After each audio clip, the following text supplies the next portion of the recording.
Connor, I swear to God, if you tell me that there's something going on with Dead House Sonata right this fucking second, I'm gonna lose my mind.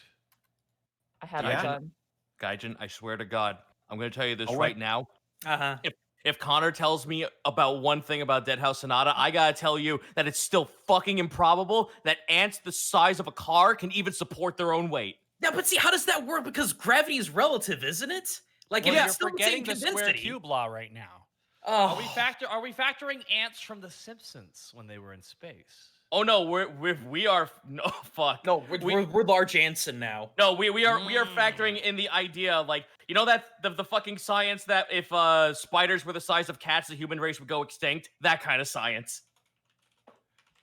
So Zeno and I are sitting here, we're going back and forth. It's like, he says that giant ants can exist. I'm like, if it's all relative, if gravity is Whoa, relative to mass, whoa! Don't flat Earth me on this. Fuck Okay. you! I said that they don't support the weight. No. I have to ask though, what are your Gaijin and Zito? What are your thoughts on trophallaxis? bless you. Thank you. Gesundheit? Oh, Mark knows what that means. That's interesting. No thanks. I'm good. Is this something I should not Google or It's should Google? it's a very good mechanic in That the Kirby depends. games. That's one way to look at it. Yeah, Wait, in the eating Kirby brains games, you to gain perform power? in co-op Kirby games, you regularly practice trophallaxis, and it's great. Oh, fuck. Oh, well, now I'm imagining that, but like the size of an SUV, and now what am I gonna do with this food in front of me? I gotta eat it quickly now Throw and it then throw it out. up, and then Throw throw it it up. out. No, and then throw it up, and then give someone else the benefit of the Oh. food, and then we can kill Merrick's. So this is Exactly. all in relation to Dead House Sonata. So Connor, tell us where they can find you.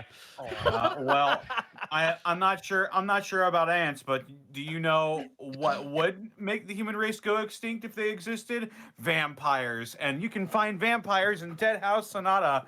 I was over on Twitch.tv/Dead House Sonata earlier today to help promote and be a guest star for the grand reveal of the key visuals of the game, and I gotta say, oh boy, if you like dark eldritch horror, Bloodborne, Necroscope, Dresden Files, anything like that, then you will absolutely love the direction that Dead House Sonata is taking at the moment. And if you look on their shop, you can see all of the key visuals right now. There's the vampire, there's the Revenant King. Just, it's wow. The art direction is fantastic, and I recommend you go watch over the stream. Go check out the forums to see all of the wonderful pieces of art that they have for sale as well. You can buy prints of these pictures, and it deservedly so. Absolutely fantastic pictures. Other than that, you can find me on Twitter and Twitch at Distortion Devil, streaming Tuesday, Friday, Saturday, and Sunday. Oh, and here's a Awesome. link. Hey. Hey, well-known giant ant truther Gaijin Goomba, where can they find you? Oh shit. Truther. You can find me over at twitch.tv/Gaijin Goomba, flat earthing Zito, apparently. Fuck. Meet me on the card field. I'll flat earth you good, motherfucker. Oh, let's go. We know where we live. Wait. So On the flat earth? yeah. I Anyway, hate this. Uh, I hate I've so got- much of this. I got a brand new video coming out tomorrow over on YouTube talking about, I shit you not, thwomps are yokai, and I know I'm a They broken record when I are. say that, but yeah, they super are. I love the Womps ones. or yokai or thwomps? I love Both. I love the ones in Okami. I remember them fondly. Oh, that's not what I'm talking. Nope, that's not what it is. That's what womps are. Thwomps are a completely different beast. Oh, right. Yeah, I don't wanna sound spoil very it. similar. I'm sorry. How could I get No. confused? It's fair. It's fair. But yeah, that's coming out tomorrow, 3 p.m. US Central. Let's see. Taco Tuesday is as per normal, still having fun. Saturday and Sunday, man. I started playing like Goemon 2, 3, and 4. Started with 2. Jesus. The first level is a bait. Like, you just go around beating up robot rabbits and having a good time. Next level, it's like you have to do pixel perfect like platforming, and I want to die. But I'm passing through it, and God, the giant robot fights are a pain in the ass. But I'm getting through it. So I might be doing that. Aside from that, I'm still kind of thinking possibly doing Gundam Breakers this weekend, Gundam Breakers 3. I've been getting back into building model kits again. It's been a lot of fun. Ooh. And that whole game is literally just take every model kit in existence and build your own and then fight it with a whole bunch of stuff. And of course, the Copper Race. God damn. Excuse me, I'm gonna have to roll over here.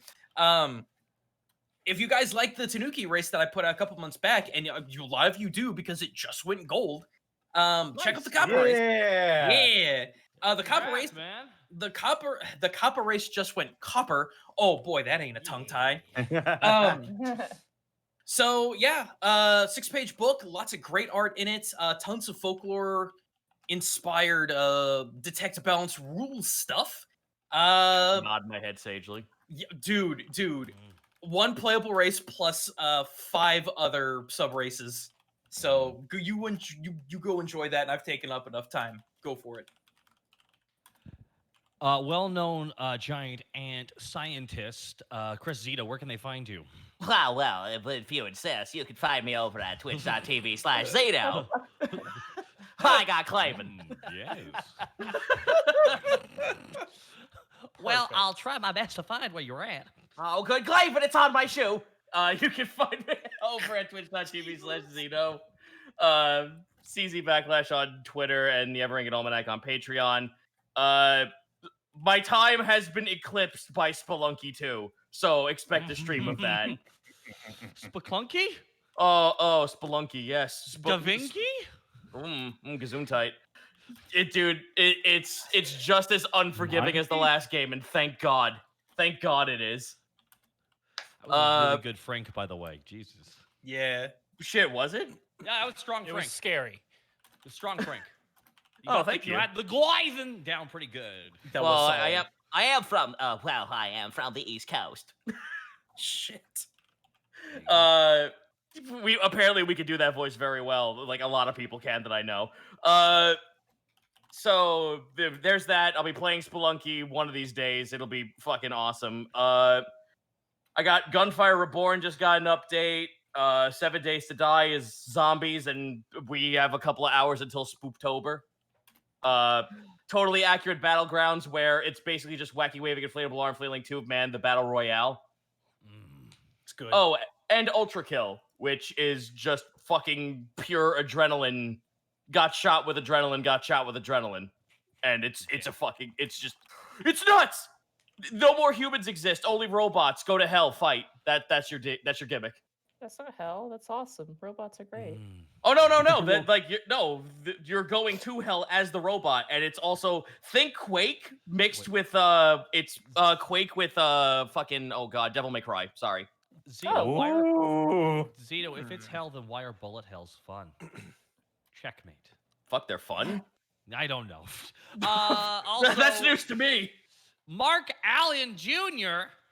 Who's that? That's you, man. Where can they find you, man? You can find me on Twitter at Mark Allen Jr. or here on Twitch at Aeon Pro Tech Gaming. That's AEON Pro Tech Gaming. Those of you who don't know and haven't been following me for very long, I have been working on building an audio recording booth for the better part of 6 months now.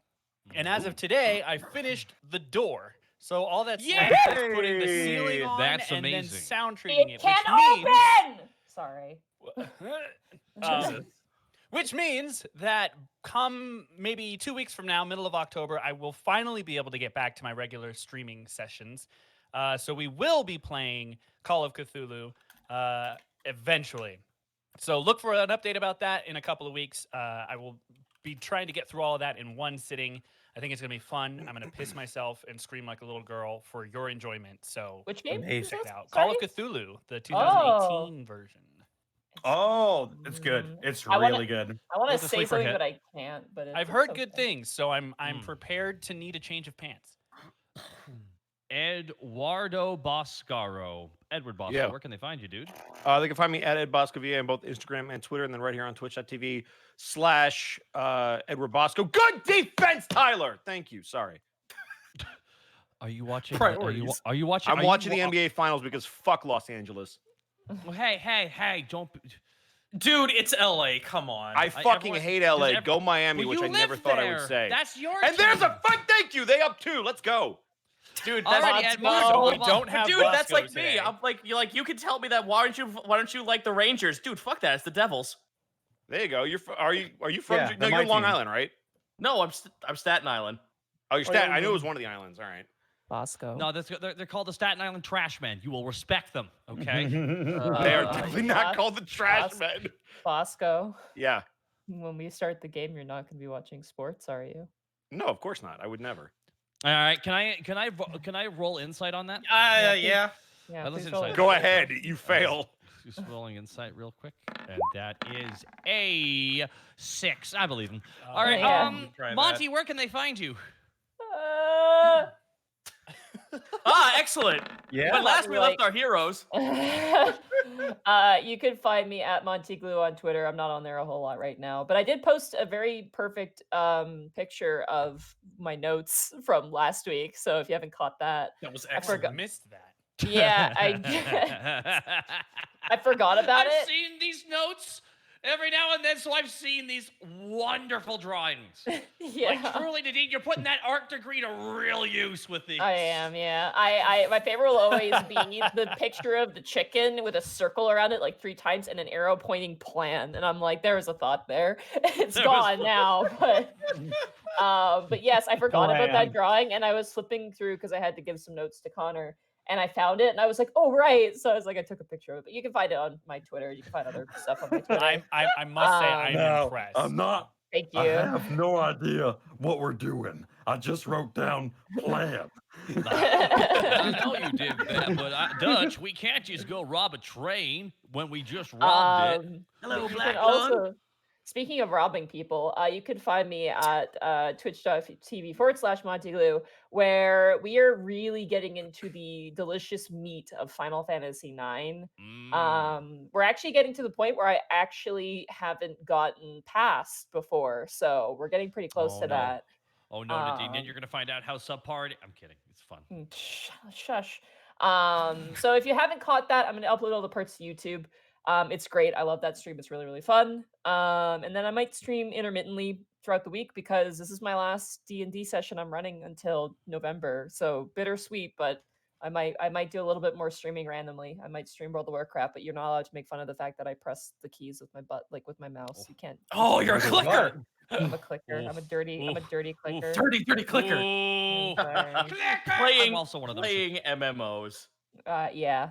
I'm playing a Worgen rogue named Senavan, and I love him. He's very fun. And I have some other Yay. characters. By the way, anyone who plays Mario die though. I know. Okay. Can I quickly just mention that real fast? I know we're doing introductions, but I'm on a roleplay server, which is just a treat. I went into a bar and actual Mario, who was a gnome, who looked like Mario, came up to me and he was typing out, "Hey, Ascendavin," like he would type out, "Hey, Ed," like he would talk like Mario, and he's like, "Hey, I need you to follow me," and I'm like, my character can't talk, so I was like, okay, so I follow Mario outside, and I see 2 Worgans who are decked to the teeth and a shirtless panda guy. And they're like, "Where the fuck is our money, Mario?" And Mario's like, "Help me, Ascendavin." And I'm like, "I'm not helping you. Are you kidding me?" Mario.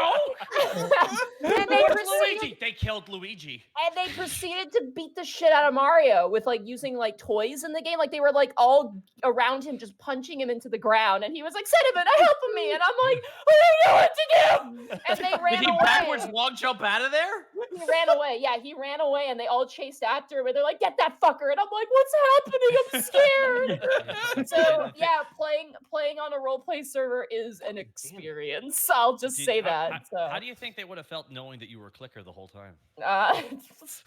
You'll never take me alive. That was literally something like Mario's like, "You'll never get to me," and he just ran away. And it was Last like, words of Mario before getting gotten. I would be Anyway. curious to see what his Oh, God, they got inventory him. looked like if it I wasn't just would. like He all had mushrooms. mushrooms. I would He have was been giving people disappointed. mushrooms. Yeah, he was Better giving have people tons of spaghetti. mushrooms. Here we go. I hope He asked- no. he- I hope he has a lot of spaghetti. He He has asked- biscotti. He asked to pay off like his stuff with mushrooms, and they weren't taking it. And I'm standing there like shifty eyes, like that Chuck E. Cheese animatronic. Like, anyway, there's something about how the artist captured the true horror of existence in a single look, you know. But I might stream that. We'll see. I don't know. I might just not do that. And I also have a helmet I'm working on and all that jazz. Anyway, continue. Sorry. All right, it's okay. It's just me. I'm the last one. All right, everybody. I got good news and bad news. The good news What's is the good news? I beat Alan Wake. Yay! I beat all of it. It's all done. All of it. Alan Wake's American Nightmare over, which I will call the greatest asset flip of all time, which was Alan Wake 2 got canceled, guys. What do we do? $10 game. Go! So they just recycled 3 maps. Literally, it's a time travel plot. You just loop. So now on Tuesdays, there will be no more Alan Wake. Starting next Tuesday at around 12 to 1 o'clock, Alien Isolation begins, everybody. Hey. I am now a quick fun-filled thing. I believe the wonderful Probate will be joining me occasionally and possibly some other people if they're interested. And I will say this. We have a certain voice mod setting, so it sounds like they are pinging into the game, like on an actual comm bead. That's great. I love that. So the static and everything. Here's the thing. I think that would be hilarious. I think that would be so much like, you okay? After I'm dead. Just come on. Well, that'll stop them. As well, I have now been throwing some fun-filled time into Shadow of War. The sequel to Shadow of Mordor. I bought the entire definitive edition for $12. Nice. Hey. Fucking worth every nickel I paid for that. It's a lot of fun. So far, as always, you always have fun-filled, wonderful RNG-created orcs. My favorite is the one that's a bard. That one's my favorite. No. Okay, so we got to him. And the entire chat's like, no, stop, save it. When you can take over people, come back for him. I need my bard to play me into battle. Oh, I need that shit. Taka, I need you to promise me one thing. You will find one orc that you will constantly fucking like just dishonor him every turn and watch what happens. Don't kill him, dishonor him. I just want to keep shaming one particular orc, so I'm glad that fixed out. There's one do that. You will be rewarded, I swear. One shamed me and walked away. He just said, you know what all he said to me, Zeno, was? Go. What was it? It was like, Grave Walker. No, you're not. And walked away. That was it. That was the time. And I'm like, holy Mic shit. drop. He turns around and says, "Got him." I just turned and went, "No, orc, you're small time." Fuck, he's gone. No, and I'm sorry, I have to say this. The motherfucker looks like Tigtone. Oh yes, Talion in Shadow of Mordor and Shadow of War looks like Tigtone. It drives me insane. The whole time it's just Tigtone. Anyways, I'm playing that whenever I'm not playing. We have, of course, D&D tonight, and as of, I believe, Saturday, we have, of course, our wrestling show, which will be starting around 12 o'clock PST as well. What is it, Nadine? You said, we'll announce it at the end. Oh, okay. It has to do Speaking with of which, I got a lot of subs and bits. October. Can we talk about October real quick and what's going to happen in October? Yes, of course. All right. So if you guys haven't caught it, we have a highlight up on the Twitch channel of our Ravenloft game that's going to probably be uploaded tonight or tomorrow onto YouTube. Bosco, how'd you like it, buddy? You want to tell people about the Ravenloft game? Oh, yeah. So we're doing Ravenloft instead of Prince Division until the end of October. So we've got 4 more sessions to go. Session 1 went pretty well on Saturday. A lot of things to clean up on my end, so I apologize for that. And for those of you who missed it, there's a highlight up because we had a bit of a snafu. But luckily, with the whole session's up, so we threw it up. The chat's there, so you can go watch everything. But it's just in a different section. And yeah, I'm looking forward to session 2. I'm not going to spoil anything in case you guys haven't seen it, but I would highly, highly recommend it for anybody that's looking for a short little thing to follow. It's really fun. And it's definitely a different tone. Very horror, dark for us, which is interesting. And then, Connor, do you want to talk about Wednesdays next week? What's going to happen next week? Yeah, next week, starting on this Wednesday the 7th in October, it's going to be some more oaks. It's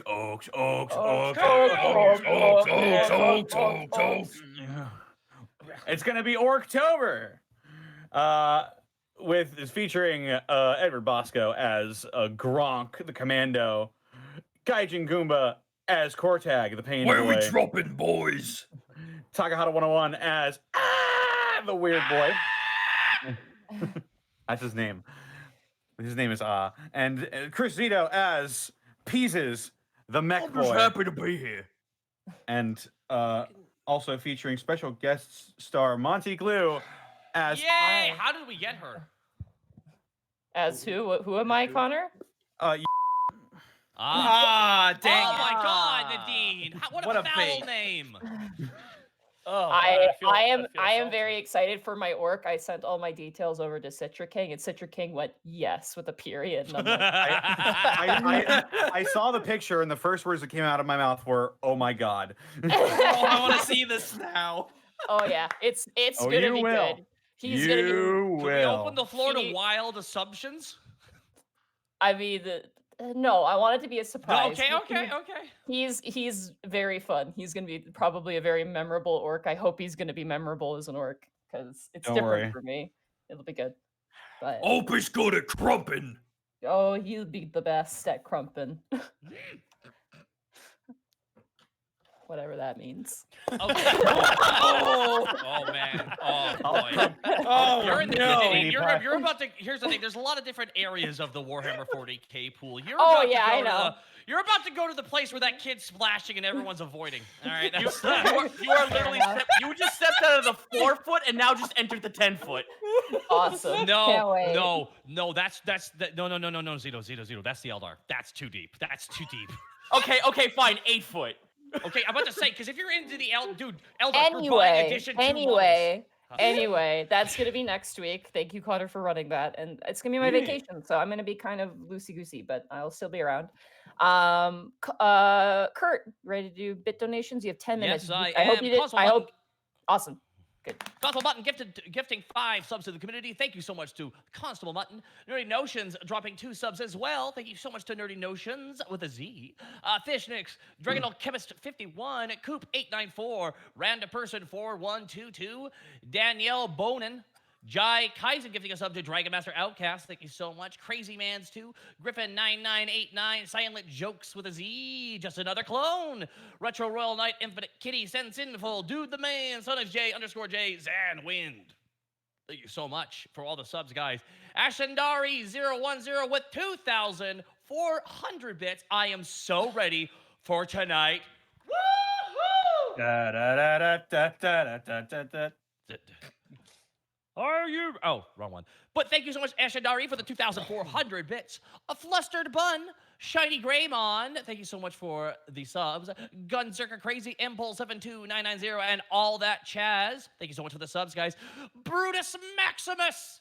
Oh, Brutus Maximu. Oh, sorry, there's no S. The S must be silent. Brutus Maximus. Thank you so much for the 5 subs. Greatly appreciated, Brutus Maximu. Constable Mutton, thank you so much for the Constable Mutton. Thank you so much for the 500 bits. I swear these before game chat get more and more strange every day. 500 bits. You're not wrong. Cast Vingal with 1,000 bits. Thank you, Connor and Gaijin, for the solid attempts on my name. Helps if you break it up. Cast Vinga. That's fair. That's fair. You didn't drag the ah long enough. Well, damn it. You gotta like Mongolian throat sing that sucker. All right. That's what So happens really when go you think far- giant ants are real. That's okay. Okay. Cast Vinga. Thank you so much. Mr. Insecure with the. Thank you very much, dude, for the bits. Fish Nick, thank you for the bits. Cracked Zed with the 5,000 bits. Thank you so much to Cracked Zed for the 5,000 bits. Please enjoy some tasty bits for the best boy and the most lovely people. Well, we're gonna keep it away from the giant ant situation, if that's okay. We're just gonna let that kind of plan itself out. I know, right, Taka? I mean, the lovely people are those who don't believe the giant ants exist. Okay, don't get sucked in, guys. You're just gonna take sides, and we're all gonna get mad at each other. He's trying to suck us into an "It's Always Sunny in Philadelphia" episode, and I don't want to get sucked into that. Oh, fuck, you found me out. Mad Tomp with the 500 bits. So, guys, you could say that the Tanuki are good as gold. I'd bedump Tish if I could. I get it. I would like to Hey. thank Monkey Feek 001 for gifting 10 subs to the community. 10 giant subs for the wonderful Monkey Feet 01. My goodness, Monkey Feet. Giving subs to people like Super Duck to the Rescue. Beautiful. These are great names. I'm trying to find the wildest names on this. Ooh, Creeper Grill. Scrap Searcher, Travis A. Carey, all these wonderful names. Okay, so thank you so much, Monkey Feet. Punbot01, Blonde Man Can't Snake, Saunas J_J, gifting a sub to Kramu, and thank you for the subs for everybody else. Titan Shock 88 with a 1400. Hey Connor, super excited for October next month and looking forward to what adventures happen. Last 2 years have been amazing, and this will be no exception. BT Dub, $25 your way if you throw an Imperial Knight at them. Keep up the good work, and wah, $50 if you don't. They're gonna give I you don't. $50 if you don't. No, I know what an Imperial Knight is. Roger Zeno, that. Zeno and me know what that is. We don't. Shut that shit down. No fantasy terms at 40K. That's scary shit. Hellbound Gaming. I'm gonna have to ask you to slow the fuck down just a wee bit, son. Hellbound Gaming with a 2,750 bits. This is my first live show I've made it to. Hellbound Gaming. Thank you so much for swinging on by, and I hope you like it live. It's more or less the same. Steve Anders, thank you for the bits. Greasy X Spoon, thank you for the sub. I would also like to thank Mick Cleary for the bits. K Criminal.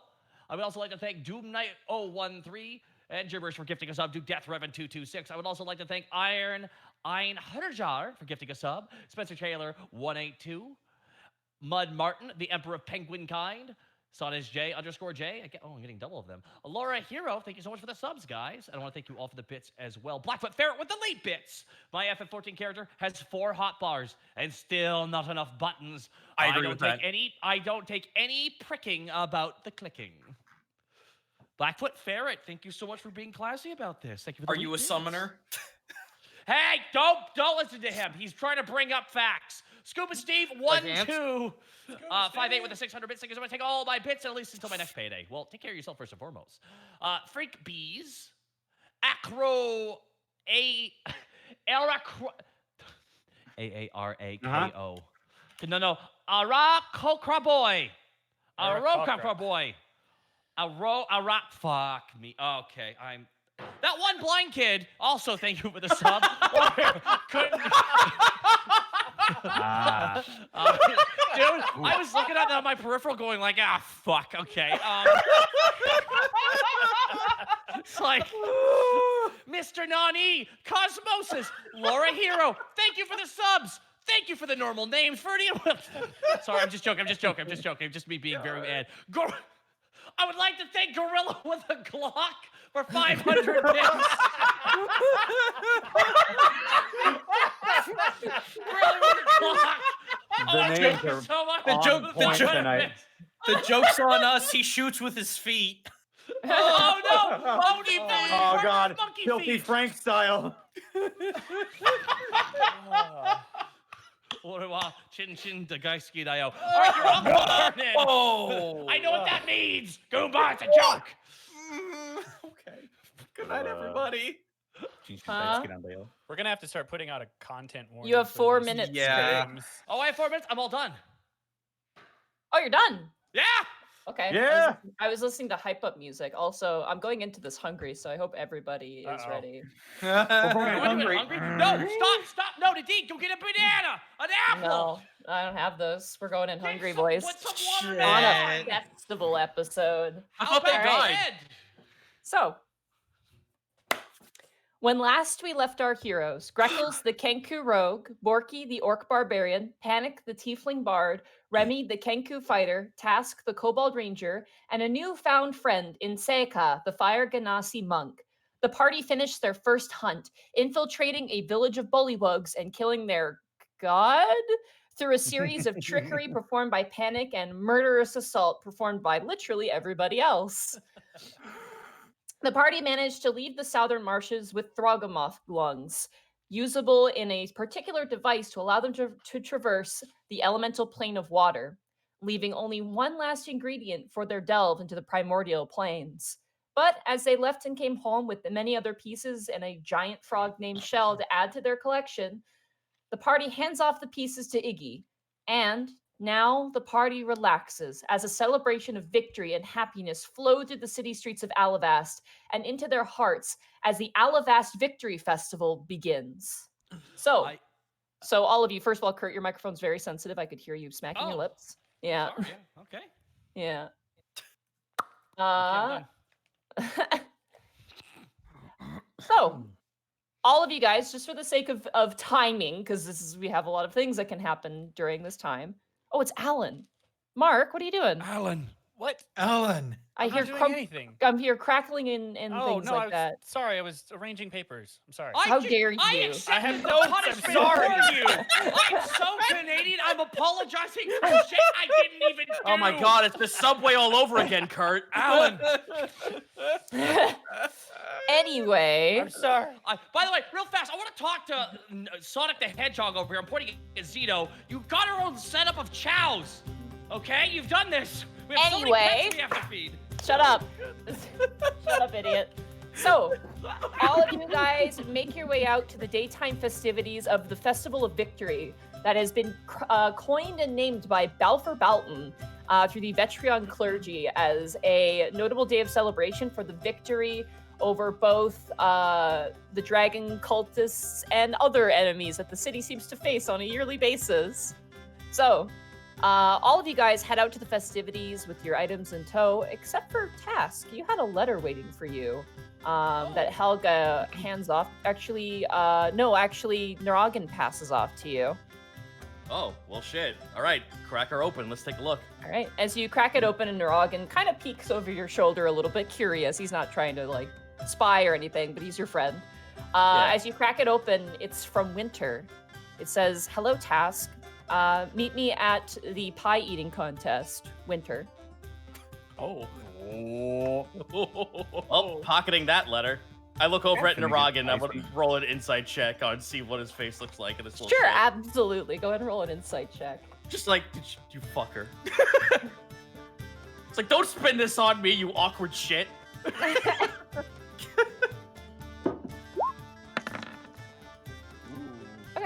16.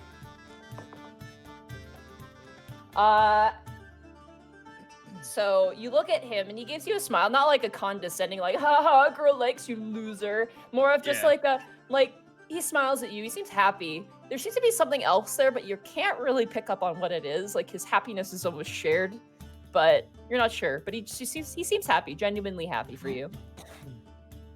Tash just shrugs it off. So I'll be seeing you at this festival then. Yes. Me and Athena, we're probably gonna enjoy the festivities and then, see where the night takes us. He gives you a smile. Tash just nods to him. Well, hopefully we'll see you there. And I walk in. I walk out with everyone else. All right. So, as you guys exit into the festival, there are banners and streamers of multiple colors, people dancing in the street. You see, like, street performers performing tricks of the hand and doing fortune telling, but you don't see the fortune teller you guys remember from the years past. He's not here this year, it seems, or at least for the celebration. Quick question: what time of day is it? Right now it's like midday, so it's like lunchtime. Yeah, it's super nice. As you guys walk through, the only person in terms of your staff, or the only people in your staff who are not going out to this festival are Iggy, because he hates it and he wants to stay home.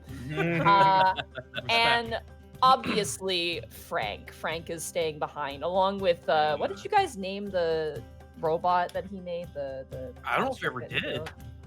Didn't Did we name it name her like Pancakes? Yeah, Oh, it's that's right, it is Pancakes. Yeah, it's Pancakes. So Pancakes, Frank, and Iggy have remained to take care of the Sweet Dragon, even though it's closed. While the rest of you guys head out and make your way into the city streets. As you guys do, you see your innkeeper, Osphalos, currently doing like parlor tricks with like cards and stuff. You remember as he was hired, he worked as a magician for a while. And you see him currently just doing tricks for children and stuff like that, just kind of for fun. Yeah. He's wearing his mask as he usually does, but he seems to be having a fantastic time. Remy, you've been working for the festival for a while now because you and Audrey have been setting up a griffin race. Oh. Yeah. There's a heavy lean towards competition in this festival because it is a Vetreon festival. So you've been setting up a griffin riding, like basically race for people to bet on, and the winner gets basically like a prize, essentially. Not money, but like food or something kind of non-consequential, more or less. So you've been setting up like these kind of hoops in different parts of the city with the help of the Gromouth clergy who've been helping set these sort of things up. Were you interested in competing in that, or would you like to leave it to Audrey and everybody else to run that? It's up to you. Remy would not compete because it wouldn't be fair. It'd be like Michael Jordan playing basketball against the kids. It's not fair. Sure. Wow. But it's still a spectacle. Look, man, when you're the best, it's lonely at the top. Bosco, you'd pay hard cash up front to watch Michael Jordan beat a bunch of kids. I've already Alright, played Loki, you're basketball done. with Jordan, big guy. You should learn my history. Google me. Google me. All right, calm down, low tier god. Ty Borpington has opened a fruit and cream stall this year, where he's slicing up fruit and puts it in like a cup of like really thick cream. So basically, it's like cut up pineapple, cut up apples, cut up all sorts of fruits. They've been provided by Meryl's family as thank you for the horses, because you gave them free horses. And so Ty Borpington's been doing that. Panic, you've been working as well on the kind of main central event that's going to happen at nighttime, which is the Zarv concert. There are posters going everywhere. Scarbles has not shut up about it the entire few days leading up to it. It's very exciting. And you can see the stage still being worked on at the moment. So, as you guys walk through, one particular thing catches all of your eyes, which is you see Pitch, your guys' fight pit like organizer, throw with a bunch of like snotty kids. They're kind of handing flyers out to really like strong looking people.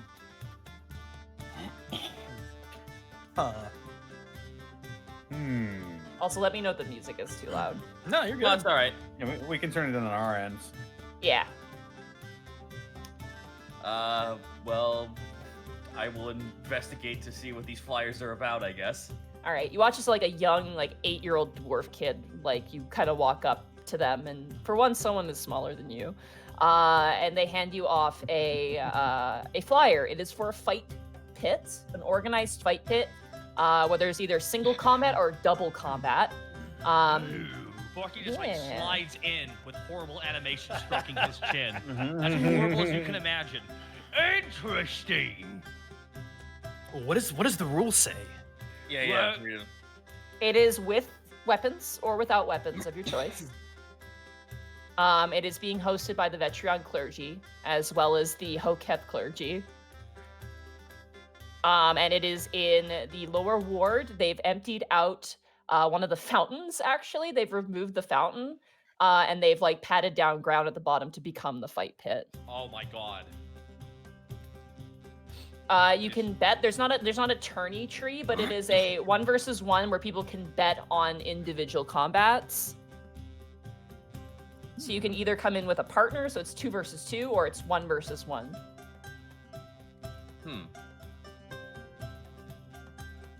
To quote unquote show off the strength and valor of the citizens and warriors of Alabast. Oh my god. Guys, we have to go to this. I mean, you all can if you wish. Just Single competition or tag team. Oh my god, there's so many tag teams I can make. How would you think about them all? Just different outfits with Panic on them. I'll have Tash just like looks to everyone else and like holds the parchment in between his fingers. It's like, I have a prior engagement. Unless it doesn't run into it. oh, and what's that? Winner wants me to join her in a pie eating contest. Oh. What kind of pie? I know. I know. Tash just like looks at Panic, just like banana cat face. Is it Saskatoon berry pie? Seika, this festival is not at all what you expected it to be. your idea of a festival is much different. Instead, there are people yelling and running around and smacking things, and the food is very like crude in a way. It's greasy and quick off of a stick. It's interesting to say the least. Everything is much louder than anticipated. Oh, louder you didn't even think was possible. It is louder, yes. What is good old Seika doing at this point? His head is basically on a swivel. It's like every new stimulus that catches his attention, he turns to look at it. But as per usual, his expression is all but non-existent in his face because his smile is just extremely wide. He is a combination of confused, concerned, and excited. Kuriyama-san, doshita? What's wrong? Well, there's just so much. Welcome to the melting pot town. You can never expect to... You can always expect to be surprised here. I think that's one of the reasons why I love it so much. Is there anything that interests you? Any activities? Any food? I don't even know what kind of food you have back home. I would certainly be interested in tasting the confectionaries of the town. Mani, Okay, you want to look for a food stall? I want to look for a candy apple stall. Okay. Oh my god. I motion Dorky down, and I want to whisper this to him. I thought he just ate lava. Rude! I whispered it to Borky! Jokes on task. I don't understand what he meant. Let's title this episode Seika Experiences a Microaggression.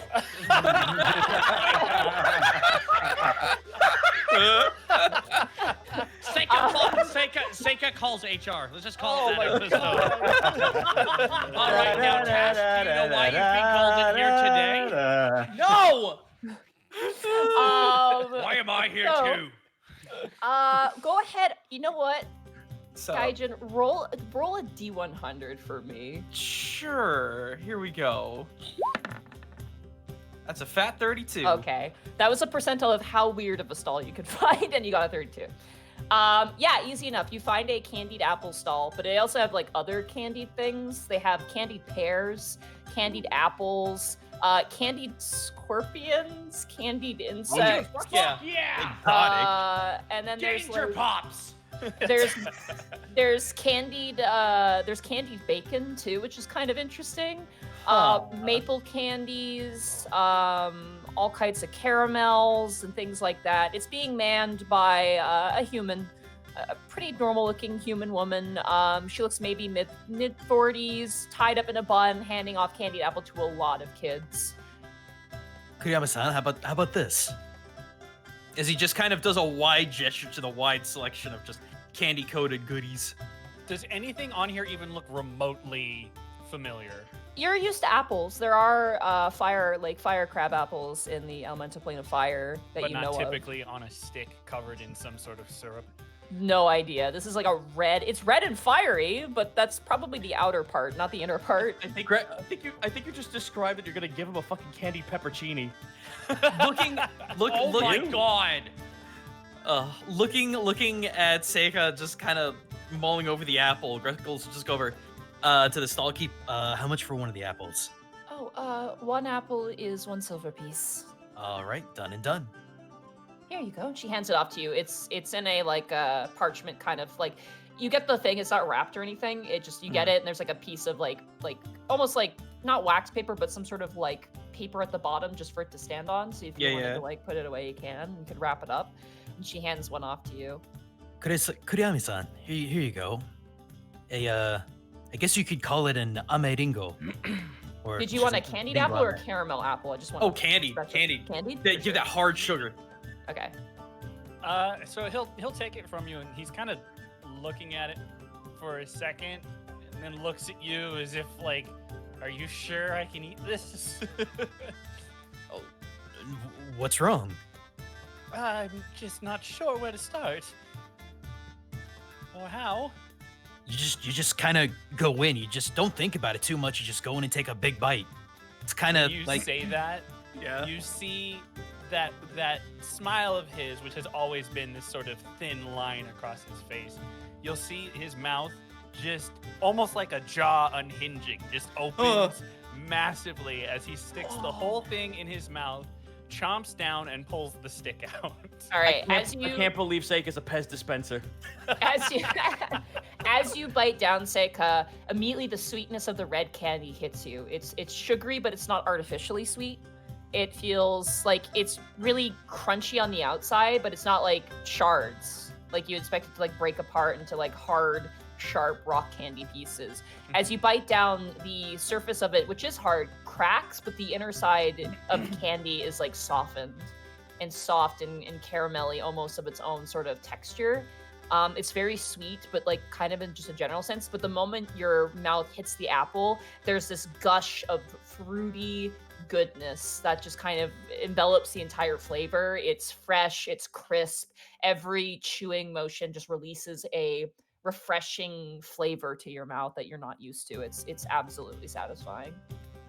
I don't know how far into biology we want to go with this, but would it like You have melt a while mouth he's and eating stomach. It doesn't No, burn. I know. Yeah. But I mean, would there be like an internal fire that would like melt the food as he eats it, or is it just normal? Normal digestion Okay. for you. Yeah. Okay, cool.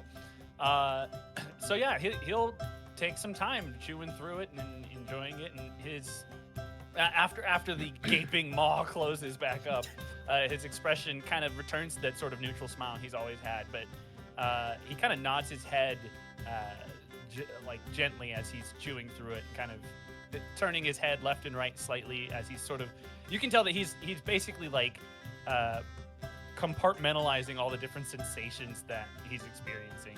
That's fine, because Greckles is over there realistically bird-facing at that and thinking, God, what does he usually eat? And how? The man Mark, just watched I can't No believe Face. I can't believe that Sega's just fucking Mr. Owl. That's what you just did. How many licks does it take to get to the center of a fucking candy corn, fucking Tootsie Pop thingamajig? Pulls a piece of charcoal out of his ration bag.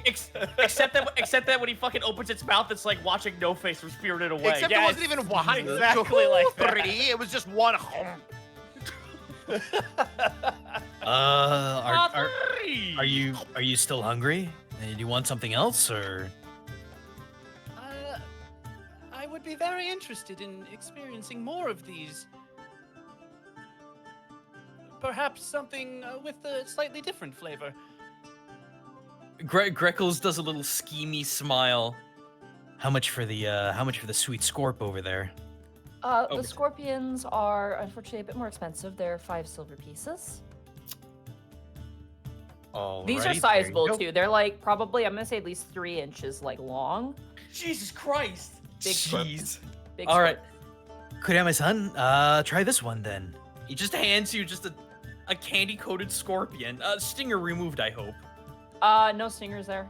Okay, good. Oh, it is Immediately- there. Good. Yeah, you keep it there. It's always kept in there. Yeah. Immediately as you hand it to him, he's gonna repeat action and just in one bite, just pop it in. Okay. Again, same flavor on the outside and then kind of softens on the inside. Then you hit the scorpion. It is crunchy. That is definitely the way I would describe it. It is almost like a candied covered, really thick potato chip. The inside is kind of salty, but not terribly salty.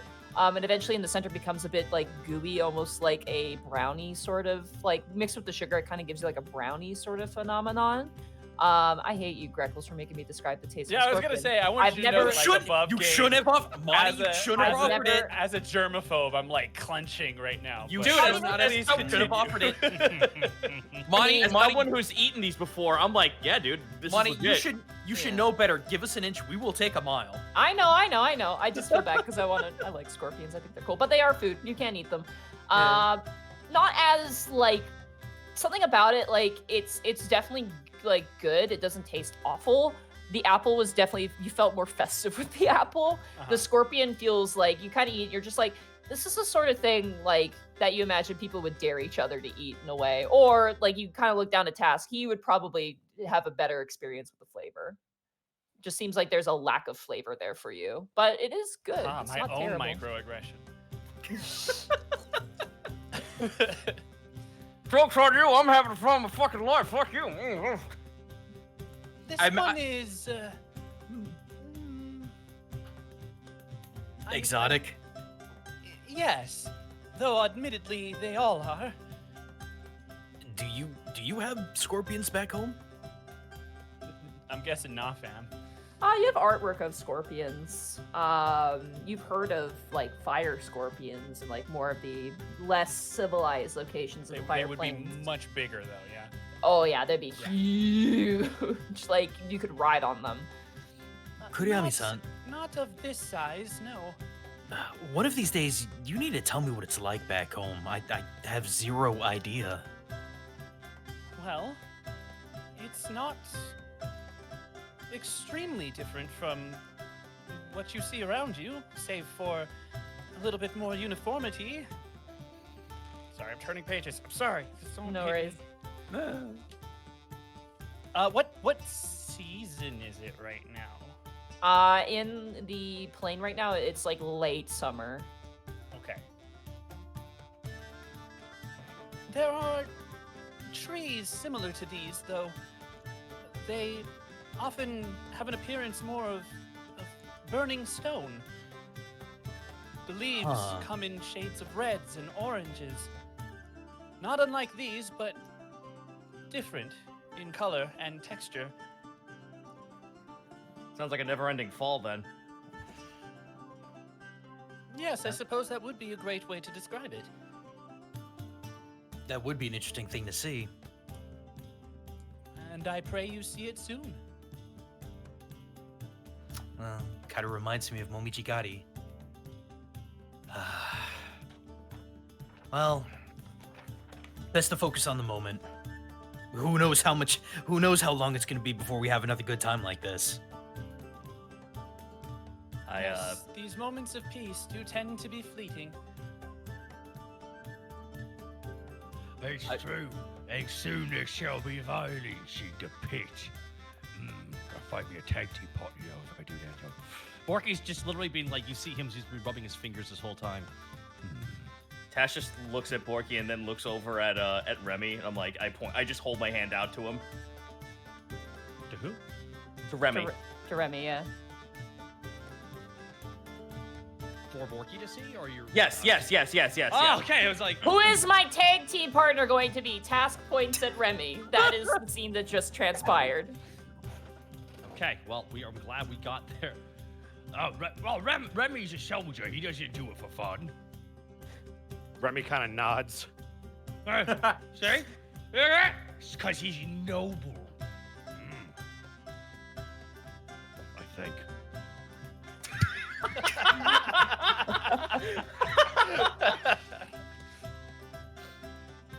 Well, Kuriyami-san, how does that strike you? A fight pit of sorts for sport combat? His smile sort of broadens a little bit. He doesn't speak immediately, but you can tell that there are some gears turning in his head as he's trying to figure out how best to respond to the question. Denka, I am not entirely certain that such an event would be an appropriate place for me. By order, or is it just not your thing? No orders unless you wish to issue any. And you can tell his smile broadens even more at that, as he's kind of like, you've gotten the sense that perhaps his interest does not necessarily lie in the fight. Well, it's obvious that's not your thing. Well, just tag along and let us know if there's anything that you want to go see or do. This may be the only time to do it. There are a plethora of like games, like just like general kind of carnival-esque kind of games that are being set up as well. You see currently Old Teapot, your guys' hobgoblin employee, with her eye patch on. She set up a like a test of strength.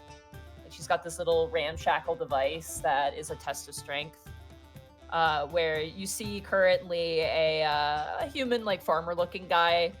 You watch as he punches this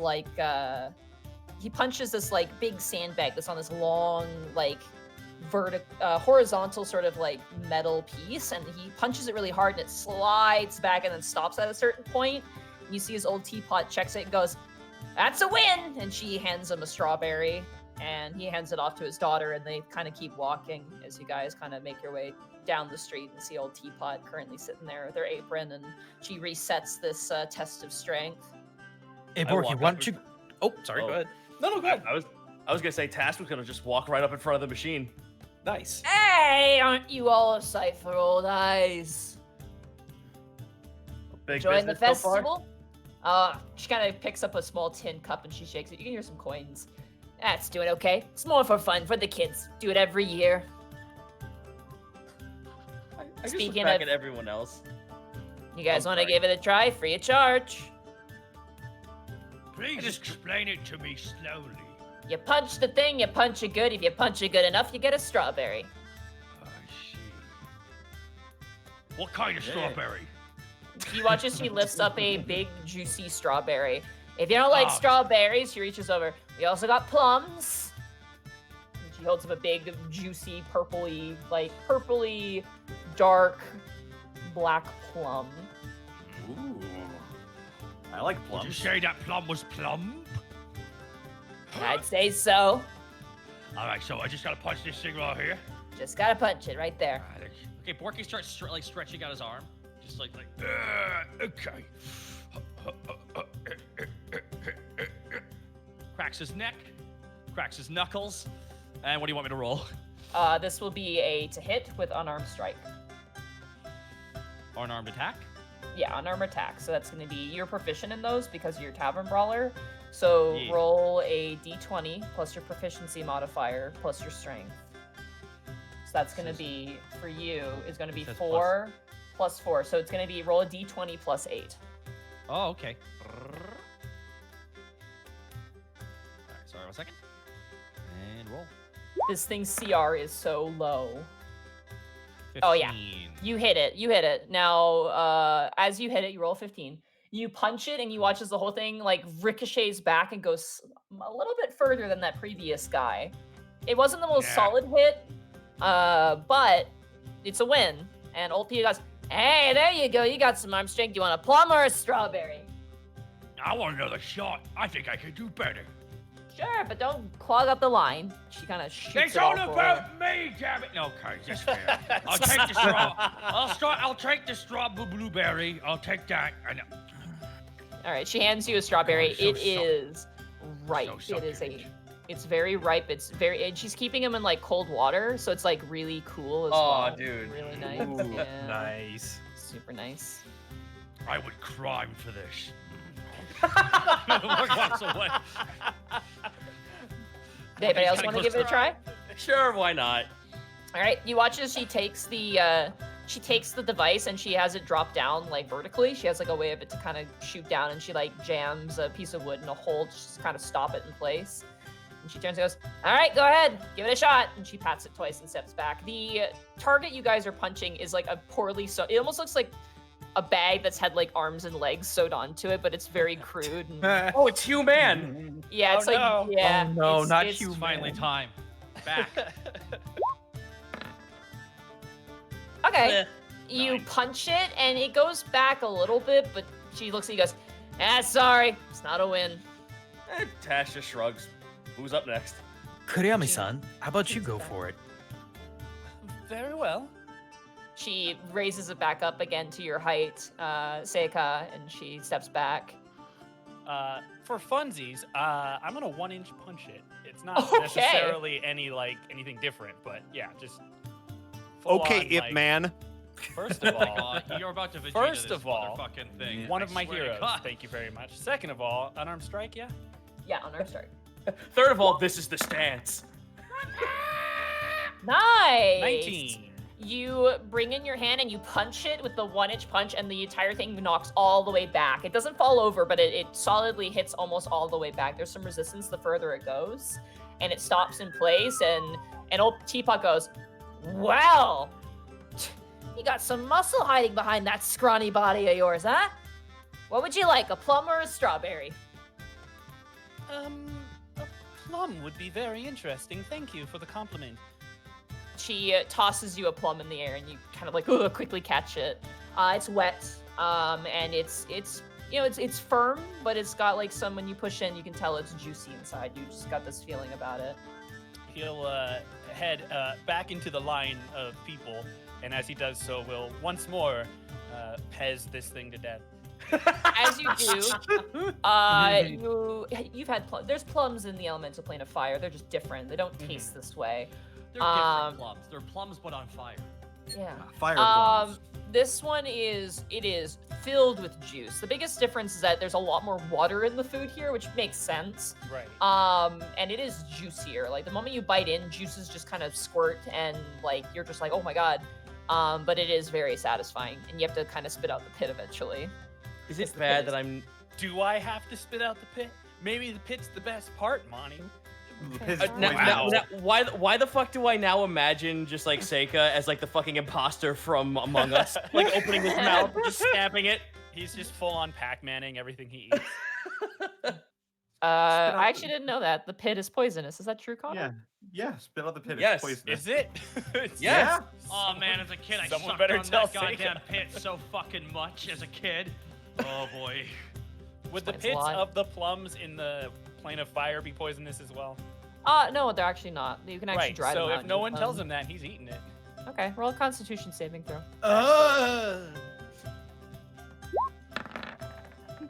Yep, that tracks. Oh no! Five. You feel a little sick for a while. You're like, oh, not sure about that one. Did he swallow Perhaps the I pit? will Yeah, he slow swallowed the pit. down on these No, I was asking that in confectionaries. character. Oh, yeah, some has panic. Yeah, go ahead. Sorry. Dude. Wait, did you just swallow that pit? I believe I have. Oh. Those things are Wait. poisonous. Wait, they are? Yeah. Wait, have you swallowed plum pits before too? No, I've never had a plum before. You've never had a plum before? Well, it was quite good until the after effects.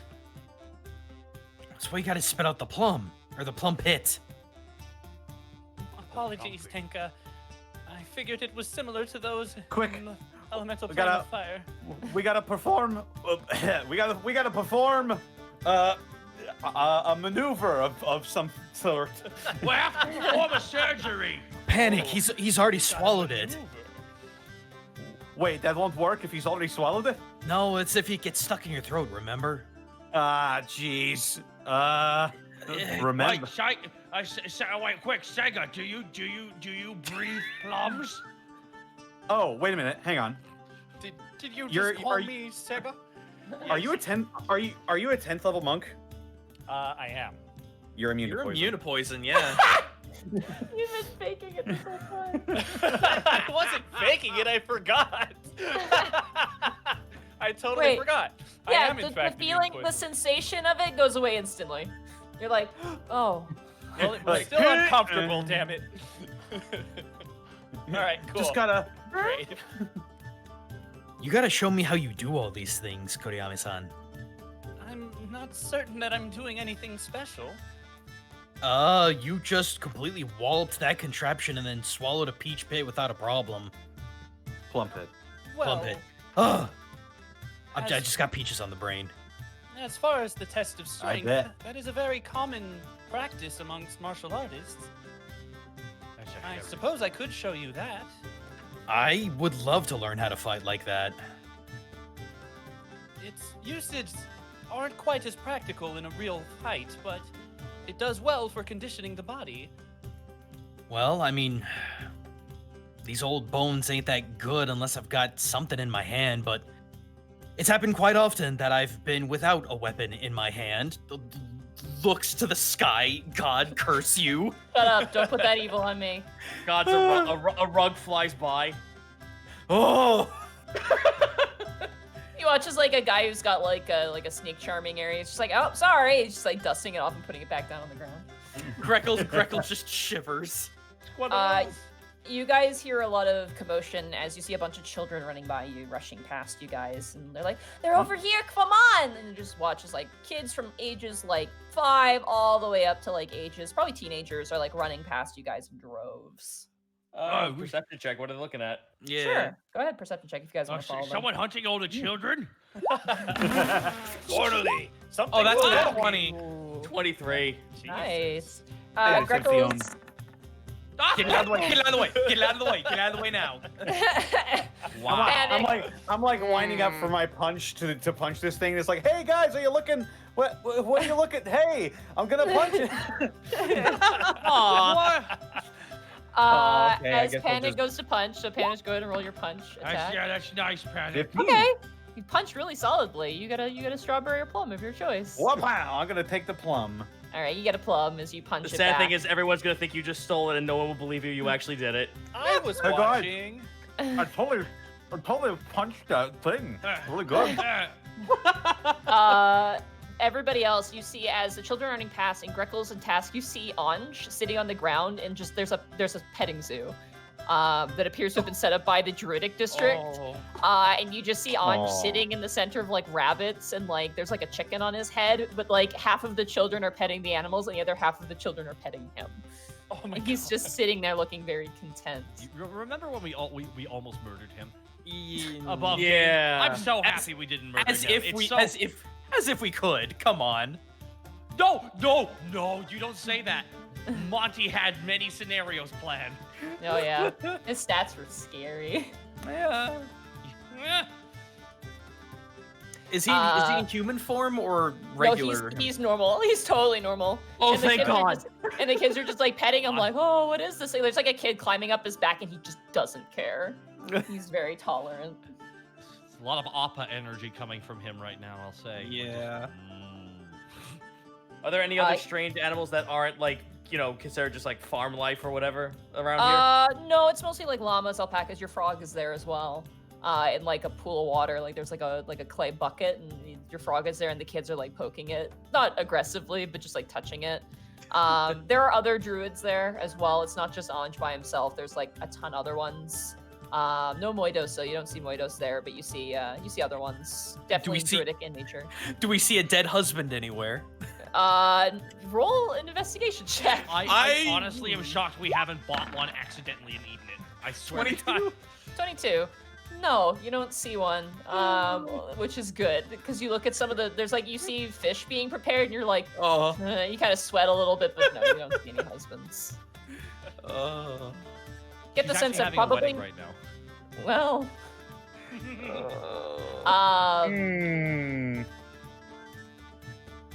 I'm just looking through and seeing what else we have in the festival.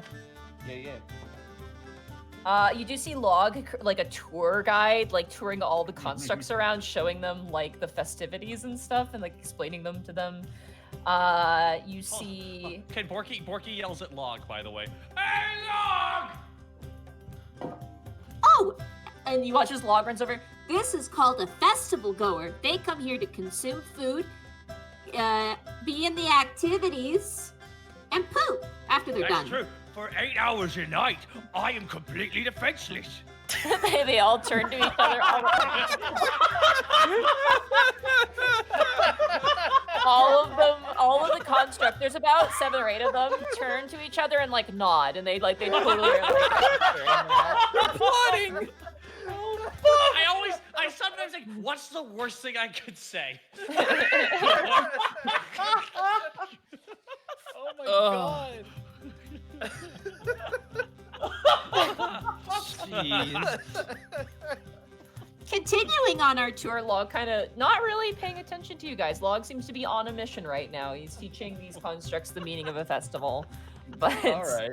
yeah, Who are we to take this away from him? he's having a great time. You guys, as you guys fly, I want everybody to make a dexterity saving throw for me. Oh As you guys boy. fly. Oh no! Is this where the dragon attack happens? Dodge! Natural 1! The guy with a +9 gets a natural 1! 28. Miracle. 18 for Remy. 14 for 9. Okay. As you guys are walking through, you hear a bunch of people yell, "Get out of the way! Get out of the way!" And you guys all do so, except for Task. You're distracted, looking for Winter, as two griffins rush towards you, and you're like, "Whoa," and you just grab onto the wing of one of them as they take off, going through hoops and rings as people are watching them. Oh God!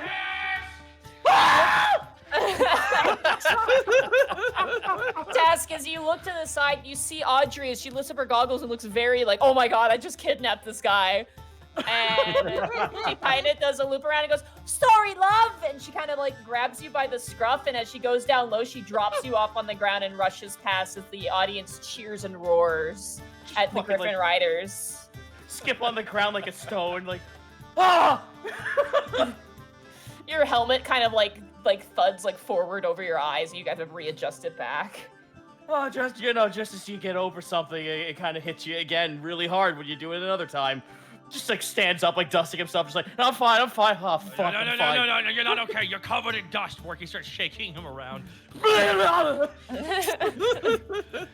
Seiko will kind of clear his throat a little bit, very lightly. Tenka, Yeah, sorry. are dragons in this realm incapable of flying on their own? There is the biggest stupid grin on his face as he slowly turns over to Taz. You know, when I was convincing those toad people that he was a dragon, I was lying, right? Didn't he introduce himself to Seika as a dragon? I did as a That was- joke. I didn't think he'd take it seriously. That was He's like more like a baby dragon. that was So, actually just shorthand. Activate 45-degree angle head tilt. Nice. Okay, so his race is a kobold. Actually, Task, why don't you explain it? I was about to say, why don't you let the guy who actually is what you're talking about air out the confusion? Well, I wasn't sure how public this conversation was, but you know. We're in the public, guys.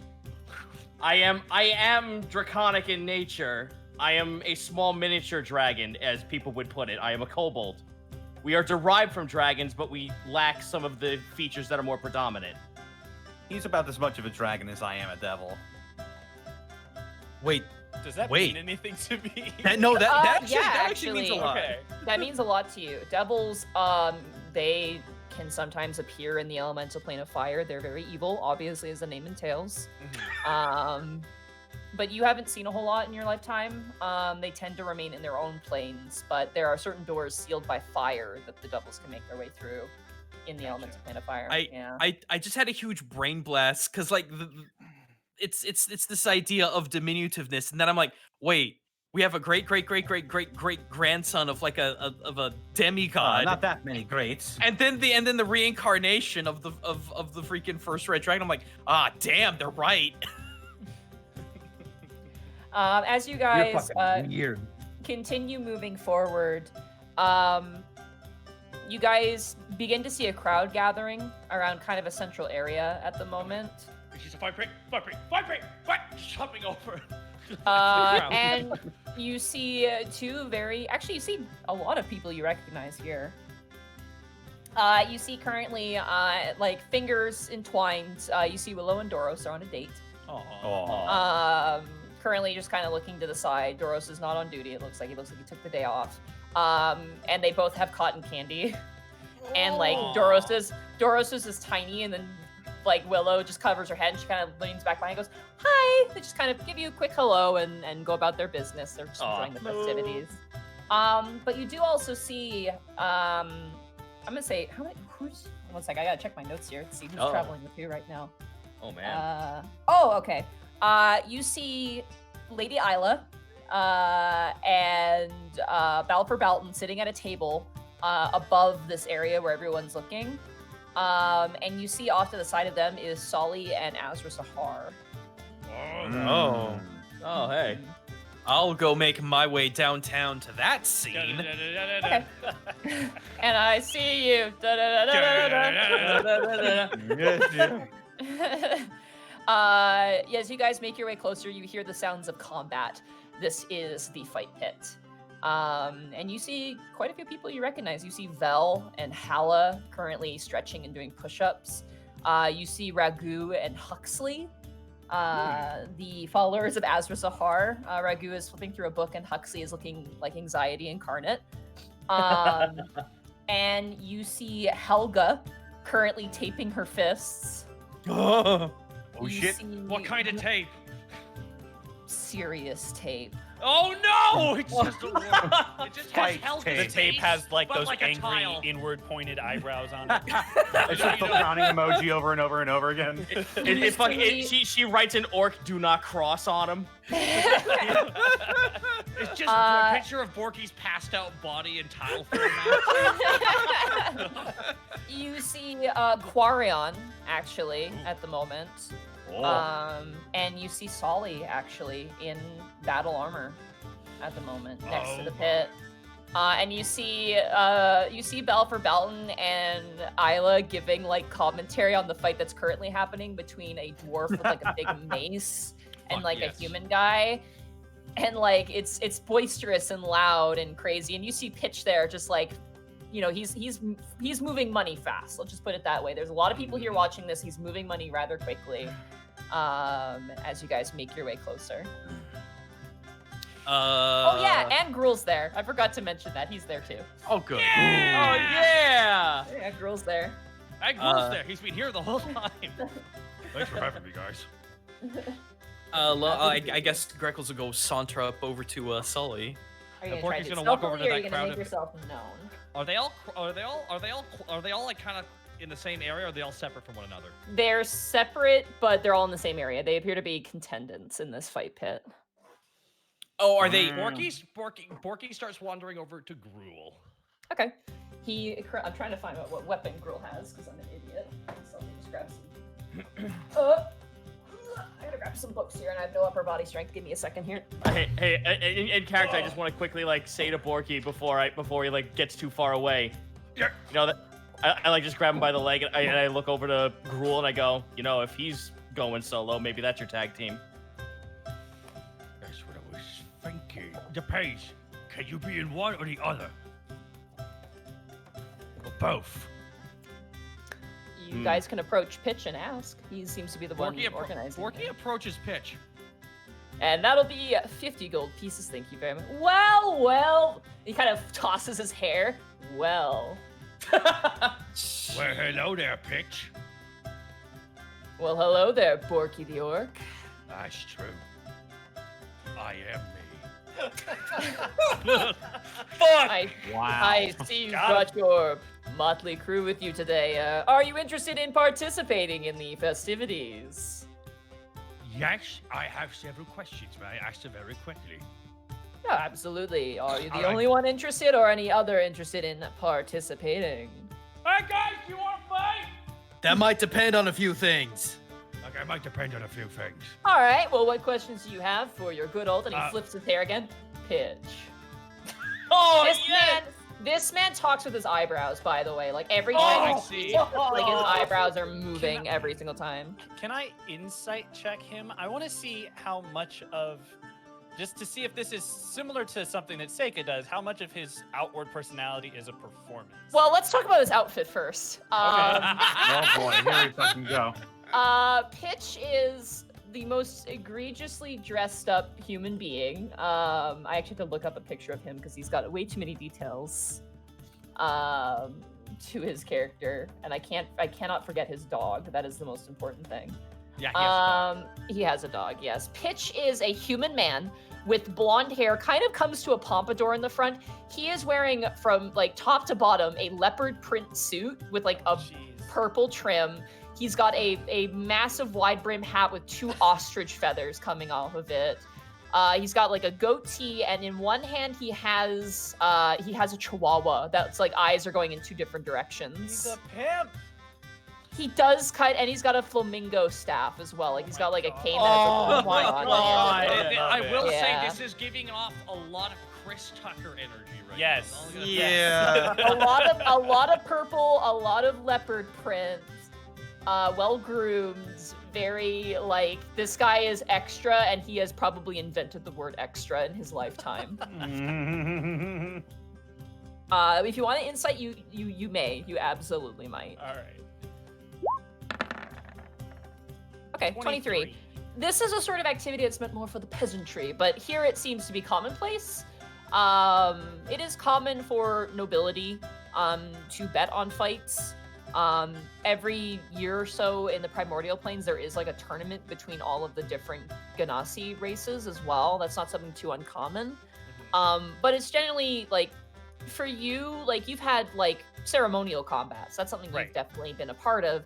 This is very informal, and it's very strange to see Greckles, your honor-bound, you know, Denka, so into this. It's different. It's definitely you're able to compartmentalize that this is definitely a cultural thing that you don't quite understand, or it's handled differently here. Okay, fair.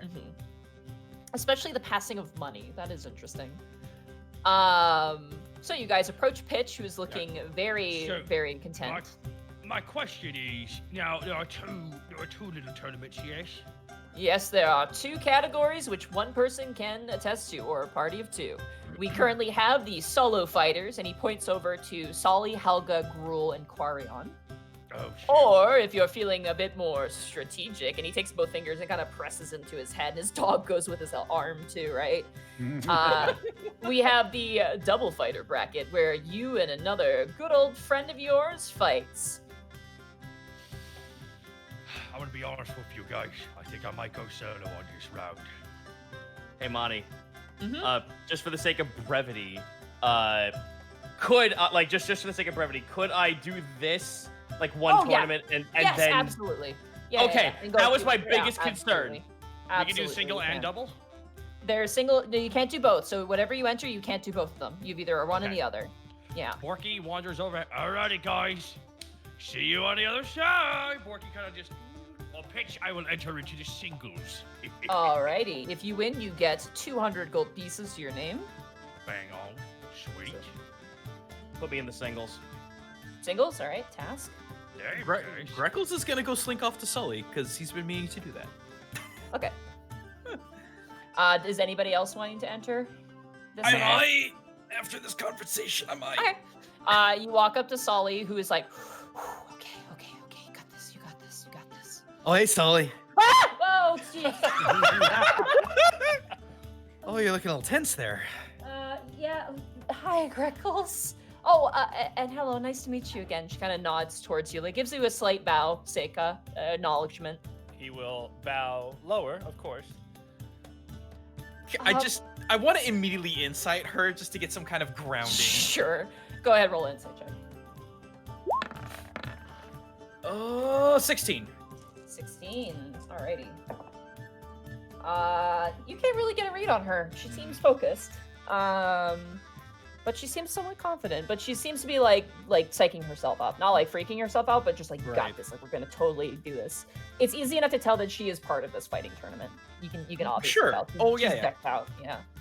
I actually wanted to ask, would you be interested in the doubles tournament instead? I'm just in the singles. Well, I know. He just kind of like puts his hand behind his head, just slightly awkward. Would you like to do the doubles with me? I already registered for the singles. I can't revoke. Oh. Yeah, I'm sorry. No, it's all right. You and your friend, you should do the doubles. It's really fun. Looks over to Seika, already understanding that this is probably a little weird for him. If Denka wishes, I would be happy to accompany him in the tournament.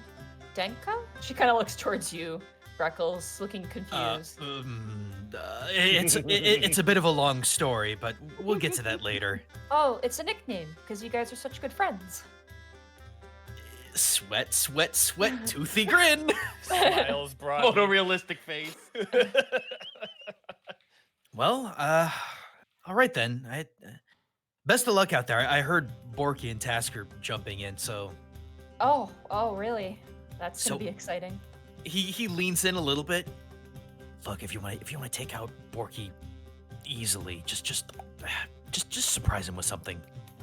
Flash a light. I don't know. Like, just don't go completely head on. He's really good at that, but he gets spooked. Oh, he's also afraid of skeletons and spiders. I don't have versatile and skeletons and she kind of thinks to herself. I'll keep this advice in mind. Thank you, Grickles. Hey, no problem. He'll go back. You bastard. You fuck. All right, sign me up. Are you doing solo or are you doing double? Greckles is not going to force Seika to do it, and it's obvious that he doesn't want to, so he does not have to. Well, you ask him. Seika, Kuriyama-san, do you want to look him in the eye? Do you want to do this? Denka, the tournaments I have participated in tend to be a bit more structured than this. If you would like to participate and are looking for a partner, I would be honored to fight by your side again.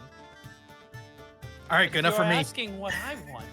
Oh, Yes. okay. No, Continue, go. Just go. Run right over it. No. Do No. No, Mark, you don't get character development. Shut the fuck up and enter. The best thing about D&D is the ability to weave a tale with your friends. It's truly one of the most organic experiences you can have.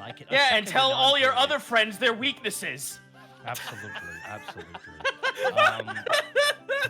Without a doubt, the best experience. Greckles grabs him by both shoulders. Do you want to do this just for fun? That's all this is.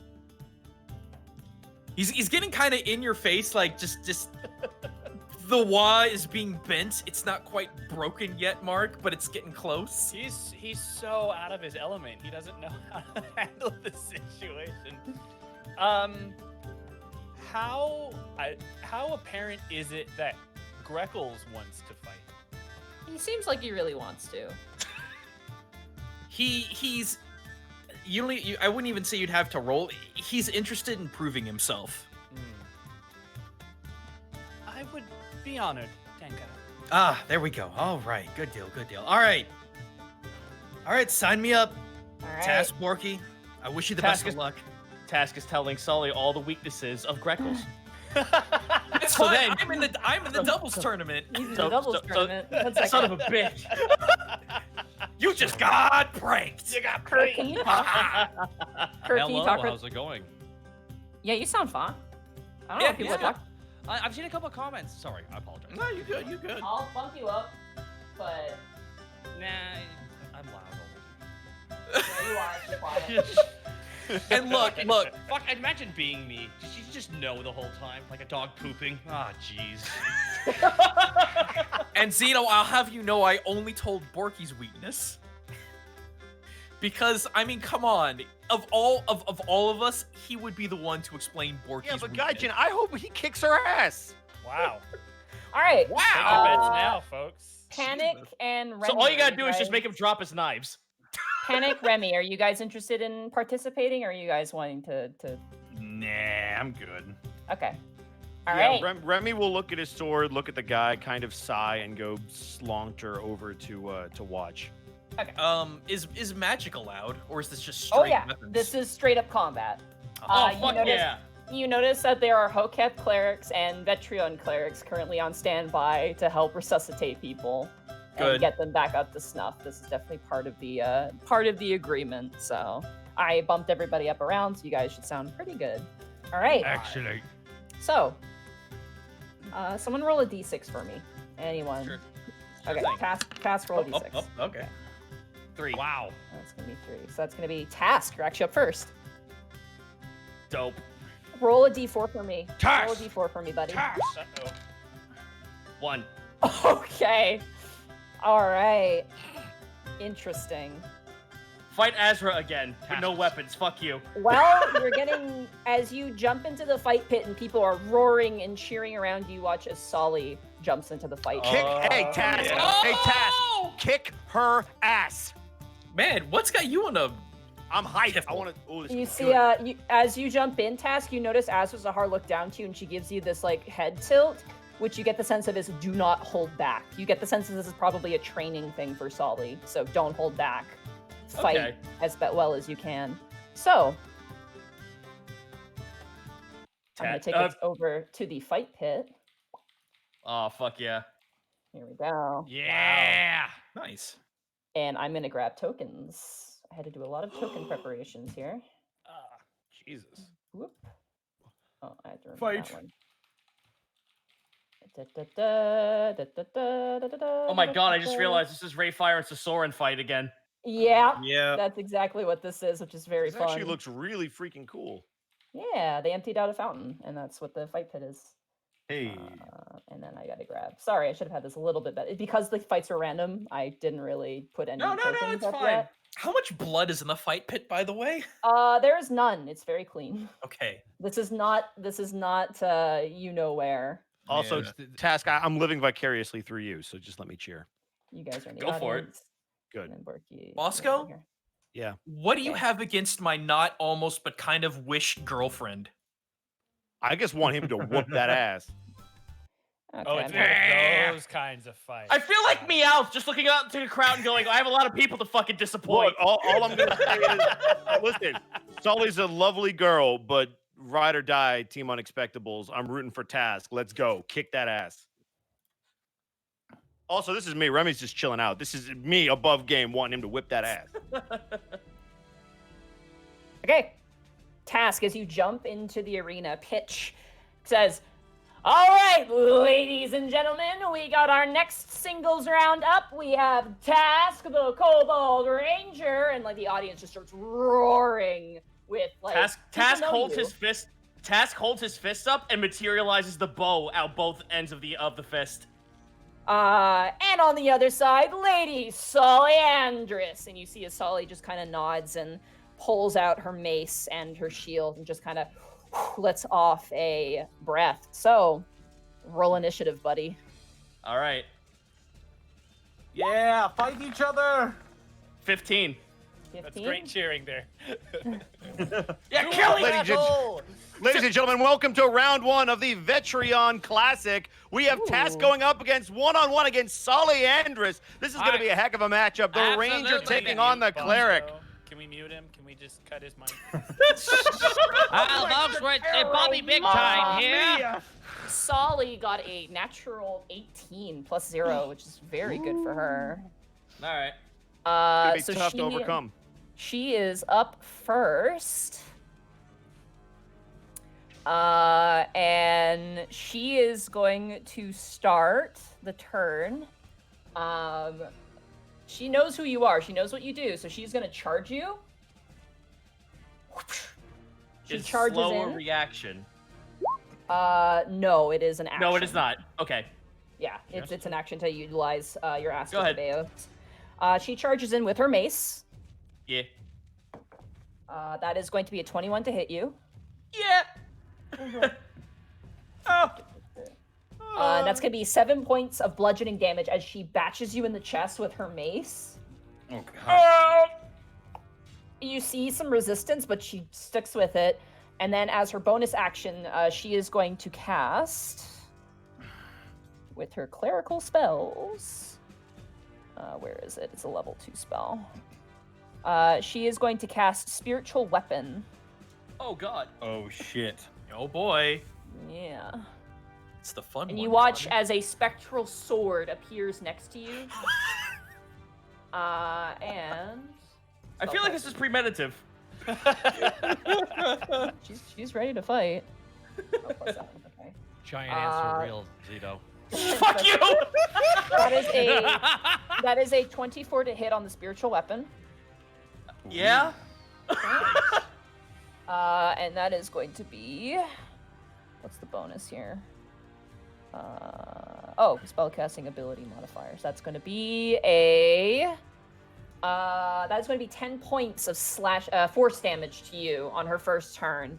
The audience roars and cheers. Balfour Balton kind of slams down a fist and goes, "That's our girl!" kind of like enthusiastically, and Isla's like, "Yay."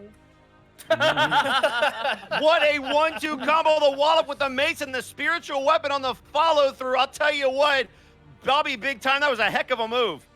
All right, Task, it is now your turn.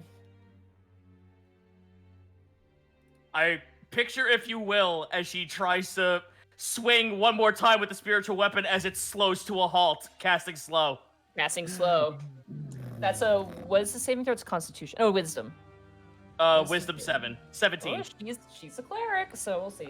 I know, but what the fuck else am I gonna do here? That is going to be a 19, unfortunately. 12 plus 7. I would So recommend casting better. Shut up. Just a strategy, that's all. You watch All as right. she slows for a second, but then resists it and swings down the mace. But you manage to still dodge her. All right, well, fuck it. I'm just gonna make the distance then. Okay. You have. She escaped the rolls to horde. hit. She rolls to hit me with disadvantage. Okay. There's my other 20. There's my other 20. Oh yeah, she's definitely. That's gonna be a 13, which I think misses Yep. you. She She misses. swings with the mace and misses as you manage to run away and well, run away quotation mark, but make space. You have your bonus action. Is there anything else you'd like to do on your turn? Bonus action, you say? Oh, I can't. Right, I can't even fucking hit her. So this was pointless. Fuck.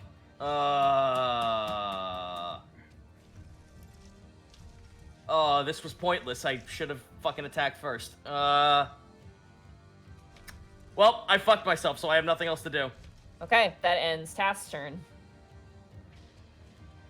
Bosco? Wait, no, wrong. Lightning Oh. arrow. Lightning arrow. You Oh. cast lightning arrow? All right, you cast lightning arrow. You watch as you pull an arrow from your invisible quiver, and it coalesces into a lightning bolt-shaped arrow. Looks like the Cobalt Ranger ducking out of harm's way. He's got something powerful coming. Can Sully intercept? All right, it is now Soliandris' turn. I just have to mark off a spell slot real quick. She is going to bonus action. She thrusts out her hand towards you as the sword flies towards you, Task. Mm-hmm. That's not going to hit at all. That is a 12. That misses again. Yep. As you duck behind the sword, like strikes behind you. For her normal action, she's not going to cast Daylight. That is completely useless.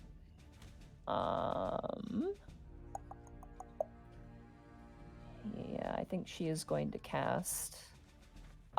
She charges up towards you, sheathing her mace, and she outstretches to grab you with her hand to cast inflict wounds at 4th level. Oh, Jesus Lord. Christ. She came to fuck you up, man.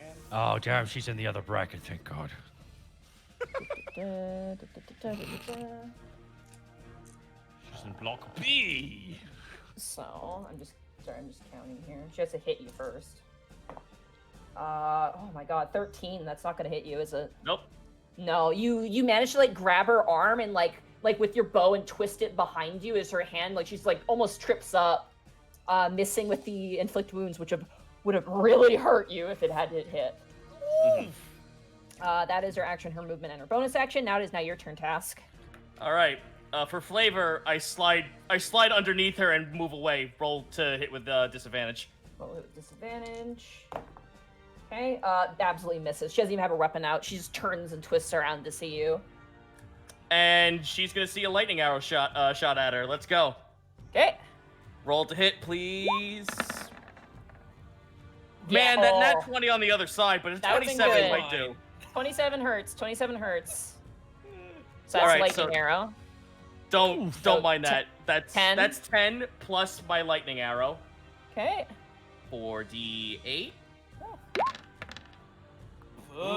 21. Oh my God, that's 31 points of damage. Good But I'm God. not done yet. No, you're not. Second shot. 20. That just hits her. Woo! So that plus Colossus Slayer. Let's go, baby. So another 11. Another 11 damage. Can't You believe hurt Task her is Legolas. really badly with The that. Cobalt Ranger again able to duck out of the way. Hey, Sully, you bin! A huge lightning arrow from Task. That was wrestling. Electric arrow, mamma mia! She can't do that because she'll hurt people. She doesn't want to do that. You know. She didn't ask where the fireball was being put. Only Question: when. This is down below, or is it level with? There's a bit of a recess in the ground, yeah. So the height is like so people can't get hit by the stuff that's going, horizontally. Right. Rangers are underpowered. Well, she's not gonna use fireball as fun as that would have been. Yeah, I was about to say. But she is gonna do a 5th level guiding bolt on you. Because she is not playing around. Ah, the single target fireball. Yeah. Fire, but more specific. That Oh, wait, also I was resist. advantage. Okay. So that's gonna be 7 to hit. 19. That will hit. All right. So you watch as she flexes her hand and a large bolt strikes into you. I'm gonna have to get a dice roller for this. Cut it in half. Well, this is radiant damage, buddy. It's Oh, not fire penis. damage. Yeah. If only you were take- holy. You take 25 points of radiant damage Ouch. as the guiding bolt strikes you, and you are, I believe, can't make a saving throw. No, you are glowing. You are glowing like a disco ball right now. And she brings up her spiritual weapon, which slides up next to you. And it is going to make its attack. Hey, how's it going? I'm here to stab you. Sup, I'm in sword. Here to give you a nice little stab in the side. Well, yeah, don't you know there that I'm gonna whack you right in the face there, bud. It has advantage, which is good.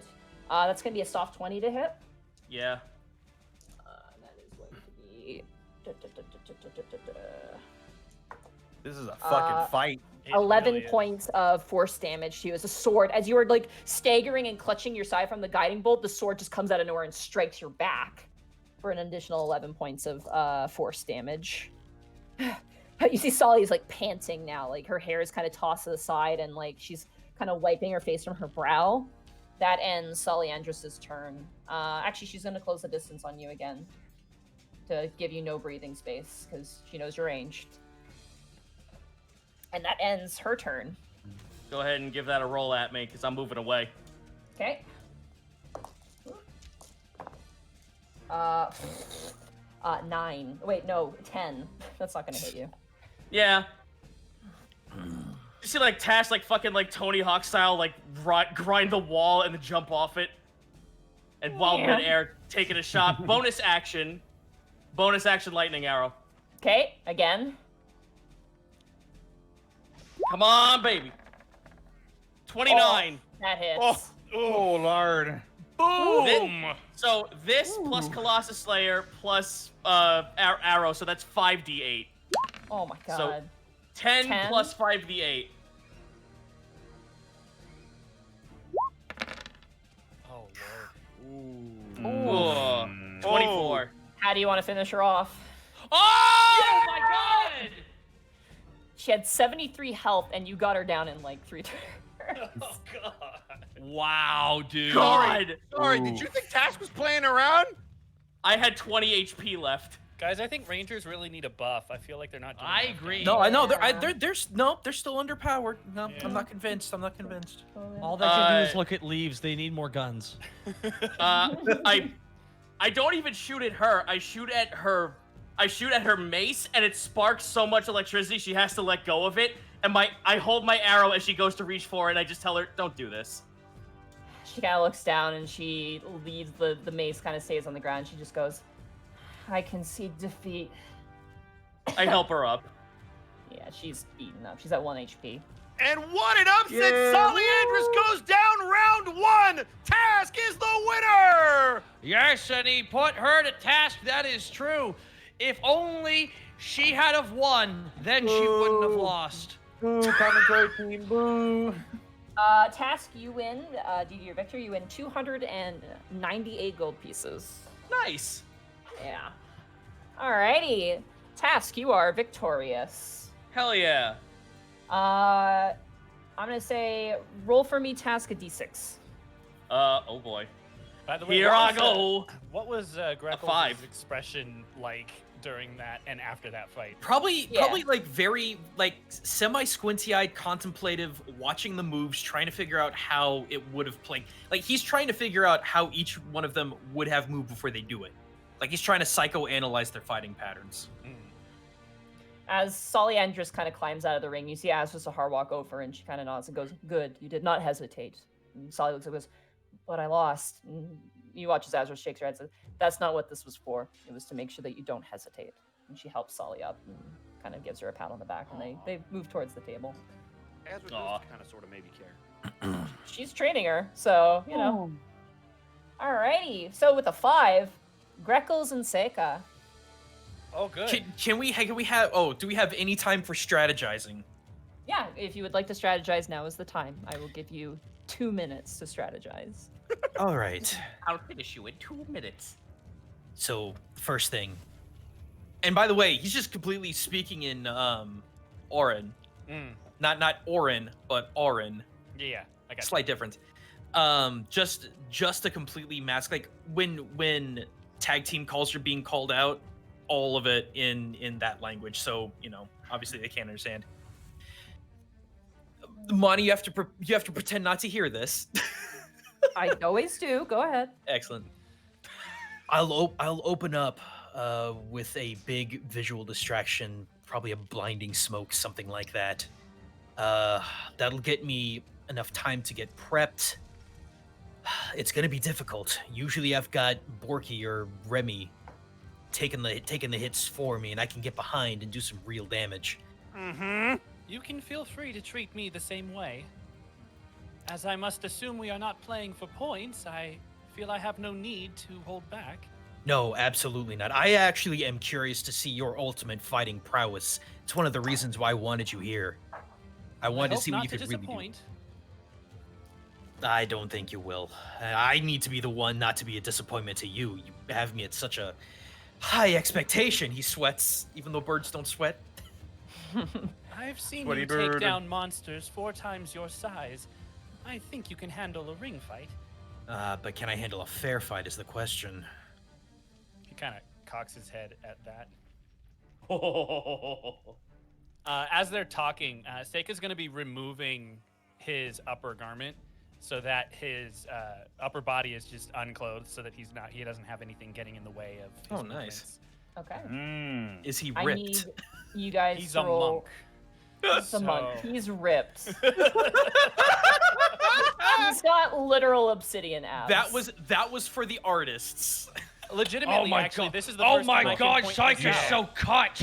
This is actually the first time I can point this out. So, similarly to how his face is covered in, as Monty said, obsidian, there's a pattern on his chest that almost looks like a sleeveless shirt that cuts off at about his neck, as the flesh there is also similar to that sort of hardened rock that his face is. And here comes the big dog. So, basically, So, Greckles or Seika, because your time is now up. Okay. Roll a d4 for me. You know what? How about Seika does it? That's fine. But it's not my honor, sir. Roll the dice, damn you! 1. All right. Yeah, that fits. So, as you guys hop into the ring, you watch as Huxley and Rahu, the followers of Azra Sahar, Oh, this will be interesting. jump in. These are randomized, which is why I'm getting you to roll. Oh, Tash, this is going to be interesting, I do believe. Panic, Greg you'll notice, unlike with the task match, Remy is leaning in a bit more. Very much interested to see how these two work together. Okay, I'm sorry. These icons are adorable, and I feel bad that we have to fight them. We radly drew it. So you see, walking into the green, a portly human man wearing a turban. He has like extreme fun uncle energy. He's got a backpack of scrolls and all sorts of other things and books. And then the other person who's climbing in appears to be like a centipede insect man, who looks like he's ready, like he's presenting a project in front of a class where his pants are down. Like he looks so nervous. I'm just grabbing their character sheets really quickly. Can I insight the both of them? Sure, absolutely. Who do you want to insight? You can only pick one. Crap.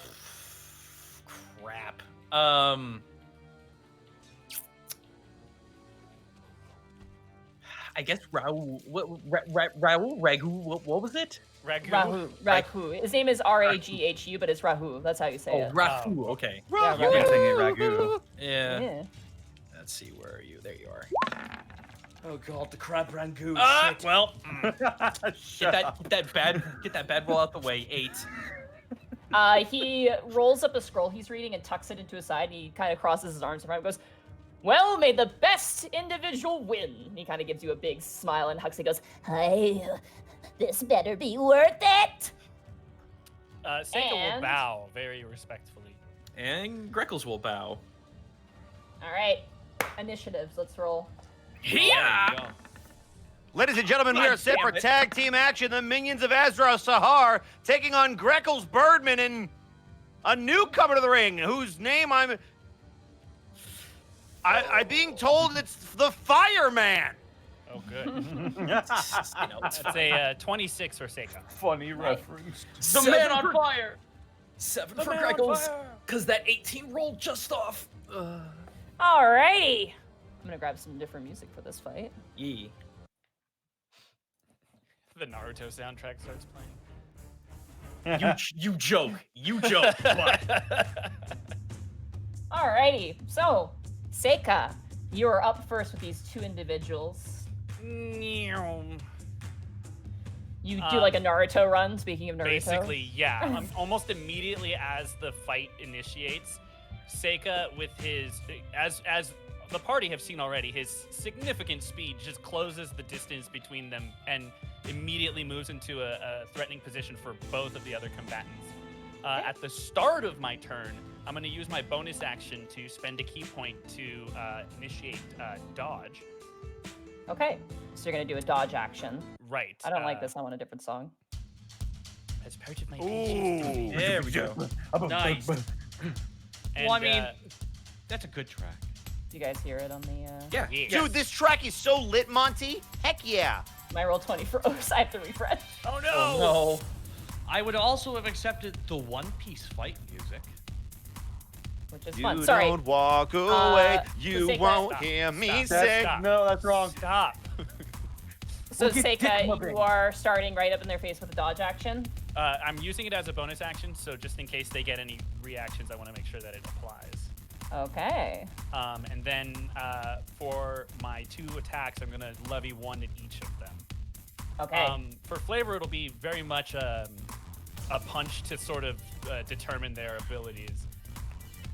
Trying to figure out which would be the greater threat. So the first attack will be on Rahu. All right.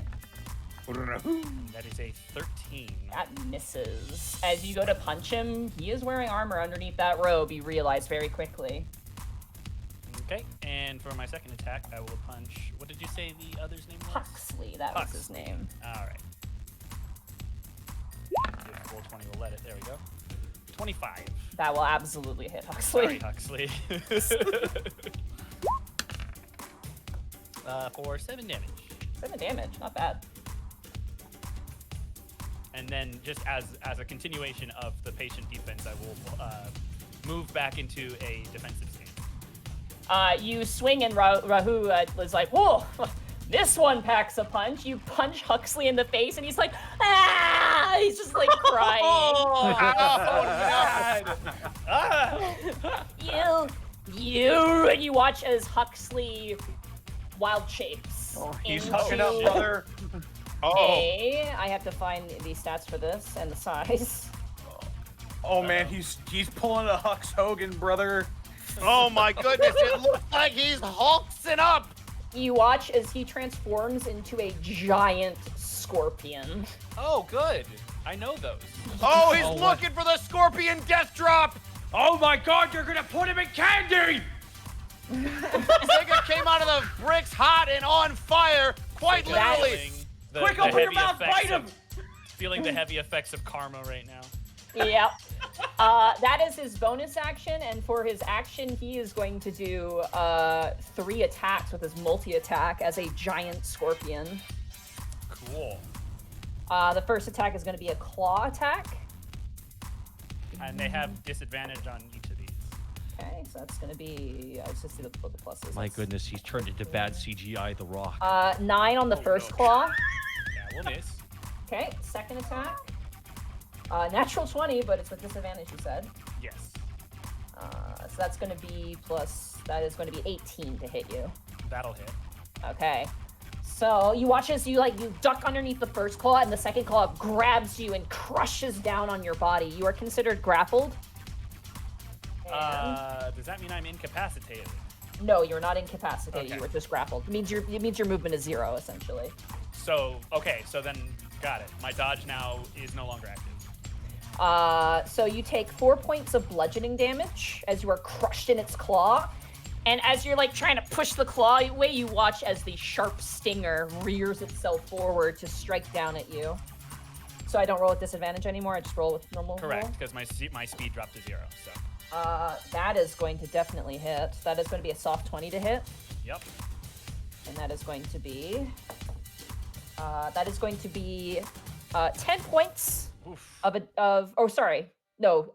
to be 8 points of piercing damage. And I need you to make a Constitution saving throw for me, buddy. Is it poison? It is poison damage. It is not the poisoned effect. Okay. Yeah, it'll specify if it's damage or not. You're just immune to the condition. You said Constitution? Constitution, yes. 18. You are very lucky. As the striker pierces, you manage to grab the stinger and pull it out before the venomous poison begins to spray out like a sprinkler on the side, and you're like, ooh, jeez. That is Huxley's turn. He is pissed. It is now Ragu's turn. Oh no, it's not. It's actually Greckles' turn because Ragu got a 2 because he's. Oh no. Right. Monty, I can't fit here, can I? No, these corners are occupied. This one is not because the majority of it isn't. But same goes for you guys. Yeah, I wasn't sure just because of percentiles or how much. Yeah. You know what I mean. Okay, well, seeing him picking up my young ward, so to speak. Greckles pulls out the magic dagger of venom with action. We'll activate it, and I will slide in for an offhand stab. Okay, on the giant scorpion. On the giant scorpion, do I have flank because he's does grapple? How do the mechanics work for this? Because I don't know if this is sneak or not. I will say that you are grappled because he is preoccupied with. Oh, you mean sneak? Well, you get sneak irregardless, but you are technically in a murder sandwich, so I will say yes. Okay, I wasn't sure what. Oh, if he was prone, then I would say no, but you're immediately both in threat radius, so yes, I'll give you guys flanking for this. All right, here we go. Here we go. 22, 23, 24. That hits. That absolutely hits. All right, so con save DC 15. Okay. Con save DC 15. 8 piercing and sneak attack. Roll your sneak attack as well. No, it's 3. It's offhand, remember. Right, but you still get your sneak attack on your first hit. Right. Yeah, please. Dice, please. My pencil! That was a bad roll. So 19 points of damage. How's that con save? That's, 1 second, let me just calculate. That's 24 points of damage total. Mm-hmm. So give me a second here, I just need to do some maths. That's gonna bring it down to that. And then that's gonna bring it down to that. Yeah, you get a solid hit on the scorpion. And then the Constitution saving throw, I just have to check the stats real fast. 11. Nope, he fails. So he's taking fails. 2 d10 poison damage and is poisoned for 1 minute. Okay, wow. So that's ironic. That's disadvantage with disadvantage on ability. attacks and saving throws, and then also so he's got a disadvantage on attacks. So essentially. here's that 2d poison. 18. Oof.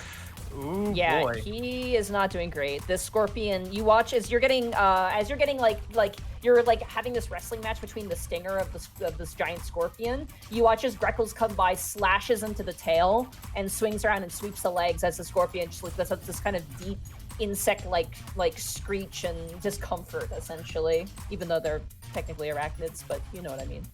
It's all good. All right, that's all 3 of what I can do. Alrighty, it is now Ragu's turn. He's got a lot of fun things that he can do.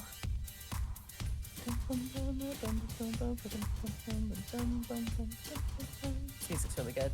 It is really What fun. does he I like want to do?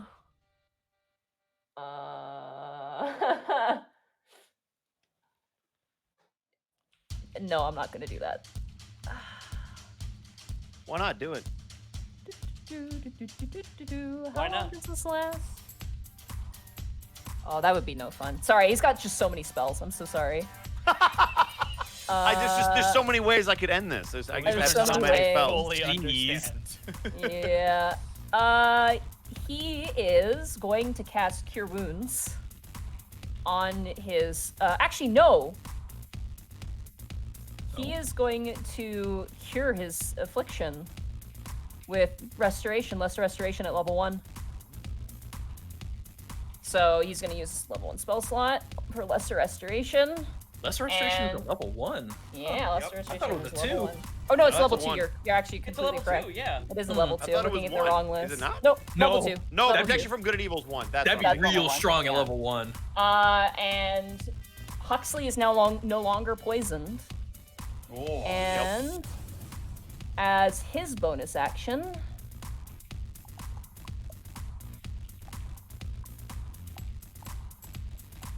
there's so many spells that are just actions and don't have bonus actions. This sucks. Right.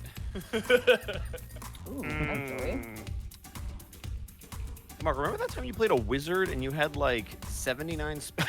Right? Remember that time I had a 9.5-page spell book that I brought? I remember that time you made it twice. And people would make sandwiches during my turn because it would. Yeah, I guess be like, I'm gonna use the restroom. I'll be back when he's done. Hey, boss, remember that time you accepted the, of course, Hasman Hotel audition? What? Big mistake. What? I'm just giving you shit, dude. Don't worry about it. Ragu is going to move. Seika, that does give you an attack of opportunity as he moves away. I punch him. Yeah. I don't punch him. 13. You miss completely. You're a little preoccupied. You choose between holding the stinger back or punching him, and you choose to hold the stinger back. Probably the best decision. That ends Ragu's turn, and you watch as he flips through a book and is kind of going through scrolls and kind of deciding what to do. Seika, it's now your turn. Where is he holding me?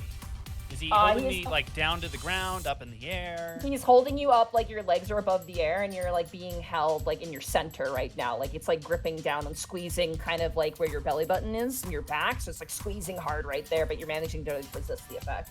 Do you operate spells in 3D?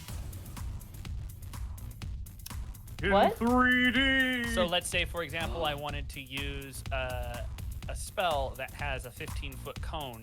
If I angle it down, would that not spread 15 feet horizontally? You can aim it. So you're trying. I'm assuming you're trying not to hit Greckles. And the NPCs behind him, yeah. Well, the NPCs are behind a wall, so they're fine. Fair. Okay, then I definitely don't want to hit Greckles. I can do sweet flips. It's okay. You can angle it just slightly to the side without hitting him, which will hit the scorpion. So go ahead and. Greckles knows how to invert into manual. It's fine. It's true. Wait, you guys don't do automatic? I'm gonna go ahead and punch him. Okay. 20! Oh, yeah! Does a nat 20 do it? I don't know. Yeah, that hits. Okay, let me go ahead and roll that damage.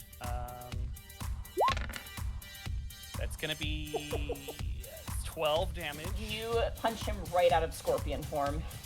And you are no longer grappled as you kind of land on the ground, and Huxley like grabs his face like, ah! You see now there's like this kind of orangish like white blood coming out of his nose. He's a bug, so he doesn't have red blood.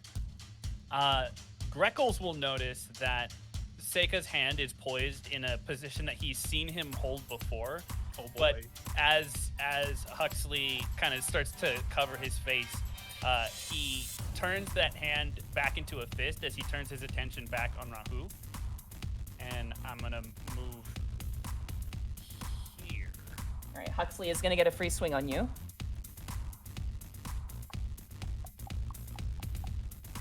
He has a scimitar. For being honorable. 16 to hit.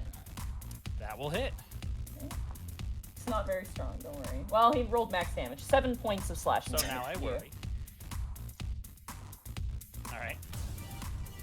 As you run up to Ragu, he kind of like looks up from his goal and goes, "Oh, hello there." And I'm gonna punch him. Okay. Punch. Not punch him. Does a 14 hit? 14 just hits him. Oh, wow. good. All right.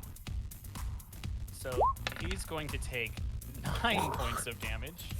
Yeah, he gets punched. And then I am going to spend. Woof. Okay. Let me calculate this out really quickly. Sorry. I need to double check something really quickly. So sorry. No worries. I am going to spend 3 key points. Oh. As now, if Greckles is looking, he'll see Seika's fist turn into an open palm as he shouts, Tenka! And I'm going to cast Burning Hands as a level 3 spell. Holy shit. That's gonna only hit Ragu. You can't reach Huxley from your position. I'm just aiming at Rahu. Okay. Is there a saving throw involved with this? It is a dexterity saving throw. Oh no. Also, Okay. it explicitly says that the fire ignites any flammable objects in the area that aren't being worn or carried. That aren't being worn or carried. Okay. Wow, that's an incredibly low amount of damage. He got a DC 17 as well, plus 0, definitely so it's beat it. half. So he's gonna take 5 points of damage.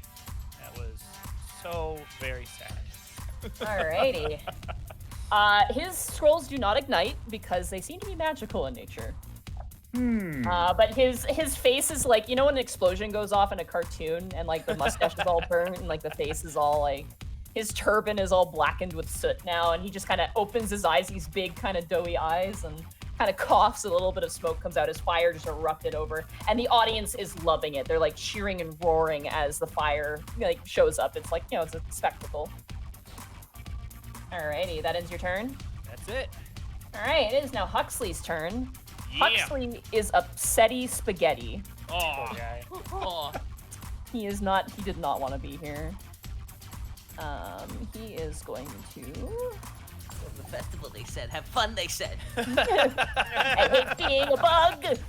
Zito, use that voice on somebody. Maybe you That- should have that's thought a about good that. character right there. I have done it. That's actually in my demo. Oh, hell yeah.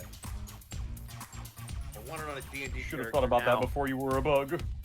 All right, some people are gonna have a bad time, but most people are not. Uh-oh. Jesus. Well, fuck. Huxley is going to cast Insect Plague. Oh, on the God. battle Oh, arena. Oh, Great. Oh, no. Just what we So needed. from bellowing from Huxley's coat come locusts and all sorts of like scarab beetles. Wallfly, calm down. And everybody in the area needs to make a Constitution saving throw, which means What's all this? the fighters. What's this? A large influx of area woefully underpopulated by bees? A large influx of bees ought to put a stop to that.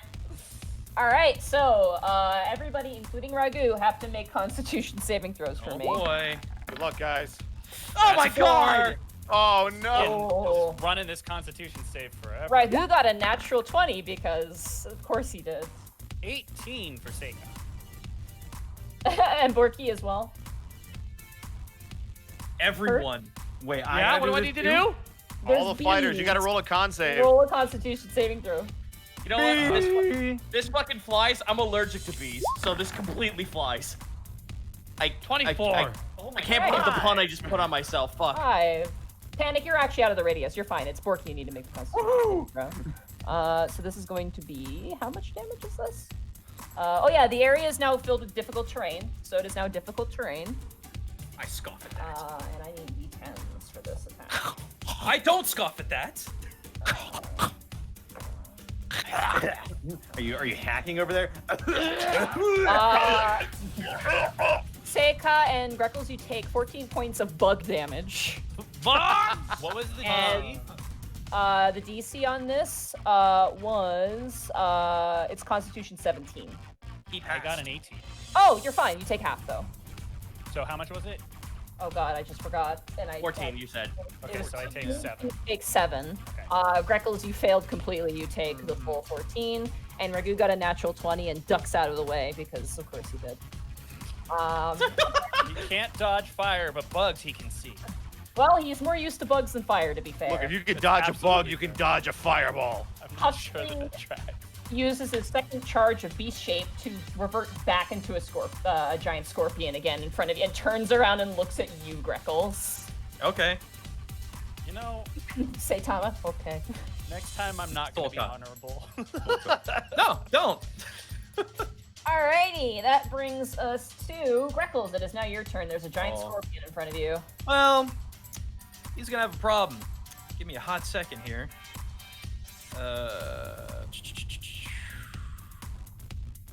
Yes.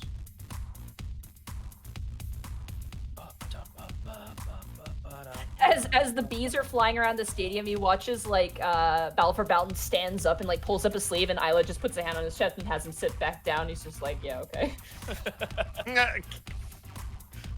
What are bees to death? You know what? Sorry, I actually need to map this out correctly.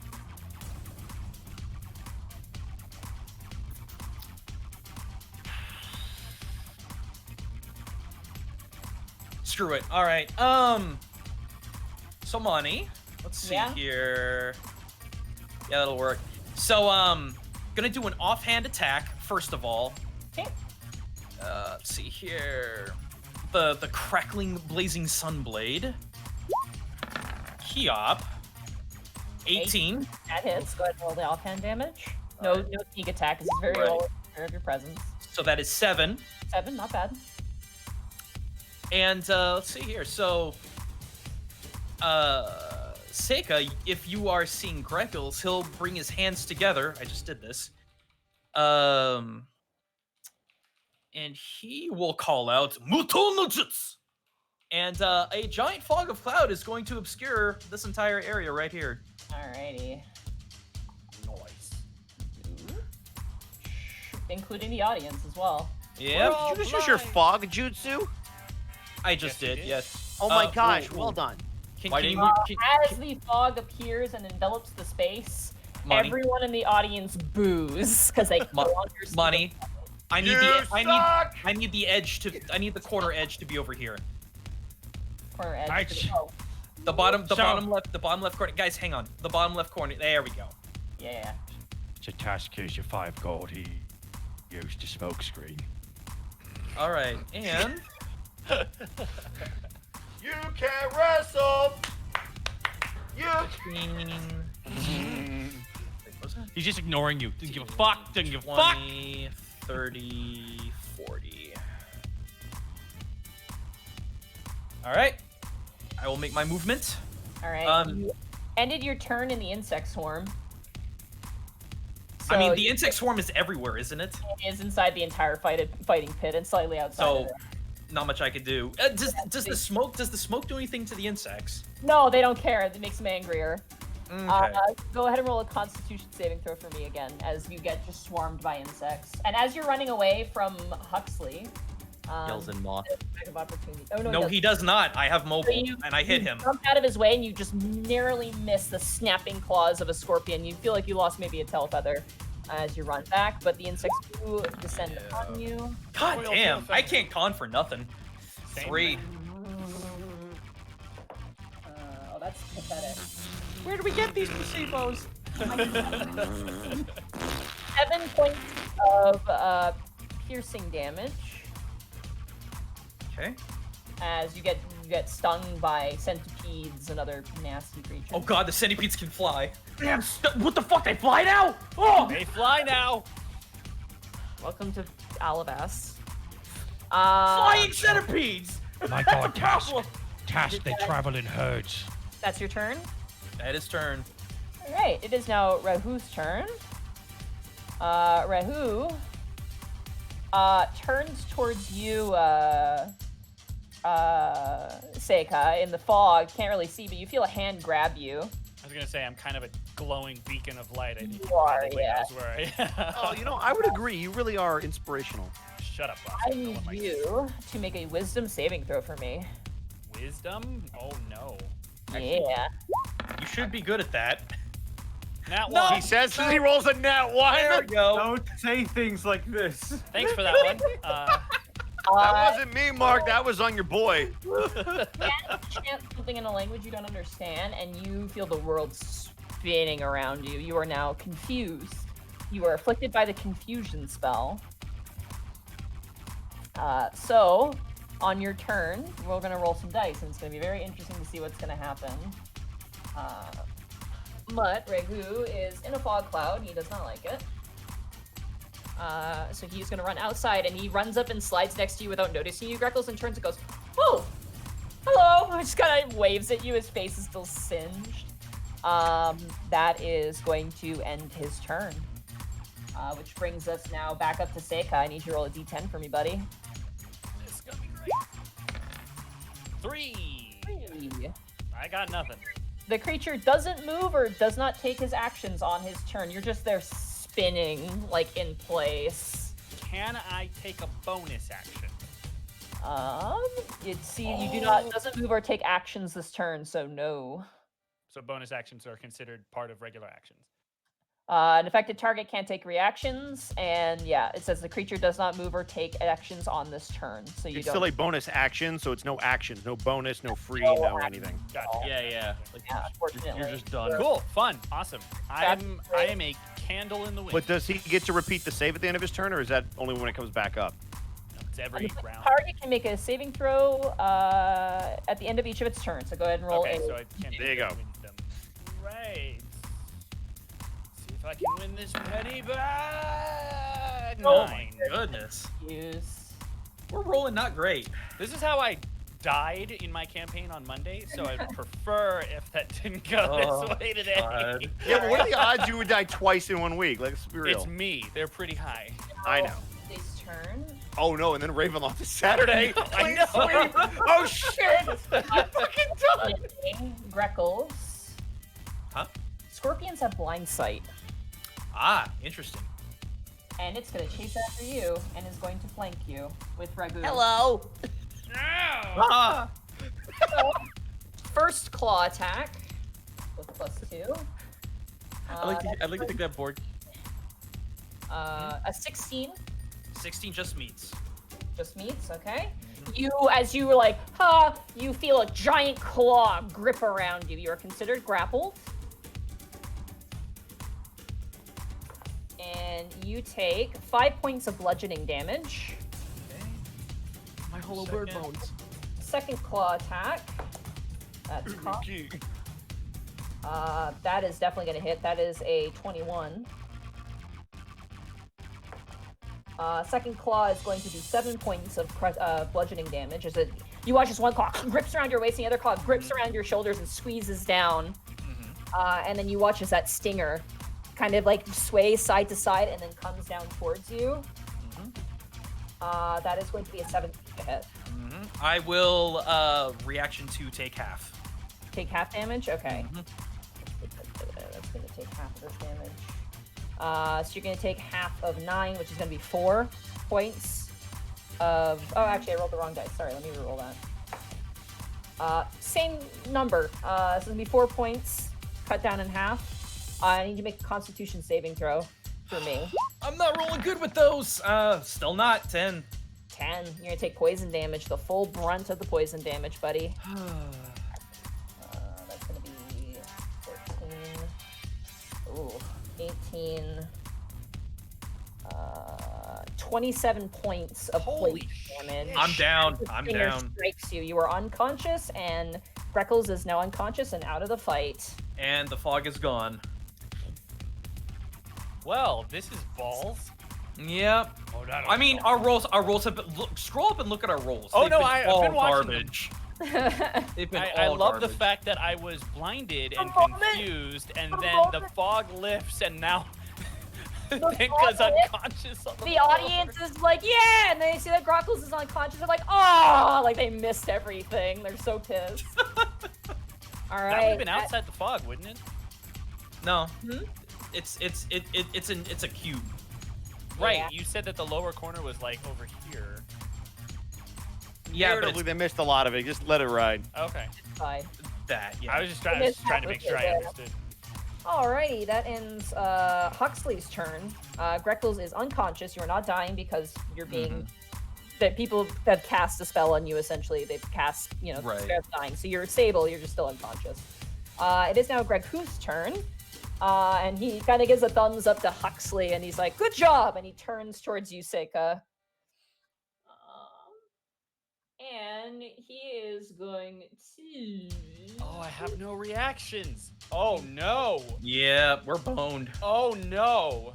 He is going to Guiding Bolt at 4th level. Oh no. Yep. Yep. You better hope you make this save. There's no save to make. I have no reactions. Yeah, it's just a hit or don't. The thing is, like, I could handle this if I had reactions because I have deflect missiles, but I don't have any reactions. Range spell attack. Oh, that's pathetic. That's going to be a 13. Does that hit you? That will miss. Oh, His you Guiding lucky Bolt bastard. misses you. He rolled awfully. That's He hits not- one of the bees. Yeah, he hits a bee and it's just like dies. And he's like, "Ooh." He kind of turns it back. So he goes, "My arm is not quite what it used to be." And you see as the scorpion just chitters and looks annoyed. Seika, it is now your turn. You are still confused. Go ahead and roll a d10 for me, buddy. I hate this. 6. Again, you can't do anything on your turn. You are still like, the world is spinning. You see like 5 giant scorpions. This is horrible. Yeah. I'm gonna go ahead and fail my wisdom save here. You did choose to fail? No. I Oh, passed. No, you're good. You shake it off. You like shake off the confusion and you look forward towards these 2 individuals and see Greckle is currently unconscious on the ground. You're stinks. This is not All good. right. I would say that people might notice that Seika's smile no longer looks humorous. Oh, you done He's- pissed off he's- Papa Bear. He's smizing right now. Oh God, he's Jeff the Killering so hard right now. All right. That ends your turn. It is now Huxley's turn. Huxley is going to drop Greckles to the ground and is going to charge you with its claws again. First attack. Got that. That's a natural 1. That will definitely Yes. High severity, 19 severity. Oof. You, Seika, as you watch as the claw comes towards you, you grab the claw and the joint and you bring down your knee and you snap it. Oh, Christ! As Above game, I feel so bad. the scorpion looks in great agony and pain. Second attack with the claw and anger. That is going to be a 22. Yeah, that hits. That is going to be 7 points of bludgeoning damage as you are grappled again. And the pincer is going to come down. Or it's It's not been a gonna- wild match. 11. That's going to miss. That will miss, yeah. You, as the claw grabs you and you are grappled again, the stinger comes down and you grab it with your offhand, just kind of squeezing down onto it. That ends Huxley's turn. It is Reghu's turn. He is going to... oh, you forgot to take insect damage as well. They actually all have to take insect damage. Oh, shoot. Yeah. Even the insect? Except for the insects, but everybody else, including Huxley, has to take the damage, I believe. It's indiscriminate, I believe. So it's a con save? Constitution save, yes. Yeah, and everybody has to make the saving throw. Oh boy, 4. Okay, Huxley. That's very sad. That's a 12. Everybody Ragu. passes out. It's a New Japan finish. So. Alright. Be gentle. Oh god, that is not gentle at all. I'm so sorry. 27 for everybody. Holy crap. So that's gonna be We all just die simultaneously. Yeah, right. That's gonna bring them down to. Don't Borky and Task have to make it too? They're for the sake of this, they've stepped back. Okay, I'm gotcha. The one using the radius has stepped back. We're out of splash zone. Just keep standing in the bug. Task walks Borky's out. like, nah, fuck chewing- it. Task walks out chewing on something. And he like holds a dead bee to Borky. You want one? He's gotta make a Constitution saving throw to maintain the spell. Actually, Effort. It's not tasting candy. I don't know if I want to eat that. More for me. That's a failure. The bugs disappear as Huxley takes damage from his own bugs and kind of sways his tail, kind of trying to dismiss them, and eventually they all scatter. He's still up? Yeah, he's still a scorpion and he's still up. Jesus. Ragu is looking terrible though. Ragu looks awful. That ends Huxley's turn. Ragu's turn. That will go on. He doesn't have a lot of combat spells, I'm realizing. Poor guy. Yeah, he's definitely not But a. lucky you. He's an uncle wizard. He wasn't prepared an to uncle. fight. Shit. I need to babysit the kids. Why am I out here? He is going to. He's gonna do another guiding bolt, but it's 3rd level this time. I should have opened up with mirror image. I thought I could be. You sneaky didn't open this with thing, though. Kagebushin no I Jutsu? did not expect No, I the didn't. adorable Another centipede to have a crap Natural ton of 1 HP. for. Oh well. Wow. Okay, so Seika staying alive. He's He rolling just as well as misses. me. As he throws again and misses, you watch as Huxley, like the scorpion, just fully turns with you in its arm and looks towards Ragu, and he goes, "I'm sorry, I'm sorry." Just kind of like. waving. I'm pretty sure this fight has lasted longer than the frogs. This is insane. Yeah. Holy crap. Seika, it's now your turn. Cool. I'm gonna punch the scorpion. Okay. As you That do. might surprise you, but Mhm. it's a 14 hit. Working does not hit. It's got a hard purpose. All right, I will punch again. Oh yeah, that'll That was hit. a 19. definitely hits. There you Yeah. go. Okay, so first and foremost, there's 5 damage. Okay. I'm going to spend a key point to make it stunning strike. Okay. That's a Constitution saving throw, or Yes, all right. and he needs to beat a 14. 12. He fails. He is now stunned. Ooh, yes. All right, and unfortunately, because I can no longer feel bad about it in character, I'm gonna spend another key point to do Flurry of Blows. I will thematically allow this. I can no longer feel good. 2 more unarmed strikes. And he is stunned, so these are with advantage. So 22. Just gonna double check the effect. This is an effect we don't actually get very often in this game, so I'm just gonna Yeah. go real fast. All good. So a stunned creature is incapacitated, can't move, and can speak only falteringly. This creature automatically fails strength and dexterity saving throws. Attack rolls against the creature have advantage. So that'll hit. And for 8 damage. Okay. And He's then looking not great. Second hit. Advantage 21. 21. That hits. Go ahead and roll damage. 6 damage. He is no longer a insect. He is now normal size. There you go. And that one carries over. And whereas before there was hesitation in his position towards this little bug, Seika is looming over this creature with a dangerous fire in his expression. Okay. That brings us to Huxley's turn. Huxley is. Stunned. Stunned. Oh, he is stunned. That's right. Can he resist it? Does he have to re-roll that at the end of his turn? Can you click it? Well, it would be the stunned effect, so it's not in the description of stunning fist. Spells and stuff typically say though if it's like Yeah, repeat. stunning strike. I'm just gonna double check this super fast. It says. Here you go. Oh, end of next turn. End of your next turn. So yeah, he's stunned. He's still stunned. He can't do anything. Yeah, he's Sorry, bud. incapacitated. Yeah. I like That you. You're cute, but That ends Huxley's turn. It is you hurt now. my prince. That is now Regu's turn. Regu is going to. He really wants to hit this. He's gonna roll another guiding bolt. At this I'm point, gonna it's a get you matter with of pride. Here I go. Pew! Okay, it's not a 1, but it is a 2. Oh no! Wow.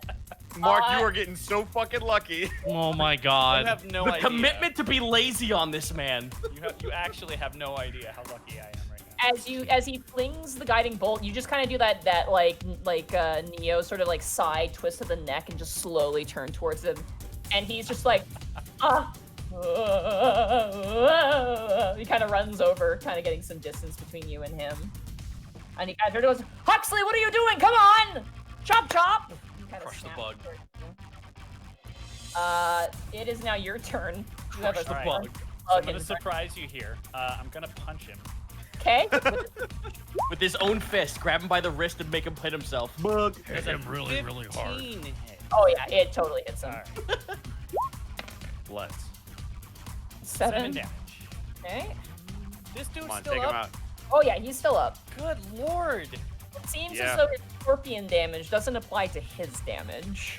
That's kind of cool. some bullshit. All right. That's druids. Welcome to Druids. I'm gonna punch him again. Okay. With advantage. Yeah, absolutely. That's gonna hit him. Yeah, 26, baby. And damage is 6. 6 points of damage. Okay. And I'm gonna spend a key point. Okay. And flurry of blows. Flurry your burst. To punch him in So I'm each gonna of his punch him tiny again. individual arms. Bosco Blur, mentioned blur. Ip Man earlier, but legit, I'm That's Ip Man-ing legit. on this bug. Look, I know you. I've known you for a decade. I know what you're about. One fist I'm right there with you, buddy. It man's the shit. 24 That Yeah, hits. baby. Total damage. for 6 more damage. Okay. It doesn't sound like a lot of damage, but it's a lot of hits. But it is adds chipping up. away. And... Come on. Oh, thank God. Oh, you lucky 17. bastard. 17. That hit. Thank God for advantage. 5 damage. Nice. I am so unhappy that he's still Punch, alive. punch, punch. He is still alive. He's hurting. So unhappy right now. You think you're unhappy? I'm on the ground. It is now Huxley's turn. He shakes off the stunning. He's like all beaten and battered. He is. Crackles lifts up his head. You think that's bad? You think? Remember the time we? Take up one more thing. Oh God. He is gonna use. You know what? This will be fun. He's gonna use Primal Savagery. Okay, so fun for who? Fun for me. Okay. That means he's You going watch to get as to do some his mandibles elongate and he tries to bite down on you. So it's a melee spell attack. I don't like this. Nom nom nom nom nom. Oh my fucking! This dice is done. I'm done with that one.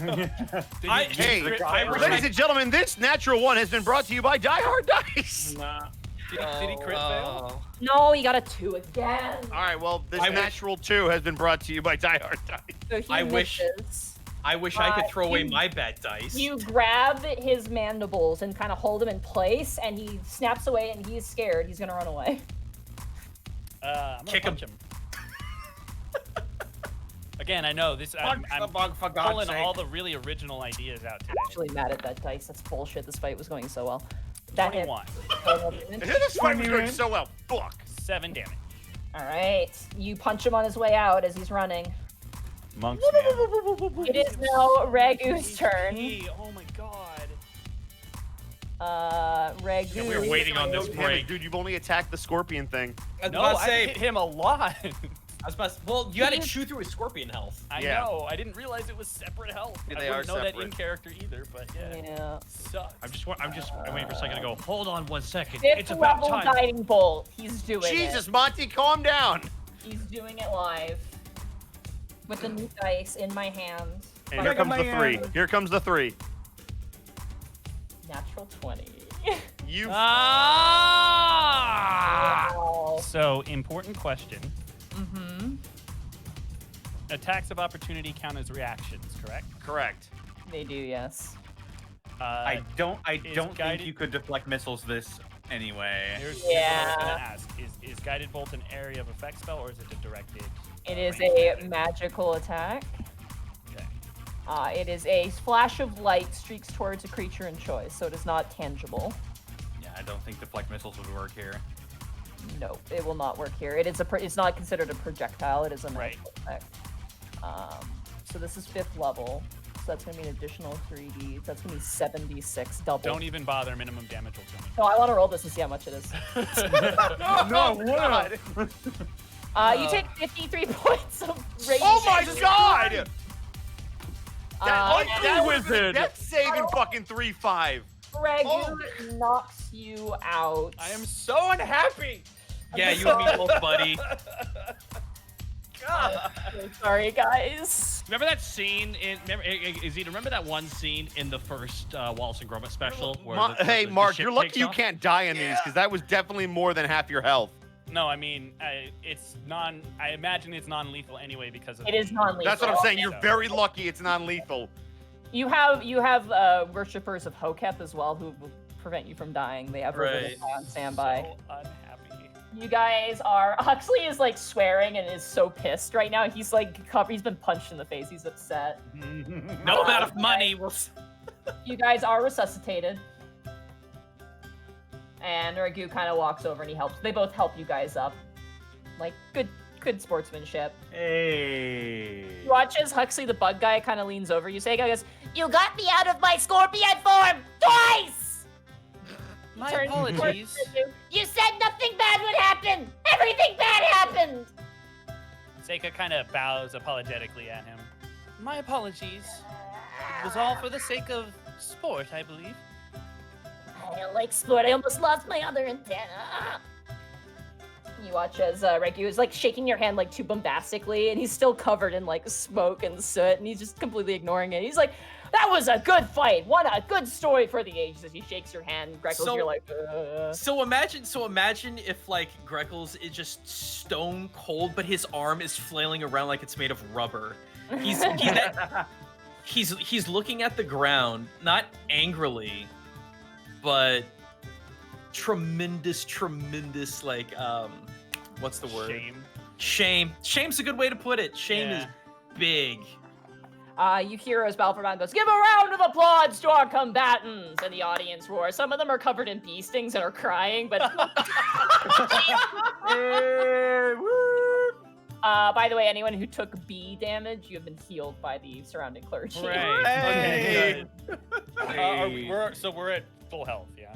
Yeah, you guys get healed at full health. Your slots are still spent, so anything you Right. use is spent, but your health is all back up.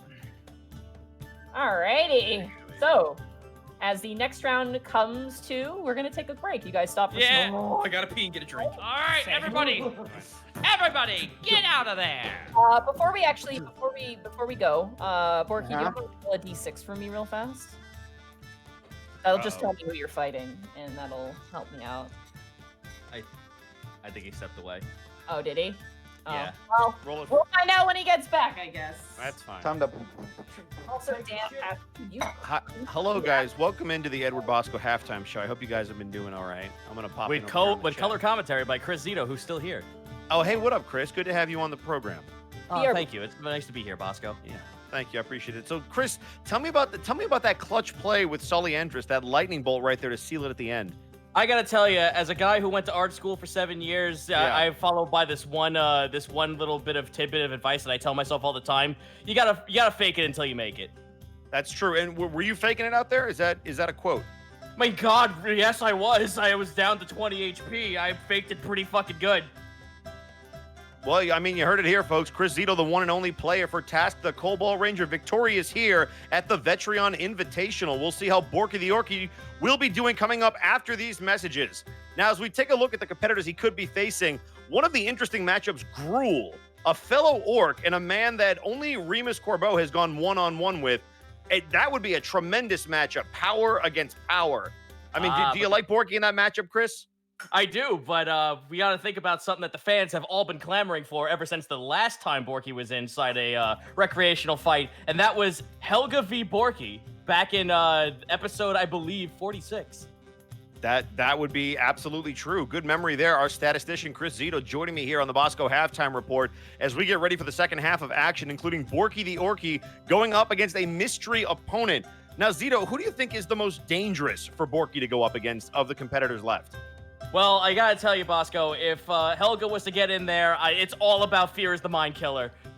Borky has had some time to bulk up this entire time. He's been here for a whole season. He fought dragons, for God's sakes. But I gotta tell you, sometimes Fear just lingers in at a player real hard, and if it shakes them up, they're gonna lose fundamentals really quickly. And we like to remind everybody that today's episode of the Vetreon Invitation is brought to you in part by Lowe's. Lowe's, but why? Why, though? And by Homebrew. Chris Zito, where can they find some of your homebrew?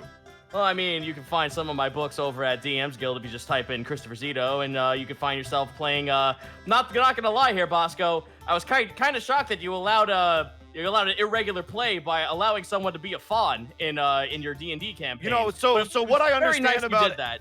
So Edward Bosco isn't what I would call an intelligent dungeon master, nor would I call him very perceptive. So I think you might have snuck one by him. No. By playing fair, I always make sure. I am a very big stickler when it comes to play-by-play. It is fun to change things up and let it be varied, but you got to understand fundamentals, and I'm all about that. So I completely agree, and you would not admit live on stream to creating a homebrew that was not well balanced and play tested. And Ravenloft this upcoming Saturday, 7:00 PST, right here on the Unexpectables Twitch channel. You would not create a homebrew that would break a game. And has Saturday been a good playtest opportunity for you, Zito? Absolutely, actually. I feel like it's going to probably need a little bit more of a case study because this is, I believe the Fawn is, if not the newest bit I ever put out. Yes, it actually is. It is the last book I ever put out, so this has the least amount of playtesting, so this is actually very good. Well, we'll have to see how your Fawn does this upcoming Saturday as all of you begin your quest towards the strange encampment and Madam Ava. If you haven't checked out the first episode of Ravenloft, you could do so right here on twitch.tv/The Unexpectables. But don't touch that dial yet. We still have a whole nother half of action, including the debut of Borky the Orky in the Vetreon Invitational. This is going to be a heck of a showdown. Will it be Gruel? Will it be Helga? Will it be someone completely unexpected? Will he challenge Panic out of the crowd? Who knows? We'll find out right after this. I'm back. And Gaijin, that was a tough loss out there. Talk to me about how Kenku Beware as a tag team functioned out there, the team of you and Seika. Something you have to understand, Bosco. Yeah. Fate is a fickle mistress. Yes, that would be the same. One moment, she's smiling at you. She's giving you a wink. She's giving you a little pat on the back. You're rolling that 20. You do good. Yep. Other times, she just had it with you. You're like the boyfriend who's just bumming around the house, won't get a job, just sits around drinking all day. And she kicks you right in the balls. Not once, not twice, but 6 times. And when that happens, brother, when you go down, there ain't nothing to say about it. That's just life. Talk to me about Greckles Birdman's interesting conversation with Sully, where apparently Greckles tried to give some insider information on how to defeat Borky the Orky. What was that all about, Gaijin Goomba? Well, as we all know, Greckles and Borky do have a long history of not animosity, but playful banter. You all know that. Everyone knows that. We've been live for 2 years. A sporting rivalry, sure if you would. Indeed. So, considering how strong Borky is, how much of a threat he actually is in the ring, how he specialized for this very thing, it's not brute strength and a head-on fight that will bring the Green Giant down, but a battle of wits and psychology. Yes. The only thing that Greckles did is level the playing field. That's an interesting perspective. Now, Gaijin, talk to me about those last couple of plays there, deciding to throw up a fog cloud instead of going for maybe a mirror image. What was that strategy in your mind? See, the idea was to take a round or two to possibly recoup. I figured Seika would have that healing bastard up on the ropes while that Scorpo was just running around in circles. Nobody ever told Greckles or myself that Scorpions had blind sense. That's if true. they did. Well, to be fair, that would be metagame, and we don't allow that in Dungeons and Dragons. However, do you regret anything other than the fog cloud? Do you like your approach as a team? I mean, Seika held out there for a while, soloing two very difficult competitors in the Azra Boys. The biggest critical failure of the night was not opening up with mirror image, because that can easily eat 4 attacks. That needs to be the opener from now on, Bosco. It was a strange tactic. I was talking up here with my broadcast partner. It was strange to not see Greckles come out of the gate with mirror image. That seems to be a trademark of him. I wonder if he was maybe thrown off or if he was trying something new because he was in there with Seika. Do you feel like maybe if he was in there with Borky or Remy, somebody with better chemistry, was chemistry a problem for Coco Beware, or rather Kenku Beware? Thanks, Bosco. Thanks, Eric. I'm gonna be honest with you. I was watching the match and it was like a lot happening. It was awesome. So talk to me about what you saw out there, and I wanted to ask you specifically, Kurt. What do you make of the potential matchup of Borky the Orky versus Helga coming up right after this halftime break?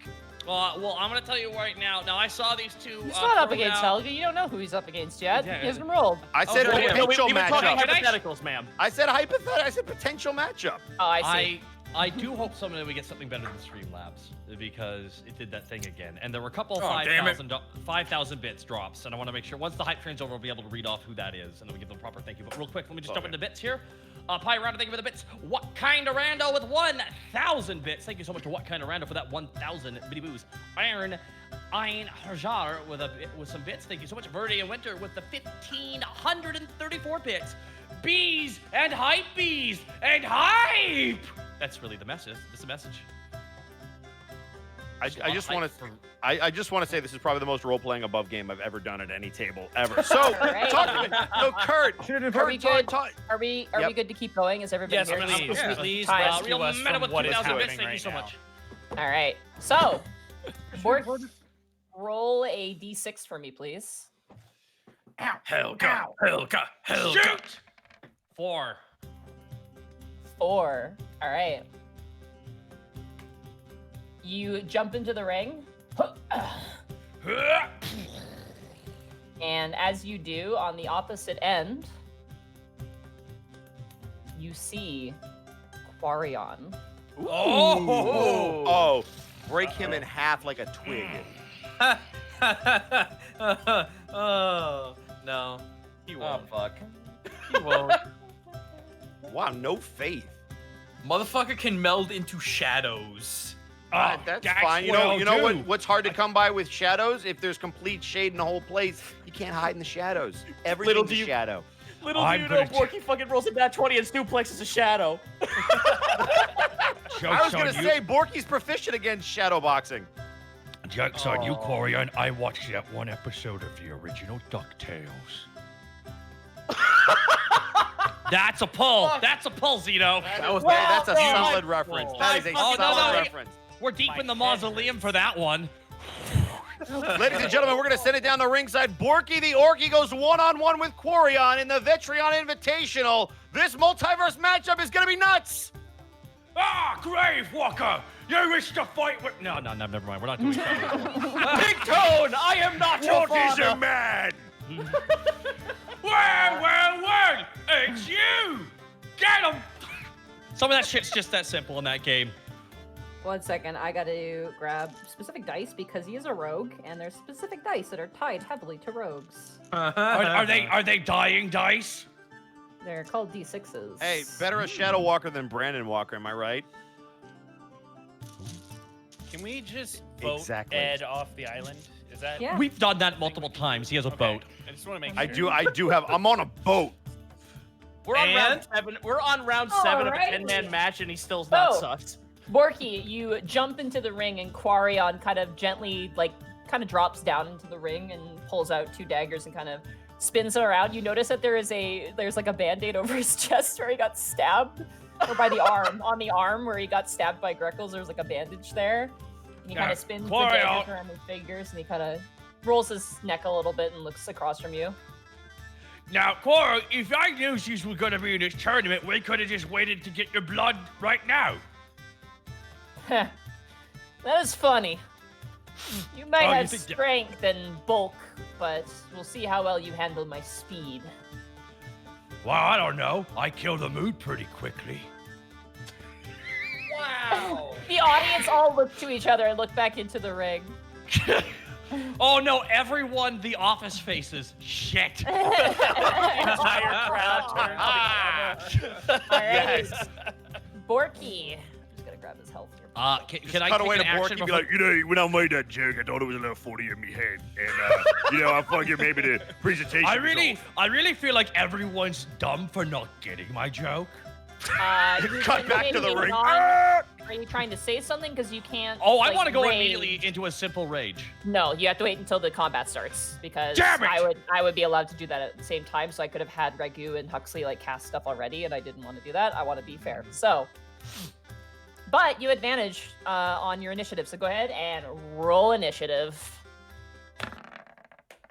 13 and soft 20. That soft 20 That's is good. not right. That's not right. Song. Where's? Last time on Roll With Me. Wait. See, I'm Trip Song's so Roll With Me. confused. Oh fuck, Okay. am I Asmo now? Yeah. Snake stuff, snake stuff, snake stuff, snake stuff. Okay. Okay. Borky, you are up first. Oh, I am? Yeah. Well, Borky's gonna flash step. You know, one of those jumps where you do a double jump. Okay. Runs right. I'm running right at him, going for 2 swings with Ronfald immediately. All right. Yeah! First strike. Natural one! Double that one? I forgot to rage! I'm gonna shit. screen cap this. That is amazing. Double natural 1. If only I hadn't have rolled a 1, then I wouldn't have rolled a 1. Okay. He went first, and As you charge towards Quarion sees you coming. You almost see, the anime in an anime where a character's eye twinkles and then suddenly Yes! thing. As you're charging him, just guns blazing, you see that and he just disappears and you tumble forward and you are now prone on the ground. And as you turn and flip around, he is now behind you, flipping a dagger and looking down at you and smiling. Come now, you're gonna have to try harder than that. Already. Okay. All right, well, help me up at least. Borky offers out his left hand. You're on your own, buddy. He's not gonna help you. Oh. Now, am I allowed to get up and gotta wait for my turn? No, you can get up now. It just takes half your movement, so Ah. which I think you have. No, I only have 15. Oh, you cannot get up. You don't have enough. You have 10, unfortunately. So you are prone on the ground, but you can still attack. Prone doesn't you can't do anything. Let me just Well, then Borky is going to. Sorry, So, chose to attack. a prone creature's only movement option is to crawl unless it is to stand up, and thereby ends the condition. The creature has disadvantage on attack rolls. An attack against the creature has advantage if the attacker is within 5 feet of the creature. Otherwise, the attack roll has disadvantage. Oh, so he's within 5 feet. So he has. No, he's gonna have it. He's gonna have advantage on you. So you can crawl, but basically your second attack you can take, but it's gonna be with disadvantage. Can I sweep the leg? You can attempt to. I'm gonna try to sweep the leg. This Sweep as the a leg. shove action. So this is gonna be a shove action. So it's gonna be your athletics versus his acrobatics. Excellent. Wait, He's this a might be rogue. close. Yeah. Natural 20! you have got to be kidding me. I'm gonna screen cap that one too. So Wow. Heaven or hell, let's rock, Borky! wow. So he got a 19 to give you context, which would have been a 28, but because of the natural 20, you succeed and he is not prone on the ground. Wow. Can I literally, like, Borky just literally does the fucking Ryu from Street Fighter low kick spin? Yeah. You spin around, and you know what? I'm gonna say this. You get back up on your feet as you do this. Holy shit, he jumped into light fierce! And Borky just cracks his neck. Shut up. That's amazing. Come on, Chlorion. Been a little bit slow today, don't you think? Oh, don't talk shit. Oh, don't talk shit. You Oh, just he don't talked talk shit. It is now Quarion's turn, unless you wanted to bonus action go into a rage. Oh, bonus action! Can I do that? Bonus action to but- rage! Okay, you're going into a rage. You're now raging. Borky now looks like he's second gear Luffy. Ah, I'm sizzling! Oh god, he's getting ready for a focus action. Mm-hmm. He is going to... Yeah, he is going to use half his movement to get up. He does like the, you know what, like people are on their back and they like do the flip up onto their two legs. Keep up. Yeah. And he is going to do insightful fighting as his bonus action. I always am insightful. So I need you to roll a deception check for me, Borky. Oh no. Marty, I love Why you. do I have to do that? I love this. Okay. What is that ability? Roll a deception check. What is this trap card? All right, I'm rolling deception, and that is hot damn. That's a 10. All right, so with speed and attention that you've never seen in a fighter before, you watch as Quarian immediately seems to have a read on you. He is going to, so 1 second. So you succeed, you can use, okay. So he's gonna roll to hit you. That is going to be plus, oh yeah, that's a 21. That's gonna hit. Oh yeah. Shit, he woke up level 1. Bye, Borky. Bye, Borky. Let's see what happens next. So you're gonna take, to start, you're gonna take 8 points of piercing damage from the dagger itself, which is gonna be cut down to 4. And he strikes you in a very vital place. He strikes you right, you know when you move your arm, where the armpit Yep. is, like slightly above it, where there's that kind of that tendon there. No! And Say he you're strikes your feelings.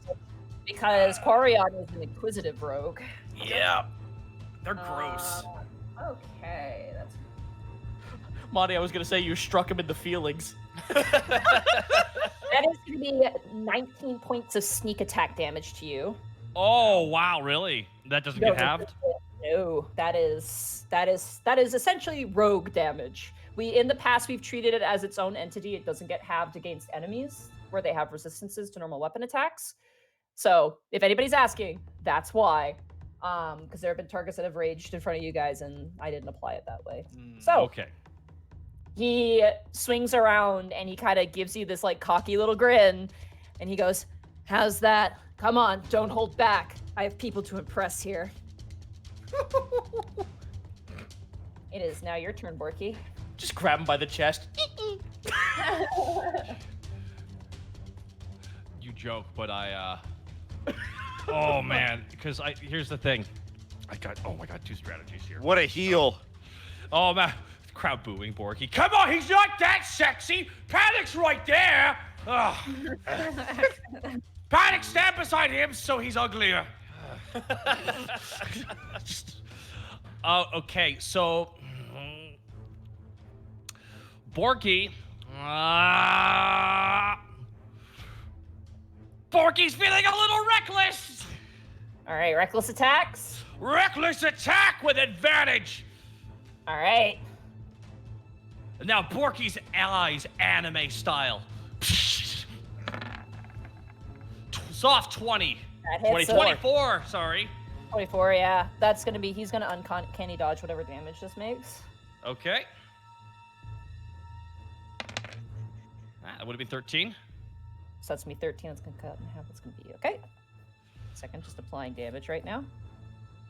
You swing down and you manage to hit him, but he seems to glance the blow a little bit as he flips out of the way. He's very movement heavy. He moves around a lot. Borky is pressing the advantage. Okay. Borky's trying to move within his guard. Borky literally, as he swings, he's still stepping forward to try and get as close as he can. All right, He's going to go for a big side swing, and here's another reckless attack. 22! That hits. Go ahead and roll damage. It wanted that nat 20. It wanted that nat 20 so bad. Boom! 15! Damn. Second, let me just Boom! All right. You swing down again, and you get 2 glances. The second strike actually hits him pretty hard, and he staggers a bit and kind of coughs and holds up his chest. It is now Quarion's turn. Come on! And you gave Okay, him Shinsuke, advantage calm down. twice. He gets to do what? You gave him advantage because you went reckless. I did. This is gonna hurt. So he gets sneak attack. No, whoa! Yeah, whenever you give a rogue sneak attack damage on advantage rolls. Whoa, Yeah, that's how that works. I did not know that. I'm looking You're right gonna, at don't his worry, face. you're gonna learn today. No, that's bullshit. That's bullshit. I'm looking right at him. Doesn't matter. He's an inquisitive. Listen, the way it works. So even if you didn't, he still would have had it. Yeah, Inquisitive get that, dude. you're fine. So for his action, he's actually going to cast a spell. Oh. He is going to cast Fairy Fire on you, Borky. Oh! So I need you to make a charisma is a spellcasting modifier. So that's going to make it. Going to present. Oh no. It doesn't tell me. Oh, spells. I'm an idiot. Okay, so make a dexterity saving throw for me, Borky. Okay. Hang in there, buddy. Window. Natural one. Oh no! You watch as Quarian flexes out his hand and a spray of light and glitter just erupts across your body. You are now affected by Fairy Fire. Oh, but that hurts quite a bit. And with his offhand bonus action, he's going to make a offhand strike against you with advantage. That is going to be a 19 to hit. Okay. And then you take Other dice, Monty. Real quick. There is. It's not on my character sheet now. I don't know why. Oh wait, no, there it is. I actually had advantage on that dexterity saving throws because I saw the spell coming. Danger sense. Oh, that's right. I'm sorry. So would he have passed with a 17? Does it say spell effect as well? Does it specify? Must see the trap and spells. I must see the spell being cast. So this is verbal, so I will say yes. I will allow for this. So roll again. Okay. This will be your punishment. You have to roll again because, Okay. you know. That didn't catch it, and that's on me. Okay. Even better. 20. You do not take the hit, so you're fine. Woo! Fairy fire. But He's But still, you take 1 point of piercing damage, and you're gonna take sneak attack damage again because of the advantage.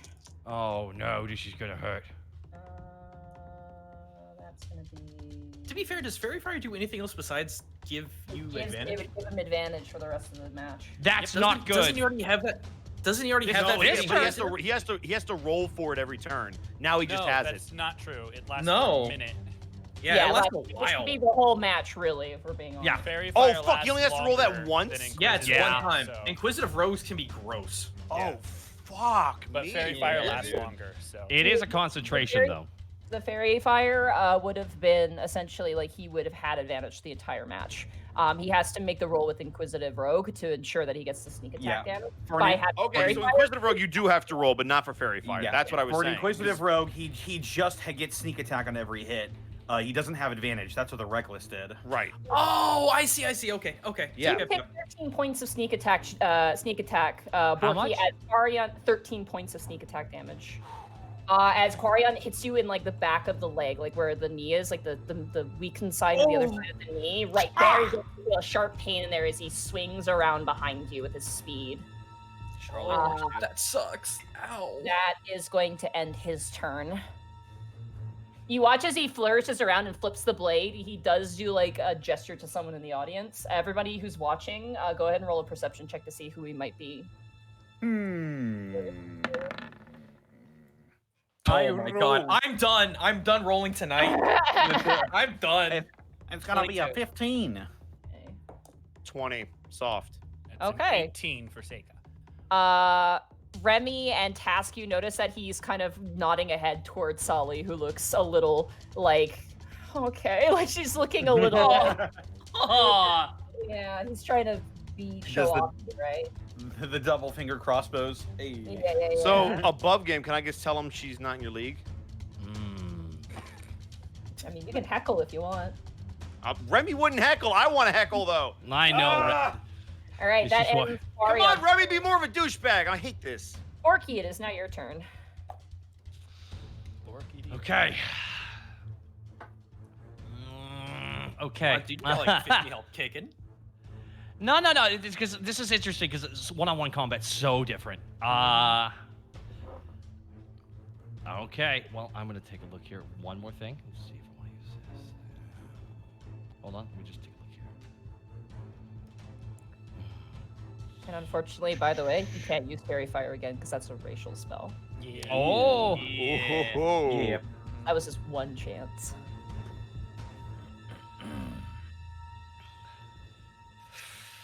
Borky just looks up from Corian. It's pretty good. Those blades of yours are tough, but Ronfault is an ancient blade, and it has slain many a foes. Intimidating presence. Oh. This is a. I need to do what? Okay, like you three. A three plus creatures. proficiency plus charisma. That's your DC. So you don't have to whatever those roll numbers are. anything. He has to roll. Yeah. Oh. Wisdom saving throw.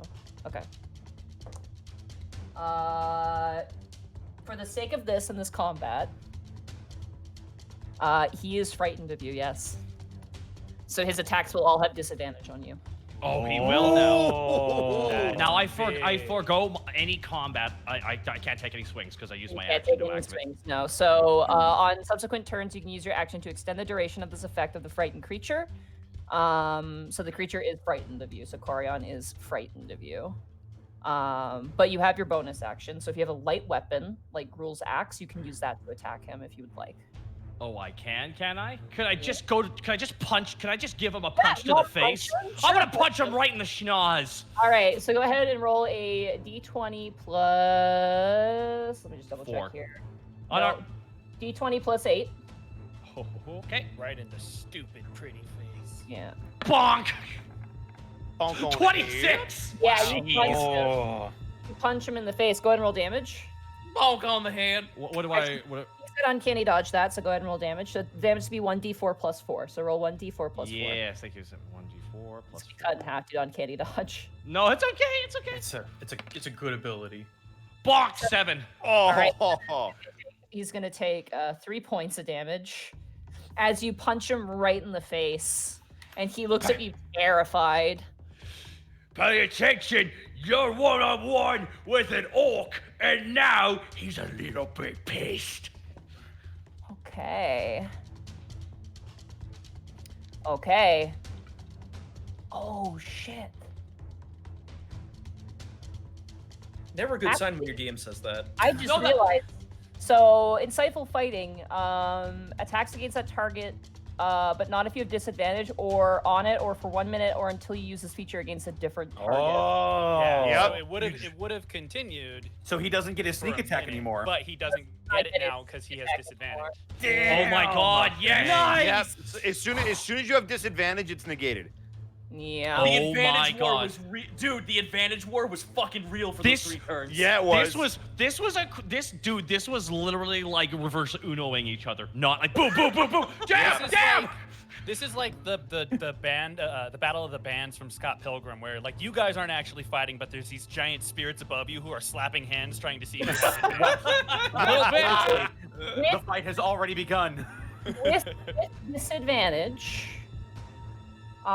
he still got a 21 because his other roll was a natural fucking 20. Oh, 21. first roll, We'll guess what, Nadine. I activate Ronfall's special ability and just phase He's out. already at disadvantage, so that won't affect anything. So save it. It won't do anything. He's already rolling with disadvantage because of frightening. Because you're I thought frightening. No, it blocks an attack, I thought. No, it gives the attacker has to reroll again. And they take Oh, shit. I'm sorry. I could have sworn it was different. But So okay. it does still hit you Okay. for 5 points of piercing damage, which is going to be rolled down to 2. So you take 2 points of piercing damage. It's just the most pathetic hit you've ever seen in your life. For flavor, can you just have stabbed Borky right in the nipple? Damn, he gets it there a lot. Yeah, right. With his bonus action, his cunning action, he is going to use hide, and he's going to activate his Shroud of Shadows, which means There we go. Okay, I got him to the second health bar, guys. Okay. All right, this is where I gotta switch strats. I gotta go dual wielding, and I gotta start rolling. That's Dark Souls transformation. He is going to disappear, and you have no idea where he's gone as he swings around. Can Borky just step back into the middle? Wrong one. Yeah, you can. Borky just steps back into the middle and just. Jesus, I forgot about how high his stealth was. All right, you have no idea where he is as you kind of stand there. Go ahead and roll a perception check for me. Who started? Is it my turn or his turn? That ends his turn, so it's now your turn. Can I? Does he now? Magic. Sure, yeah, absolutely you can. All right. 1 second. The D, because I want to do this. I need to send you a message real quick because I have to ask you a question because I don't want to give it away on chat because I don't like doing that. Okay, I that's good. will send you. You still need to make a perception check. One quick clarification. Yeah. Oh, it has to move. Don't forget. So you have to put it down as your action, and then it has to move. It moves like 10 feet a turn. So. Right. And you have. Oh my god. You have people around you. You can kill them very easily. Borky was gonna put it on himself though. You have to designate a creature you can see. Oh my goodness. Okay. Yeah, All right. Well, no problem then. I would like to take can I take a defensive action? Sure. You want to take the dodge action? I would love to take the dodge action. Yes, if possible, would I be able to exchange a dodge for a grapple instead of dodging out of the way he tries to grab on to Cora? You have to ready an action. You're readying an action. You're not dodging then at that Okay, point. I would like to ready an action then. Ready action grapple. Okay. Ready action grapple. Hannah, could you give me the circumference of your detect My magic? detect magic. Yeah. 30 feet. So can you make that little orb appear just so I have a better idea, like how you usually do? Doot, doot, doot. Okay. You know exactly where Quarion is. I'm not going to tell you because that would be cheating. I'm gonna be staring at him though. Oh yeah. You see him like moving around, like almost swimming. Like he's actually physically swimming through the shadows. It's very interesting. What? That's doing it, yeah. crazy, man. All That's right. crazy, man. I say out loud. Whoa. From the shadows shoots out Quarion, and he is going to spring into action, and he is going to attack you while your grapple goes off. So he's going to attack you. Yeah. From stealth. That is going to be 19 to hit you. Sure.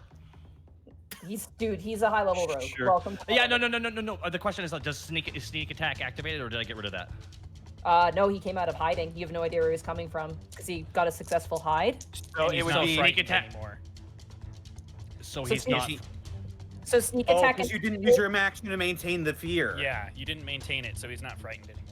I thought I still had to maintain. I still had to maintain like contact with him. I thought. It takes an action every turn to extend it. So. Oh my god, I can't even attack when I do that. Well, you bonus action punched him, so I thought you could. No, it was his action to activate it, and then bonus action he punched. Got it. Yeah. So Orion bursts from the shadows, and he hits you for. I keep clicking away from his character sheet. Attacks. That's going to be his dagger. That's going to be 8 points of piercing damage, which is cutting down to 4. And from bursting from the shadows. Oh, that's not very good. 8, 9, 11 points of sneak attack damage as he strikes you in the collarbone. Ooh. You're burning. You're burning through all this stuff, though, man. Oh, okay.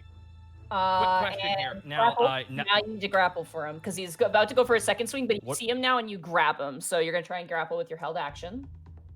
So it's Okay, Your so what athletics versus his acrobatics. I'm raging, so I get advantage. You do, yeah. Big green. Because that's a 22, baby! You rolled Oh shit! plus 9, so that's going to be a 24. So Oh my god, really? He's dexterous. Yeah. as you grab onto his stomach, he slips out, and you're just like, oh, kind of left, but he is in front of you. And he is going to move out of your way. He's not going to disengage, so you get a free attack on him with Ronfault. Oh, do I? I'm gonna hit him on the head like a hammer with flat of Ronfault. Motherfucker! Bong! 26. 26, that hits. Go ahead and roll to hit. 1 second, I just want to check something here. He's going to use his reaction to Uncanny Dodge. 13 plus 3, 16. 16, so it's going to have to 8.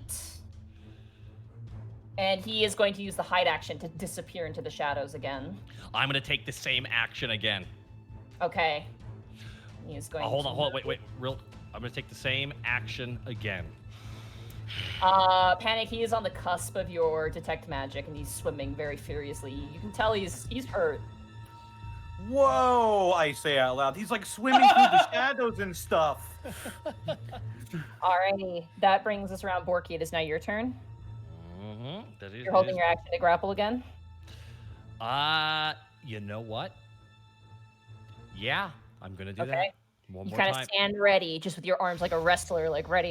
Your fingers are like twiddling. Bork. You remember that one part in like Bleach where Kenpachi grabs the sword with a second hand? Like this, like Borky's like trying to sit there with a kendo pose, essentially. With a great sword. Oh my God. He's going two-handed. You keep mentioning the swimming, and I think you're trying to give me a hint, but I have no fucking idea what you're referring with that. 25 to hit as Corian bursts from the shadows again. Yeah, that hits. And that's going to be 6 points of damage, cut down to 3. Mm-hmm. And sneak attack damage, much better. Oh my god. No. Yeah. 22 points of sneak attack damage. Now I'm going to activate Ronfall's special ability. He gets to reroll Okay. that. So he has to reroll it. That was a really good reroll because that's going to be a 13, which is going to miss you. Yeah! That's been for the action, and actually, no, it doesn't. That's a free use. Never mind. I'm an idiot. And he is right in front of you as the wind kind of bellows him back, and you go for another grapple. Go ahead and roll your athletics check with disadvantage. 22. Good thing too. He rolled a 15. You grab onto him, and he squirms in your grip. This time you're holding on really strong. He is grappled, but he still has his bonus action. Go for it. Which he is going to use to do an offhand attack with his dagger because he can't move away from you. Yeah. That is going to be 27 to hit. That's Oh, yeah, he get it. God. That is going to be 8 points of damage again, cut down in half to 4 points of damage to you. As he stabs, like he does like a gut punch, like he kind of stabs you in the side of the ribs with a free dagger. But you have him grappled. His movement is now 0. Okay, for flavor for these next attacks from Ronfall, can I flavor this a certain way? Yes. Borky, because you know how when you hold a sword, right? Borky's gonna punch him while holding Ronfall like a fist filler. Ronfalt's too big for that. Dang. Okay. I just want to hit with Ronfall's damage, damn it, because it's higher than my unarmed. I'm trying to be. I'm gonna say because Ronfalt is a two-handed weapon. Yeah. And you are grappling a creature. Okay, so no use of Ronfall in close combat like that? I'm gonna say like you can use a one-hand, you can punch him, or you can use like an offhand weapon, but you can't use a two-handed weapon unless you let him go. But you have him right in front of you, so if you were to let him go, he's right in front of you. He's not hiding anywhere. Well then here we go, because Borky's gonna go for 2 Borky's feeling a little bit reckless. Okay. Borky's gonna feel a little bit reckless, and Borky's gonna go for 2 unarmed strikes, 1 that's a straight punch, and 1 he's gonna try and suplex Quarry. Okay. All right, first punch with advantage. 20! That hit. Go ahead and roll damage. Boom! 5 plus 3. 8 points of damage. 1 second, let me just calculate here. All right. And then second attack, you grab him and you suplex him. Go ahead and roll to hit. Boom, boom, boom. That hit. 27. Damn. Go ahead and roll damage. 5 plus 3, another 8. Woo. He is looking terrible as his face smashes into the ground, and the audience, like, oh, like everyone watching. He slips from your grip. He kind of squirms away from you. This because this does break the grapple. That was what we agreed on. You can suplex things, but it does break the grapple. Yeah. No worries, no worries. He kind of like wipes. There's blood just gushing from his nose, and he wipes it all the way down the length of his gauntlet. He spins around. And he is going to make an attack on you with the advantage that he has. Silly question. I don't have 19 crit, do I? 19 crit? I don't believe you do. I don't think I do either. I don't think. I think that's a fighter Rolled thing. an 18. I'm pretty sure that's a fighter. Yeah, I'm pretty sure that's a fighter. 18 crit is for like max level fighter, level 20 fighter. Yeah. Okay, no worries. Brutal. Sorry. Brutal. You do have brutal critical, which just adds to your damage dice. No worries. Okay, continue on, Denise. Not a great roll. 17. That hits though. Okay.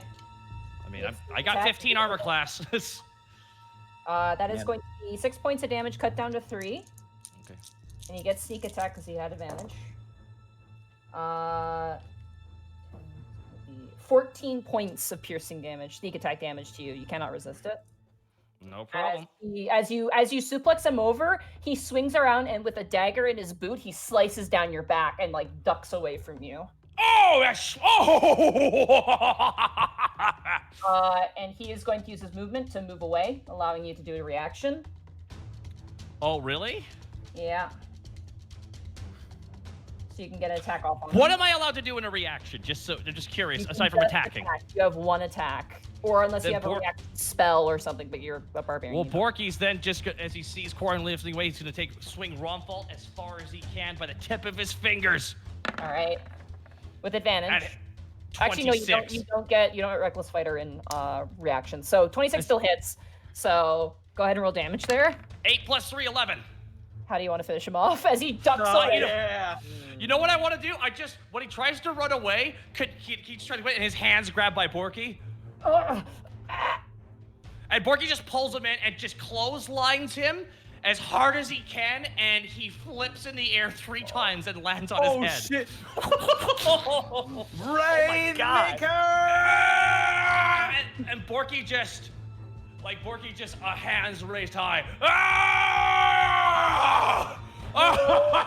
To cheers, and there's confetti thrown down into the fighting arena. As I've won the tournament! I'm the winner! No, just more rounds. What? Borky immediately picks up Corin and holds up his hand as well, but I want to believe he's unconscious. So he's just an unconscious body being weakened. Yeah, you're just like waving him around. There's like blood just flowing. There's like a waterfall coming from his nose all the way down. Get a vial. Someone get a vial. We can make more potions. Weekend at Bernie's style. No, wait. You hear that? You hear that, Corin? They're chanting for us. No, we did it. Solly leaps into the fight pit and runs over and heals him immediately. That was the most strategic fight I ever had to do. Oh my god. I did it. That's a barbarian. That was good, Kurt. Good job. Thank you. That was really good. You did it. Yeah, baby. When I heard Corin, I went, fuck my counter pick. No, okay. dude, honestly, that's the most strategic I've ever seen you play, and that shows your growth as a role player. That was really good. I used everything in my arsenal. As you stand and you look over, you see Helga standing on the edge of the fight pit. You? Oh no. Perspective. Is she nodding slowly? She nods slowly towards Fuck you. yeah, I'm in! I'm in. He's in, That's better than boys. any prize, any big boss kill. Alrighty. So, you guys, Borky, you win money. Yay, money! All right, that was why he did it. Back to the G3. Nothing's better than the respect of your peers. Hey, money. Yeah, money! Money! Fight money!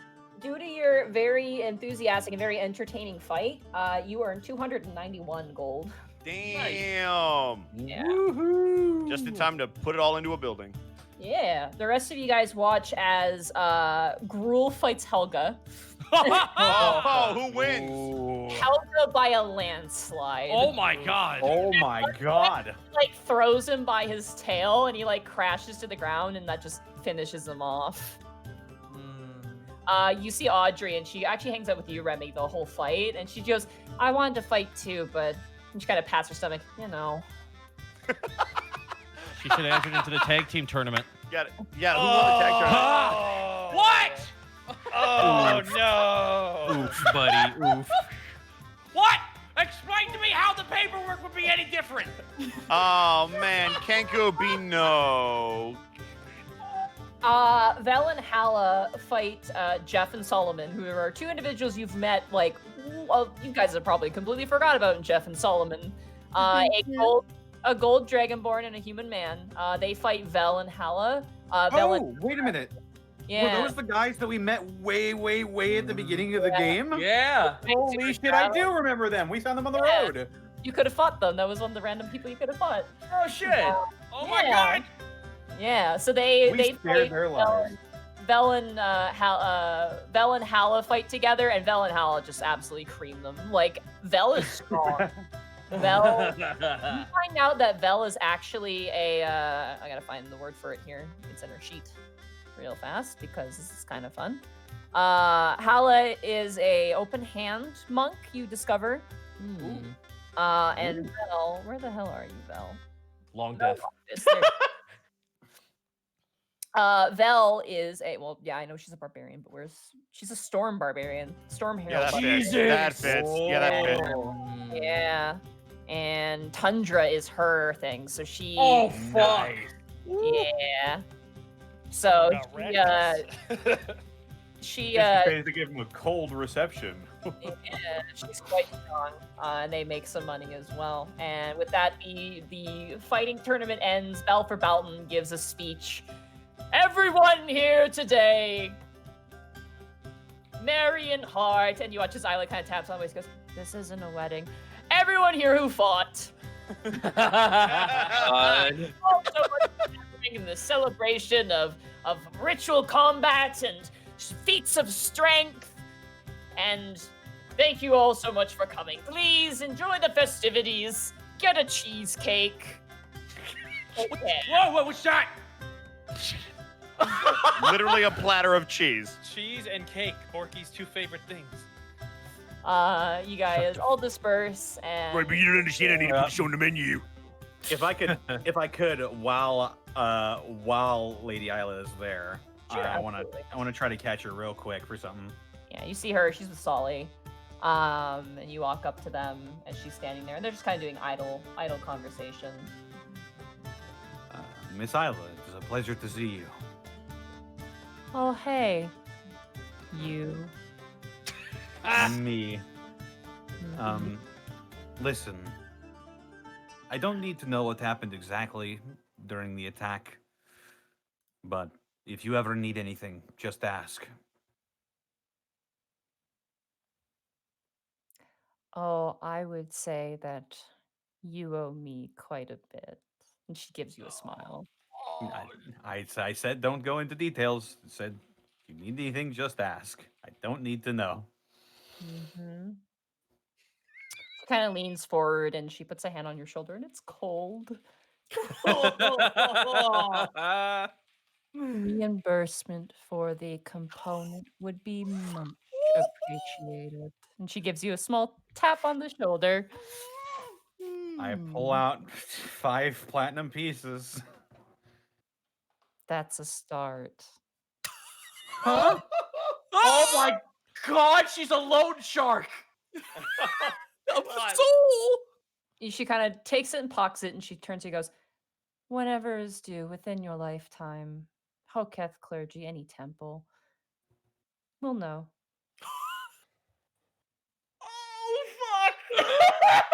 Gives her a 2-finger salute and walks away. Ooh, that's some... Balfin turns and goes, honey, is someone going to die? And she looks up and goes, oh, fun. And he's like, ah! And she's like, hey. It turns into a brisk walk to a fucking paceful run. You guys enjoy the festivities, and the night begins to fall. 5,000 for a fucking diamond? He's like muttering to himself. With a 0 on the end, buddy. 50,000. Currency. Do you regret getting it now? No, because I'm alive. That's true. I'm gonna try and find the pie eating contest, I guess. All right, you guys gonna follow task? Or you gonna let task go? I would love to follow task. All right, creeper. This isn't to be a party pooper. This is in character. Greckles would kindly ask to leave to go back to the Sweet Dragon. Boo! What's Seiko wrong? would Don't you want some accompany pie? Solly was looking for you. No, don't take no. When Don't Panic tell asks, him that. No, when Panic asks wouldn't you matter. if you want Greckles, when Panic asks if you want pie, you say no. Yeah. Aww. Oh. There's something when he has to leave. There's something really heavy weighing on him. Really, really heavy. He's not. He's not angry. There's just oof. You watch as the rest of you guys watch as Solly kind of walks up to reluctantly runs up to Lady Island, Balfour Balton, and she goes, I know you were supposed to be my escorts for today, but would it be all right if I, and she kind of like gestures towards your group. And you watch as Isla kind of looks over and looks back and goes, are you sure you wouldn't want to get to know us better? And she gives like this really coy smile, and like Solly's like, no, with your permission, ma'am. And she just kind of gives this really elongated smile, like exact same gives work. And Solly just kind of nods and goes, thank you, ma'am. And she kind of like, as she turns around, she's like a bright shade of red. Like she just like scrambles towards you guys, and she notices that Greckles is gone. And she's like, Hey. Hi. Task. Great in the fight pit today. Oh, Yeah. Task like stands at attention, a little tense, just like looking a little bit apologetic. Don't. Thank you for not holding back. I needed a good combat like that. I hope you're okay. You got all healed up, luckily. Oh, I'm fine. I've felt, well, to be fair, like you said, it was a wild experience fighting someone of your talents. Thank you. I probably should have been more forceful. And she kind of like pounds her hand with her fist. Tash just looks at her with a fucking like sullen face. Please don't. Well, I was preparing spiders for Borky, but I forgot that it was a random thing, and I wasn't. Tash just smirks at her and just like gives her like a little bit of just gives her a salute. It was fun. Huh? Greckles must have left, huh? I was gonna ask something of him, but Would you like us to relay a message? Sweet dragon. No. It's a very She kind of turns pink in the cheeks. It was very personal. You watch as Quarian kind of walks up. At this point, he's got like 2 cotton things in his nose. He goes, hey, Tom, you got a pat to the back. Do you want to go to the festival? And she's like,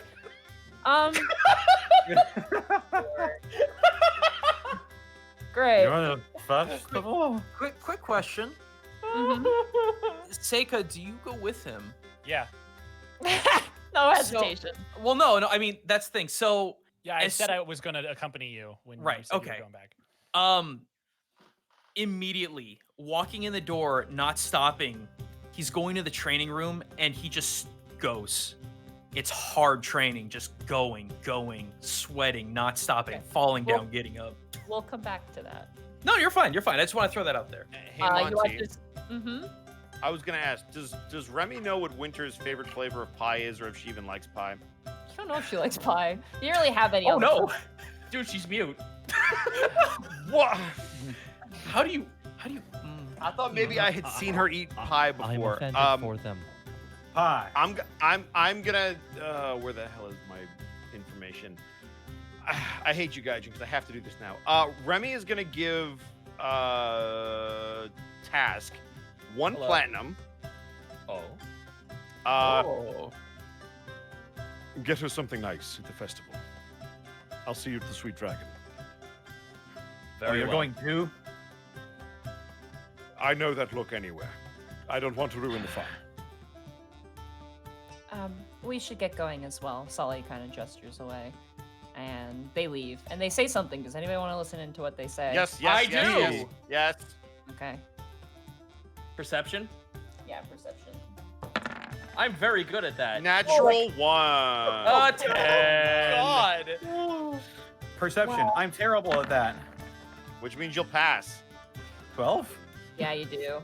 Oh. Hey! What a shitty roll.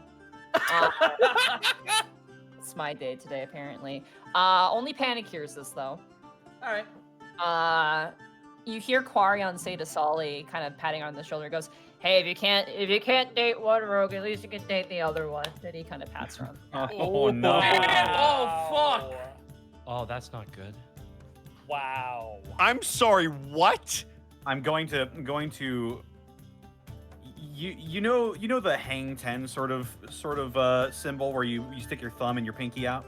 Shaka, yeah. bruh. That's what Panic does for the message cantrip. He puts Okay. it to his mouth and he says, "Grickles is at the Sweet Dragon."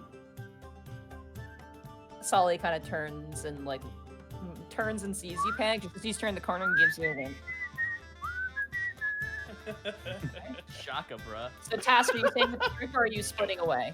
No, fuck that. I got a date. So is that yes or no? Hi. No, I'm going to find Winter. I'm gonna buy her something and then go find her. All right. The answer is pie. I gave you a platinum. It better be fucking nice. Show up to the pie eating contest. I brought you pie. Oh, Oh. right. Now, Ark, don't you eat that pie? Oh my God! Why did you? What is something not? What is something is that shiny? why there's a pie eating contest, Monty? Oh, it's a festival, you. All right, roll an investigation to find proper gift-giving stalls. Fuck I'm yeah. fine with my cereal. 14. I need that pie with its warm fake crust. Jesus Christ! It's- Does Zito also look like a cat on your game, guys, or is that just me? Okay, 14. You find a mountain dwarf woman who is making necklaces out of semi-precious stones, and they're very, very nice. Nice. She's probably severely undercharging for these, given it's a festival, but she seems very much like a hobbyist who was probably forced by her parents to sell something at the festival because she had so many. Yo, listen. If it's made with love, that's good enough for me. Give me the highest quality shit she's got. She gives you a opal stone necklace, Nope. with a silver Oh. chain, that is Someone worth. just leave. Yeah, there was a Heard boot you left. Heard just left. It was Uh-oh. Kurt, I think. Yep. Uh-oh. I think he just noticed that, He's offline. Oh god. wow.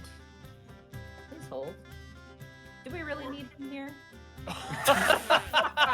I mean, you didn't need me. you for didn't the need to first half. say it. Not my Yeah, dad. seriously, Connor and I have been sitting on the sidelines for 2.5 hours. We'll be all right. I'm sorry. You're all right. Yeah. This is fine. We can do this with Task because Task is We'll be good, separate. yeah. Yeah. Hopefully he didn't lose his audio. So Task, you managed to get this really nice necklace. It is definitely worth 10 gold pieces. It is very, very nice. Nice. I just saw Bosco's message about pie, and I'm gonna ignore it. I asked the As- question out loud. Don't make it sound like it was something weird.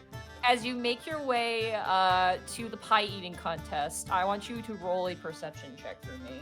Please, I have fucking proficiency in this with a nat 20 on double side. Oh, my let's go! God! What is with these rolls tonight? I don't As- understand. Weird. They're like, As- you don't get to win the fight, but you get to roleplay hard. As you are moving down the festival streets, he's typing. That's a good Yeah. number, Task. That's good numbers. That's goon numbers.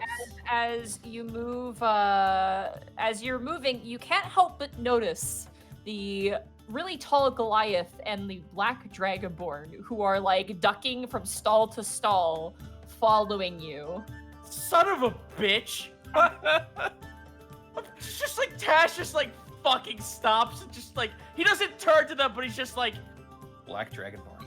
Menacing aura. I want them to feel the menacing aura that he knows. Darkness 2.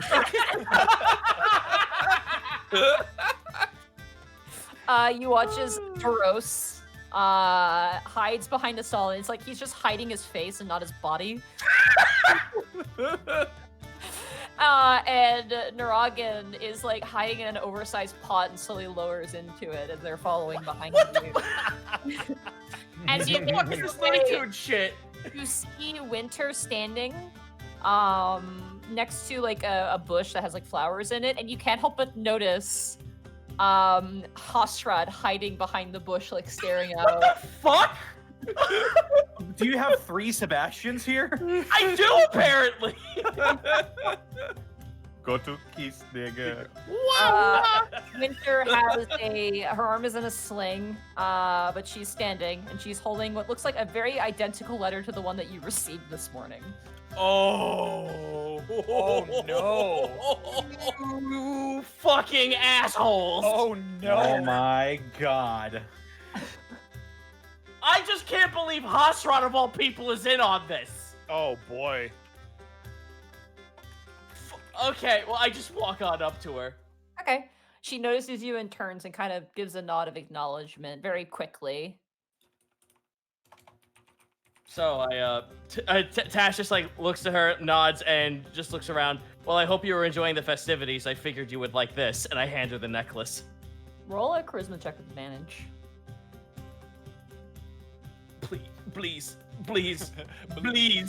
Come on, rolls. Ooh, that's good. That's good. That's good. That's good. 17. 17. You watch as she looks down at it and looks up to you, and she pulls out a bracelet made by the same person, and she like gives you this really like cheeky grin, like, "Oh my god, we bought ourselves from the same store," and she hands you this leather bracer, like kind of like bracelet. That has a red amber piece inside of it. It's very pretty. Oh, that's awesome. Task immediately puts it on. Yeah, she takes the necklace and she immediately puts it on. She's actually not like in her riding gear. She's currently in like a dress, like just a white dress right off the back. Obviously, she can't ride as her arm is broken still. But then she points over towards the pie eating contest. Task nods and puts his hand on her shoulder and nods. I cast haste on her. Whoa. What? Huh. It only lasts a minute, you know that, right? Oh, balls. All right, so that doesn't work then. Never mind. Listen, I wanted to... Hey, that was a good idea, though. That was legit. It doesn't look like she wants to participate either. It looks like she wants to go see. Oh, she wants to go see? All right, well, I guess I will go over to the pie eating contest, I guess, with her. I'm just like, right. I guess I'm also peeking out for my 3 fucking Sebastians. As you're like walking, you hear Hasha go, "The swallow is in the nest. I repeat, the swallow is in the nest." And you hear Naraki like across like an opposite end go, "Wait, there's a swallow now? You idiot! It means he's here." Task holds his face. Oh, god damn it! Incredible. You know, I have a half a mind to cast Hunter's Mark on Hosrod's forehead.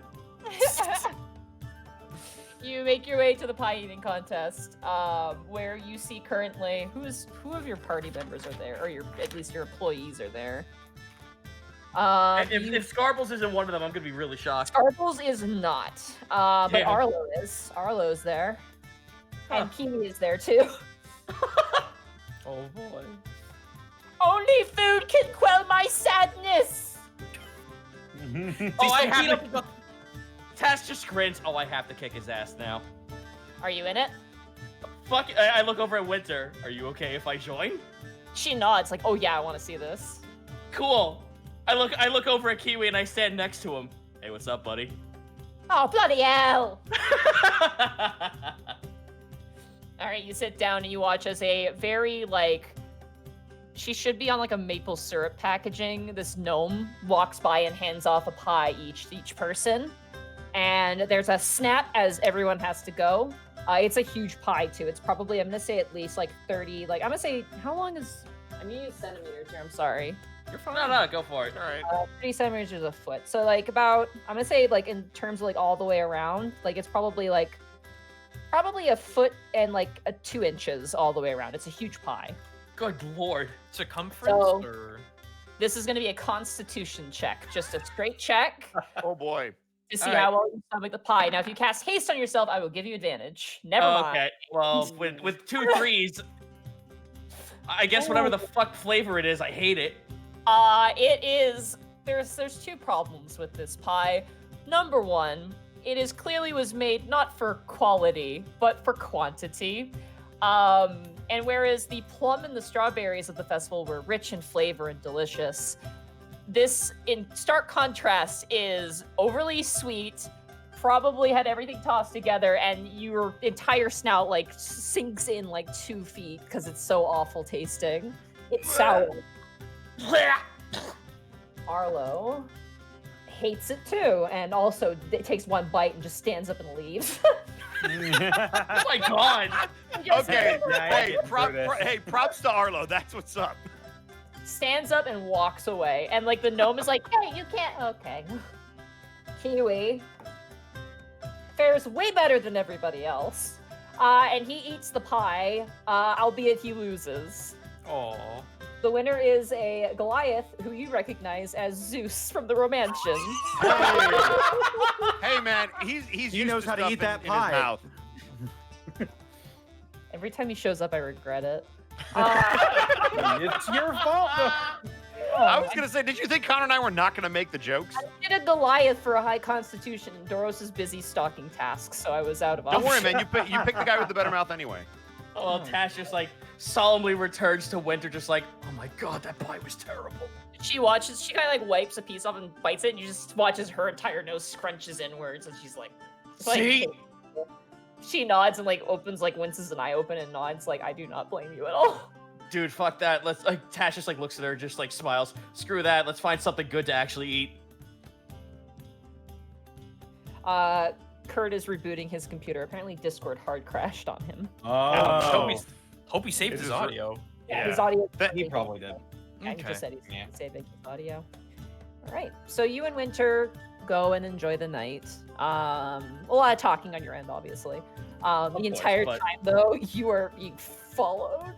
And you have a fort, Sebastian, by the way. A in fourth? Yeah, in the form of Athena, who's also there. Oh my god. Yeah, as you're lagoon. asking, like you're hanging out with her, you watch as like Willow, without even knowing what's going on, walks up to Doros and goes, "Doros, I got you a drink," and he just like waves her like, "Go away, go away," and she's like, and all 4 of them are like they're so bad at stealthing. You have a paladin with disadvantage. You have Hansard is probably the best, and then too many people with heavy armor.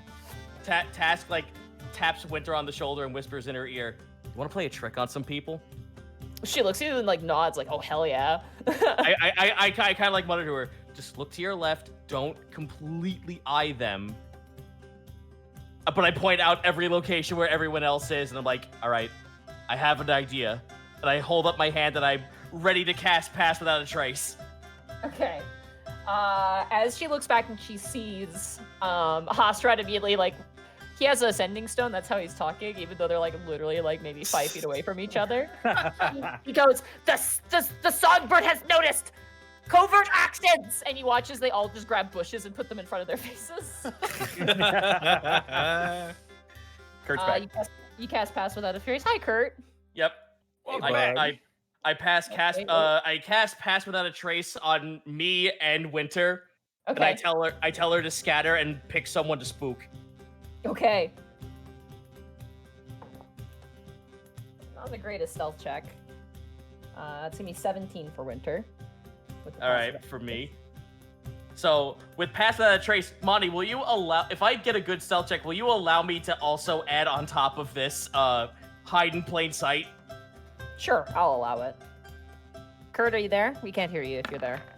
He's probably booting up voice mod. 28. Wow. Yeah, you're good. Where are you?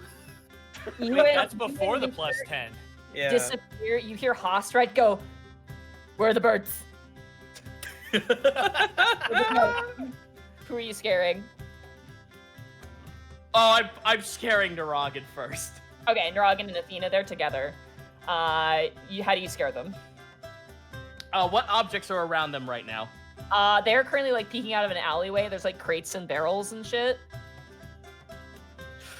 Are there any like insects or like a rat or like some kind of vermin I could just grab? I'll say there is a beetle, sure. Okay, I slowly descend the beetle in front of Naragan's face. He turns to Athena and he's having this conversation. Ignore that. Sorry, those misclick. Ignore that. Nope, they're And dead. then Quentin was there and stabbed Athena in the fucking skull. He's an assassinated Seika in 3 Surprise, times. motherfucker. What a twist! Hey guys, I just got back here. What the fuck is going on in here? Jesus! The shit on the walls. We should sync up. Yeah, we should actually. Sorry, guys. Hi, Austin. Sorry about this. I got my turn. Alrighty, chat. All right, everybody. Are y'all ready to sync up with me? Let's go. Yeah. 1, 2, 3, sync. Sync. 1, 2, 3, sync. Sync. 1, 2, 3, sync. Sing.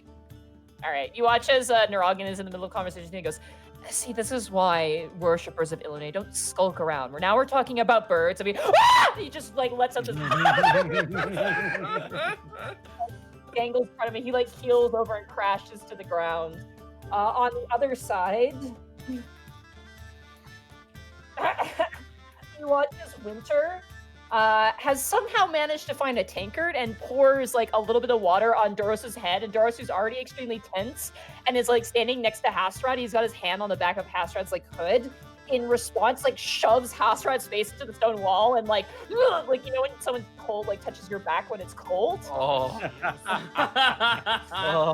Hastrad's face into like the stone wall in front of it and just like heels backwards as Winter kind of smirks and drops the cup. And Hoster kind of like re-pops out his nose and turns around. And Doros looks like wild as the two of you have revealed yourselves. Yep.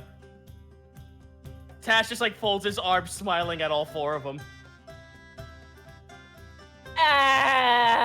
Wow, funny seeing you around here, Task. And Naragan turns and goes, but we were following him. Shut the fuck up! Strange gaggle of birds, huh? Yeah, no, lovely time for watching birds around this time of day. You know, as it is. Right, Daryl? And he looks up to Doros, and Doros is like, shakes his, looks a little off by his name, and then just like nods up and down. Daryl. I just fuck. Tasha shakes his head. Tasha shakes his head with a smile and just looks at all of them and just goes, well, thank you for the attempt anyway. What did the big guy call it? Paying forward, and what was it? Doros just like looks down at Hostra and just rolls his eyes and just shakes his head and just turns around and begins to walk away. And just like for one final time shoves Hostrad forward and Hostrad. All right, well have fun, you two. Make room for Snake God. And he like walks and follows Doros. We'll talk about that ascension later, Hosrod. This is so great. That's a I- red flag. I you know what? Fuck it. Task like loops his arm around Winters and they walk off. Have fun, Task. Come on, Athena, let's give them some space. And they both leave. And you go on a nice day with Winter. You do like a Yeah! you do much food. It's a lovely time. Fuck yeah. Yeah. You begin to see now as swaths and crowds begin to gather in the concert hall. Well, let's go check it out. All right. You guys all make your way to the stage where a giant poster of Zarv hangs. Panic, you are the opening act. You are leading into the performance. shit. I know him! that guy. Thank you. Thank you. Chris, are you that guy? Pennsylvania. Are you actually that guy? I know him. I know. The reason you haven't seen Helen in the entire festival is because she's been working like crazy to get this concert going. And as you arrive and you get your instrument all tuned up, I probably would have after we all broke off and Task broke off. I probably would have went there to start helping out as well. yeah, you guys set up all the thaumaturgy, so to speak. Oh, they're all thaumaturgy magical. The lights are all set up. You see that there are actually Orin worshippers. Chief Irons, his niece are currently working the lights because they have the light cantrip. That's amazing. Yeah. Play free Kenku. You see Scarbles the eyes going, Sarv, I love you! Just like waving around a banner. You remember she's a fan. Oh Yeah. God. Oh And, God, I know her. and as all of you guys, with the exception of Seika and Greckles, because they're back at the Sweet Dragon, and Remy. I also went back to the Sweet Dragon, so I wouldn't be there either. I added you. The rest of you guys make your way into the stage as Panic Grimtongue. How do you want to enter the stage? Yes! Oh, this is gonna be cool. So, the lights will be out. And Panic will begin to walk out, and he'll cast Thaumaturgy on his feet, so the whole crowd will hear the echoing out through the entire audience until he gets to the center of the stage. And then the spotlight, one directly on top of him, 5 more in front of his face, 3 more from each side, until the form of Panic Grimtongue is silhouetted for all to see. The audience roars in anticipation.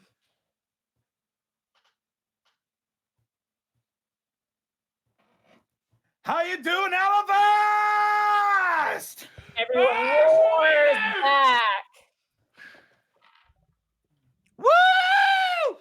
Are you ready to rock and roll? Yes. I am Panic. Yes, thank you for asking. You see some ladies at the front go, oh my God, it's Panic! And they're like smacking each other and everyone's cheering and clapping. Dude, you're so hot! I love you, Panic Tongue. You're my favorite. Panic, go ahead and roll a performance check. I'm your forever girl. I'm gonna look for Helena in the audience first. She is there, and she's looking like she's like, okay, everything's good, nothing caught fire. Like she's got that look of her where she's like giving you a thumbs up, like you got this. How many songs am I playing in this set? You get 2, but Okay. I have a song basically for the sake of brevity that you're gonna perform. Okay. Well, I'll play the standard like hype the crowd up song. First and foremost. Oh roll shit! Rolling a performance check, you said? Yeah. Performance check.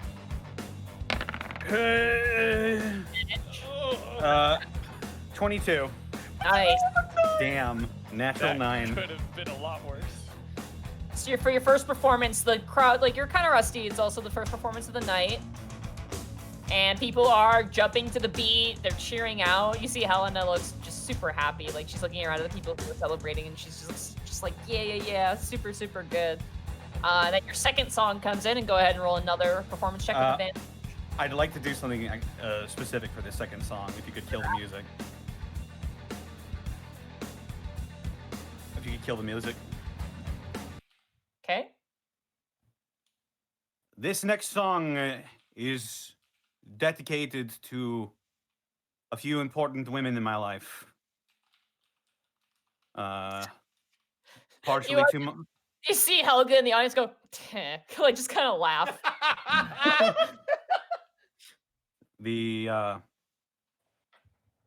first part of it is dedicated to my mother, who I found recently after years of never even knowing her. And there's a bunch of like, woo, like in the audience, like kind of bumping you up. Yeah. And he'll sort of look over briefly to Helena. Somebody else, very important, helped me find her and has been a source of inspiration and has helped me really to explore who I really am. And I don't think I would be the same person if it weren't for her. Thank you both, wherever you are. This song is named after the spell that I used to keep up with both of them on my long journeys. This is called Sending. And I will play an exactly 25 bar long song. It's not that long. Oh. and I will cast Major Image. Okay.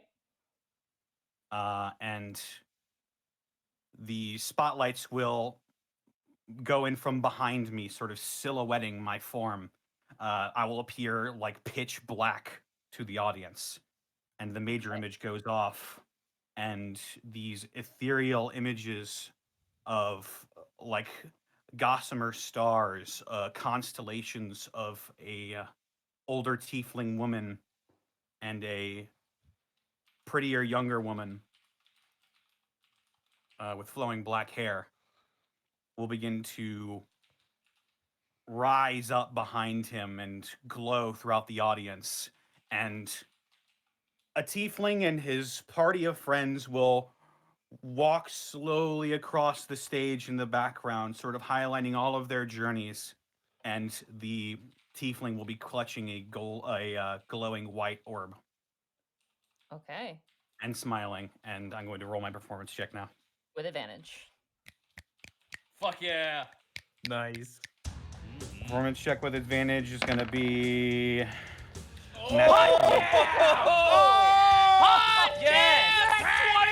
let's go!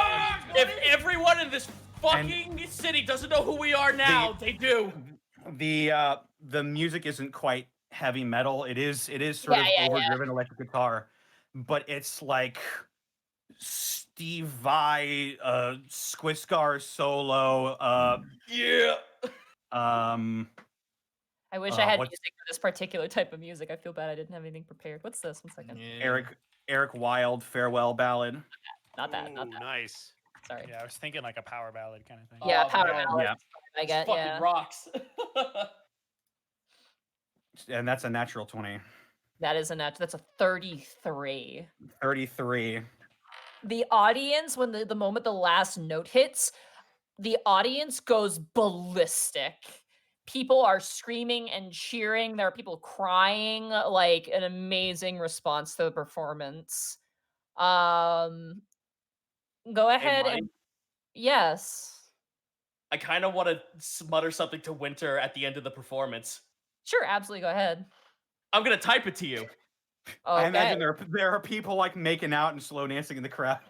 Oh yeah, totally, absolutely. Badass scene, Connor. Even Helga seems to have enjoyed it. Oh, Jesus Christ! Shit, you rocked Helga to the core. My heart, my soul. Fuck, man. Waiting on that message from Task. That was some really good imagery. Holy crap. I thought about it during my walk. Roll a perception check, Panic. Perception, come on. Perception's gonna be 18. You notice that Helena is missing from the audience. Shit. Aw, that's very sweet. Winter grabs your shoulder, Task, and nods back to you as if to say the same thing. Oh, fuck yeah! Seeing that Helena's gone and my set is up. Ladies and gentlemen, I've been Panic Grimtongue. Thank you all so much. You've been a great crowd. Visit the Sweet Dragon.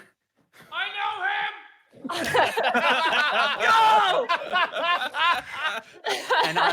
and I will dimension door off the stage. All right, you dimension door off the stage. You watch as Czar moves on with these heavy steps, walking on stage, and he begins to play with his posse. As the concert continues, I'll ask around backstage. Hey, where's Helena? You see Sage, the green kobold violinist, and she kind of shrugs and is like, I don't know.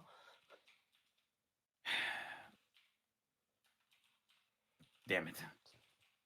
You watch as she points up towards the catwalk above the crowd below, towards the lights, and maybe shrugs. How high up is it? Pretty high. Say at least 500 feet high? No, not 500 feet high. Okay, I'll dimension door up to the most stable spot there. Yeah, you go up there. There's like a railing on either side. You do see that there are actually quite a few people up here at the moment. And you do see Helena currently up above. She doesn't seem to have noticed you. Could I gauge her demeanor? Sure, roll an insight check.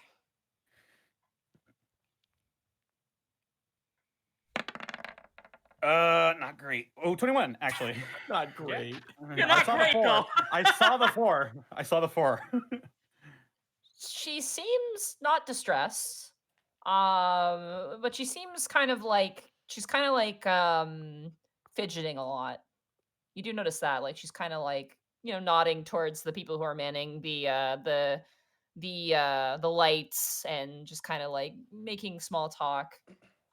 She seems to be kind of looking around the audience a bit, and you notice how Zarv is performing, and you're good at performing. Zarv is a different creature. It's very interesting. What? Fuck off! I got a natural 20. In the sense that his performances are different. He does throat singing, like deep. Oh shit! Bro, that's nice. awesome. Yeah, in like a deep null voice. It's so fucking cool. Dude, it's like the Rip and Tear song in fucking Doom. Yes. But you do see Helena there, but she doesn't seem to have noticed you in the darkness. I'll walk up to her and I'll help her man the light. I'll be like, hey, Hi. hi. Did you Great. see my? You see my Yeah, set? it was great. It was very. You did a good job. Thanks. Sort of surprised that you didn't want to sing. She looks down at the audience. I think baby steps. Right, baby steps. Mm-hmm. Well, you can go now. I mean, you're free to enjoy the rest of the concert. Yeah, I sure am. Do you want to meet up later for some drinks or something? No, I have to help clean everything up at the end. Oh, sure.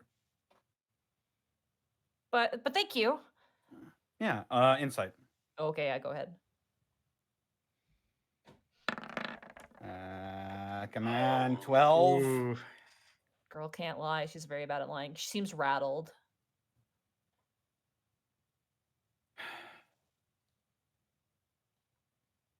Sure, yeah.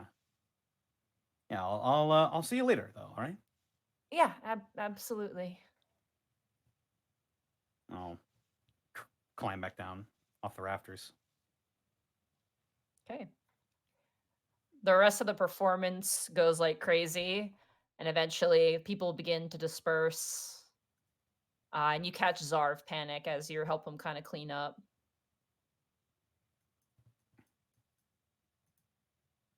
He kind of is like wrapping up some of the chords. And he kind of turns, walks up to you and goes, something's on your mind, son. I can tell. It's Helena, glossolalia, whatever you want to call her.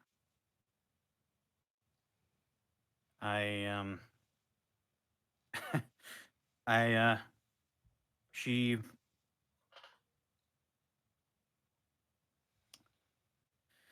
helped me out of a really dark period in my life, and I think I like her, like more than just a passing interest. I want to see if I can make a relationship work, but she seems disinterested or like something's holding her back, and I don't know. He kind of sits down on one of the kind of cases that one of the instruments is in. He goes, "Sit down, son. All right, I'll sit. Let this old time and underbite fella give you some advice. For some, love, and that's what it is if we're being really honest here." He sort of looks away and looks down. You watch as Zarv reaches up and like pushes your face back up with his palm. For some people, love can be a freeing thing. It can make you feel amazing and like nothing else matters. But for some, love can be the most terrifying thing in the universe, even scarier than death. I know. I'm scared as hell.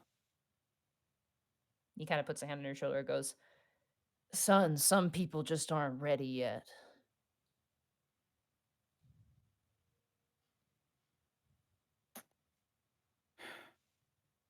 Give it time. He kind of turns away to go and like tune his instrument. And be gentle. He turns back to the instrument. Good performance, though. Be happy to Thanks. have you on stage at any point. Yeah. Be glad to join you. Hey, can Task catch Panic by himself real quick? Yeah, Panic, you leave. There's nothing really else for you to do here. Yeah, I leave without talking to Helena again. I wait for Panic to turn the corner and I stop him. A moment. Yeah, what's up? I should be thanking you. I mean, yeah. Save your ass more than a couple of times, but A little bit more than that. It's no secret that beyond the fact that you guys were heckling me earlier this day, I was spending time with Winter. And I told her something a little deep during your performance, and it actually gave me the courage to insinuate that. Hey, and what did she say? Well, she can't say anything. She's mute. Oh, fucking! You know what? You know what I meant, though. How does she respond? Task holds his hand up with a smile. I told her during your performance that when you said that you had people who were important, I said that she was one of the most important people in my life, and I wouldn't be the same without her. She took it rather well. Hey, look at you two, huh? And he sort of like does that older brother thing where he like rakes his knuckles across his cheek a little bit. So for that, I owe you. Who are you? Well, for that, I owe you what courage I had to summon that. What do you mean? Hearing your performance and finding it the most opportune moment, I've been noticing a lot more now that the revenge is gone, the anger is slightly out of me. I said slightly. I know it's still there. Oh, I know. But I've never been more happier in my entire existence, and it's all because of you guys. Hey, man. Like I said, when we got out of the realm of Discord, I'd follow you guys to hell and back, because I know you'd do the same for me. Hold my hand out for a shake. I shake his hand. I pull him down for a hug. Aww. I hug him. Let's go get wasted. Thank God for that. I could use that. Right, Winter, you want? Winter actually left. She's go back to the hospital. Oof. Yeah. Oh, lame. Sorry. Oh well. How dare you be busted As you up? guys go to drink, you see Doros, Hosrud, Narogin, and Athena all drinking together. And like, do you guys just see it like as you walk past? And it's just like, mission accomplished, boys and girls. I give them all an acknowledging nod. Yeah, they all like lift up their drinks except for Doros, who's just like, well, careful now, like moderate drinking children. Did I miss something? It's very weird seeing Hosrad sitting with Doros. I'll just say that. While we're going back to the Sweet Dragon, I explained to them what the four of them were doing. Well, the party's not at the Sweet Dragon. There's no drinks there. You guys are gonna go party out in the city. Oh well, okay. Well, while we're going, I pretty much. Why would you explained to waste them your own that they came out alcohol? with Sebastian. Because it's free. You're heroes. It's always free. It's my favorite price. Not so long as Helga is in charge. It is not free. All right, Greckles and Seika back at the Sweet Dragon.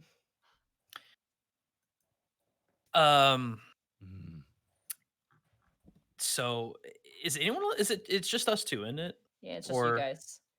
I think Remy was on his way, but he left after us. So. Seika, I told you to give me everything. He's dropping all formalities. Like the suffixes are gone. Stop trying to hit me and hit me. Yeah. I told you need to go all out. and she's just tired and breathing heavy. Hands are bruised.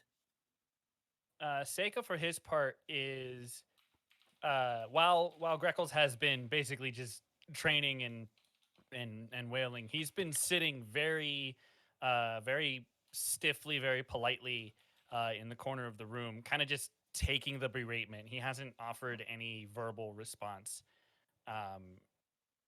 But he's been very much in a position of uh, I don't want to say servitude, but like he's Yeah. he's playing his Subservient. role. Yeah, subservient. I mean, after a while, he would just almost demand that Sega spar with him. As you wish, Denka. And don't hold anything back. They sure didn't. And then it's I guess we fight. Yeah, it's just blows, cross blows. It's uncoordinated though. You can for one, Greckles has never been one for like fist fighting, but it's kind of staggered. He's just not focused. Seika, for his part, at first is trying to get a gauge of like what is going on, what your skill is, and after maybe like a minute, he's doing as you asked, and he's not holding back. Any errant punches, he's grabbing and throwing you to the ground. If it looks like you're maybe about to hit him, he's doing everything that he can, including like cross catches to break the flow of your punch. So like bending in at the elbow so that your punch, if it's a straight jab, it becomes a hook that you're not expecting. So everything to just kind of throw you off, and it's almost as if he's playing with you. Every time he hits the ground, every time you repose or throw him, it's just a punch right in the ground. Get back up and get back in it. In between blows, and in between breaths, he's going to be saying, "Tell me about the Oni. Tell me about the army. Tell me everything, Seika." And he will. He'll tell him everything that he knows. Okay. Do you know anything else about them? Weaknesses, attacks, things they specialize in, anything. He just throws a couple more blows. This, as you punch back and forth, the Oni have an army of hobgoblins, thousands strong. The Oni were the original rulers of the primordial planes and have come to reclaim their thrones over the realm of fire, water, wind, and earth. They fight with ferocity. They fight with magic unknown to mortal men. They are cunning and strong. Greckles, make an intelligence check with advantage for me. Okay. 11. You stop when you realize something. A long time ago, you met with Stillhavity.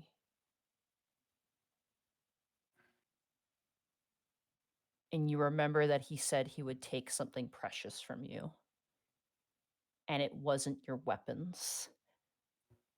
And you realize now the only one who could have done this was him. Oh, break the... Before Stillhavity was cast to oblivion by Orin, before you even had your encounter with him, you realize he did a direct assault on your homeland. And that makes your blood run cold.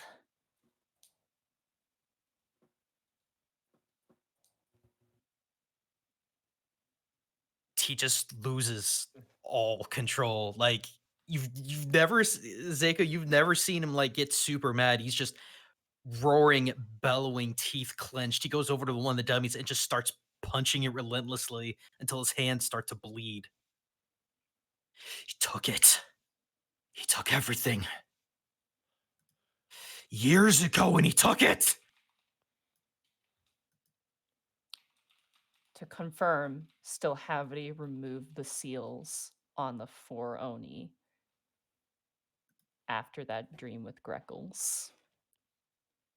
And that is where we're going to end the session for tonight. Oh my god. What a Maximum fucking Foolish Samurai cliffhanger. Warrior. Damn, goddamn. And now we have to wait a month. Hooray! We were doing so good. You didn't have to do that to us. Now You you have to beat suffer through the Gangspad. crew. What episode is this, guys? Bye, Austin. Bye, Austin. We love you. Bye, What Boston. episode is 140. this? 142, I believe. Yeah. 142. Let me double check. Pretty sure Yes. that's it. 142. Hey, I'm getting good. We're getting good. So, yes, everyone's going to ask me, like, wait, was that predetermined? Yes. Oh, yeah. So when that conversation happened with Still Havity, that is what he did. Is he's like, I'm gonna hurt you where it hurts most, and he didn't take your weapons. He did that one thing. He hurt more than Greggles even knew. That's wow. Yep. Yeah. So I know I said it before I said it out loud, but for those who missed it, I think I'll just go ahead and say what Tass said to Winter. You are just as important. You are just as important to me. I wouldn't be the same without you.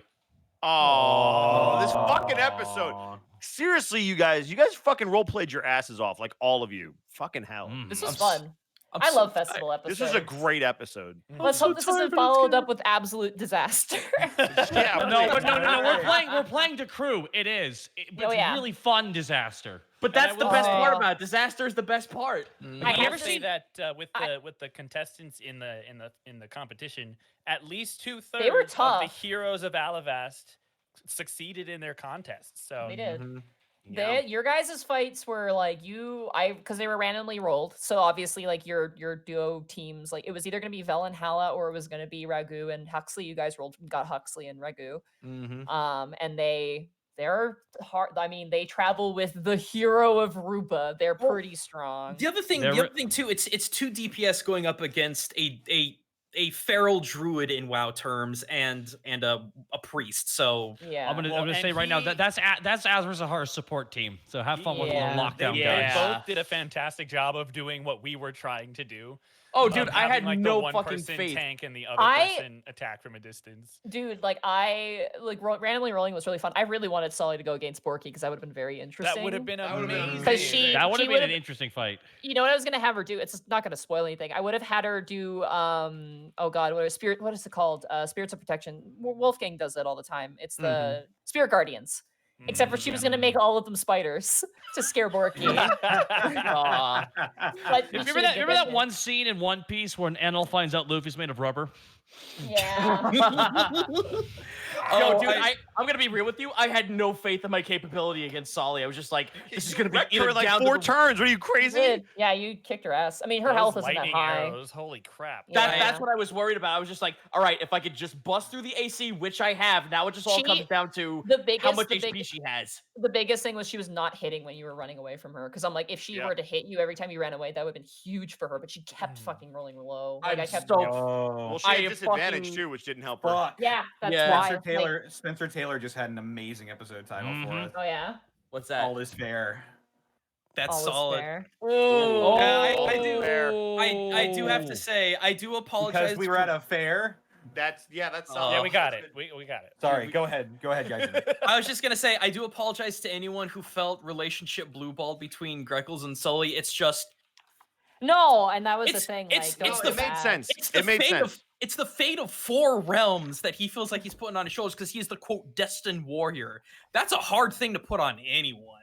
And it's fine. She just went on another date with Parion, and we'll copy. I mean, it's okay, dude. I was crazy to see him. He looked like an accordion. I mean, Greckles, that fight between Carion and Borky was very interesting. That was awesome, dude. That was the most cerebral fight I've ever seen you do, Kurt. Yeah, I want to officially apologize for like round 1 being like goodbye, Borky. Like, you handled that don't really apologize. well. That was a fight when I realized it was Corey. I'm like, okay, shit. How do I fight this kind of guy? Like, I had to adjust on the fly once I realized he had his abilities. Yeah, because I've never actually seen his full scope of what he can do in combat. Yeah, he's good. He's strong. I mean, he's he's a very inquisitive. He's an I've inquisitive rogue, and he I've also never- is like has that cloak that he's got that lets him basically swim through the shadows, which is like. I'm just family happy I heirloom. threw off his game by doing the intimidating presence and it working. Like I'm Yeah, very it happy I worked. did You that. made him scared. cool. That's Yeah. awesome. Well, the thing is, after he got away from that one grab, I'm like, motherfucker, I have an advantage on my strength test with +8, and he's still beating me. Oh, I'm gonna kill him. I'm gonna fucking kill him. By the way, I'm so I'm mad gonna right say now. this. This was super fun. The biggest problem for me was I had to run a lot of level 10 characters with a lot of abilities all at the same time. I do not recommend that for anybody. Doesn't sound fun. I probably fucked up somewhere, but you guys had fun, so whatever. Yeah, dude. What the fuck? Who cares? We had Exactly. fun. Yeah, you guys had a lot of fun. That was fun. That was really enjoyable. I was wishing that Bosco's going to continue with like his turn by turn like announcer thing, but you didn't. But that's okay. I didn't want to bother the chat. No, it's all good. That was a lot of fun for me too. I really like the food stuff. I love festival episodes. That was a lot of fun. There's always a big revelation that happens too. Like every time. But like how you get festivals filler work. and Have then you you ever get been your to a story. festival? Sorry, Connor. Good natural 20 though, but sorry, Connor. It happens. That's why I tried. Dude, Connor. You got a nat 20 at the big game there, son. How you winning? Yeah. No, I'm winning him at home by myself. Dude, that's why I was just like, all right, Task has to come in here and like just give him like the dude. No, without you, this wouldn't have happened. Fuck, come in, get in here. As somebody who sat back and watched the whole episode, it was fucking great. Like I've never been so enthralled by I an gave episode up where I with didn't you, do dude. shit. Like Bosco's not being included. Fuck him. It's but yeah. Thanks, Monty. Hey, just Bosco will remember that for Saturday. just You remember wanna- you play with me on Saturday, motherfucker. I know. I'm like, hey, Remy, you want to play a fight arena? It'd be lots of fun. And you were like, no. And I'm like, okay. Panic didn't do it either. Yeah, but Panic had a thing he was gonna do later, and you, Well, you that said no to it the must be Griffin nice riding to have a too. fucking guitar. Panic, where's my guitar? Oh man. Buy one, you're rich. Shit, that is true. Got him. Buy your own damn guitar. Now That's learn true. to play it. Oh, good. In the chat, let me know the Lakers won. Fuck Los Angeles, man. Especially people named Edward Bosco who live there. Hi guys, Edward Bosco. Where can they find you, bud? On the Apparently in Los internet. Angeles. In Los Angeles. Oh, that's where the Lakers play. Yeah. Mark, where can they find you? He didn't ask me. He asked you. I told him you can find me on the internet. Fuck you, Kurt. Hey, Taka, where can I find you? You know what, avoiding you. A state of denial, really, truthfully. But hey, Connor, where can they find you? Deadhouse Sonata, Deadhouse Sonata, Deadhouse Sonata. That is correct. That's exactly it. That's my entire thing. I don't need to do it anymore. Keep on going, dude. Are we just not gonna have outros today? Yeah. I mean, I was raring to This is go. what you get when Get you're it a done in a shit, minute. Kurt. I'll All right, ruin all your right, whole day. All right, Google everyone me. has 1 minute for each of their outros. Get on the devil, do yours. Huh? Hey, guys, where can they find you? You can find me over at twitch.tv/Gaijin Goomba Tuesday, Saturday, and Sunday, streaming every night on those 3 days, 7 p.m. US Central Time. I'm tired. Got a brand new video coming out. A grand return to Yokai Hunters. Apparently, the Thwomp has a lot of folklore behind it. Who would have thought that a stupid ass Mario character would? Exactly, dude. It's a 10-minute episode on that thing. I didn't think I'd find that much. It's a lot.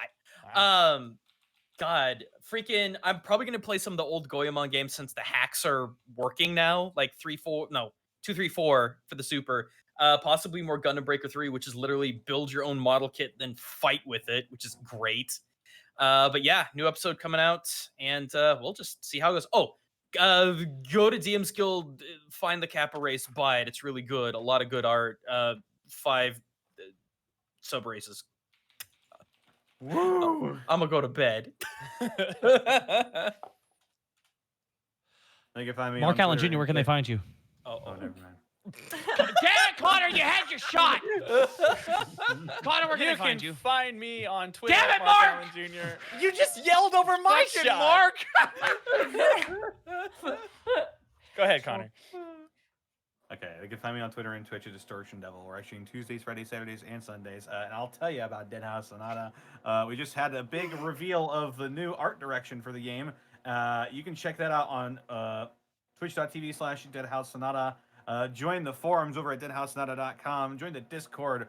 Become a part of the community. This is going to be an amazing, wonderful game.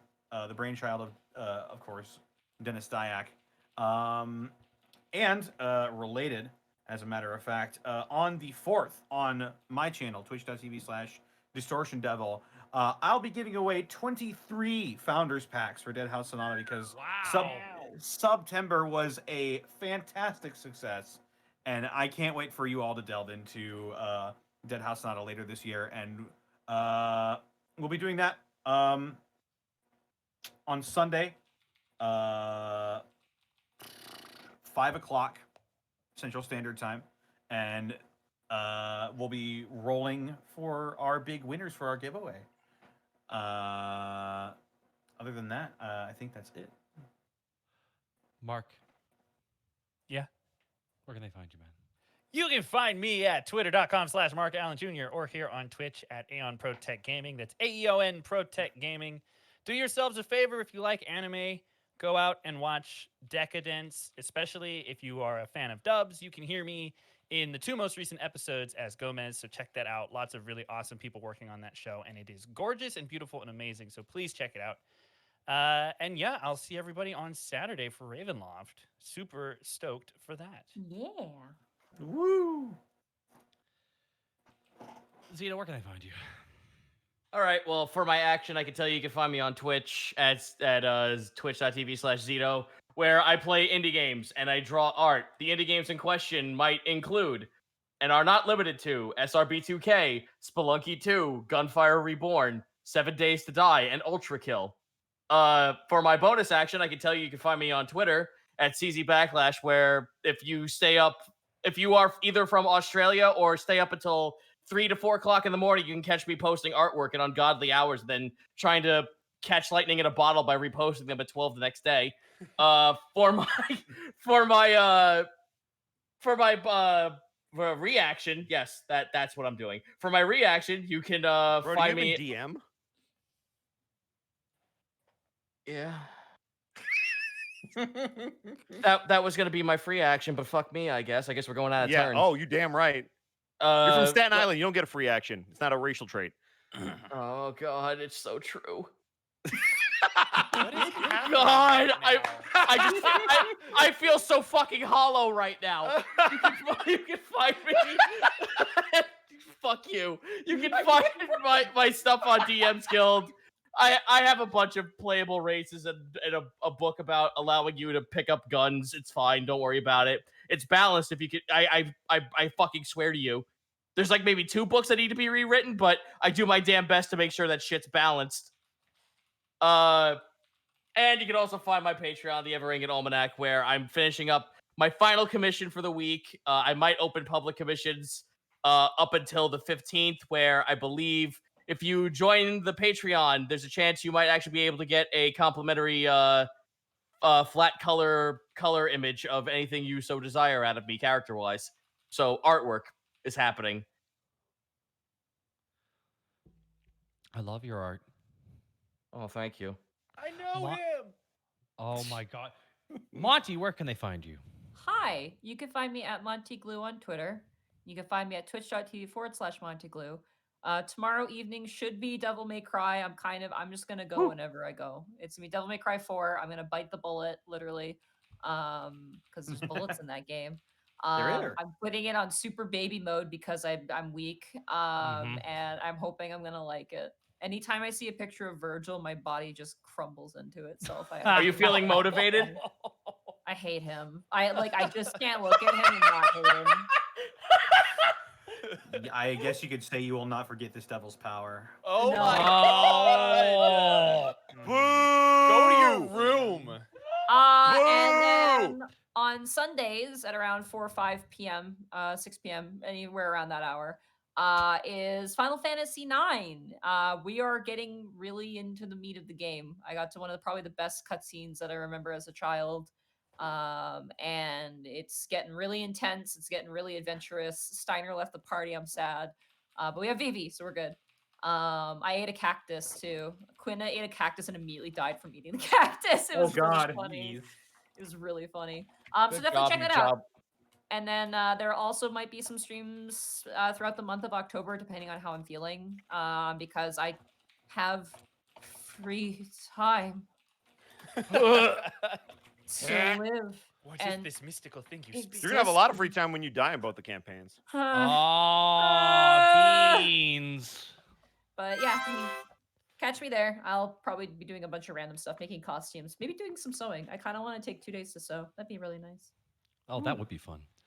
Alrighty. You can find me at twitch.tv/Takahata101. Alien Isolation starting next Tuesday.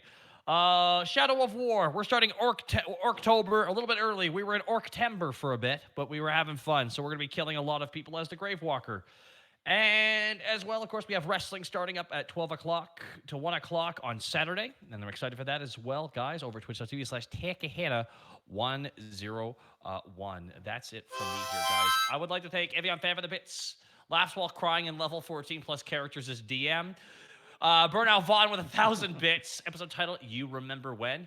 You remember when? Pepperidge Farm remembers.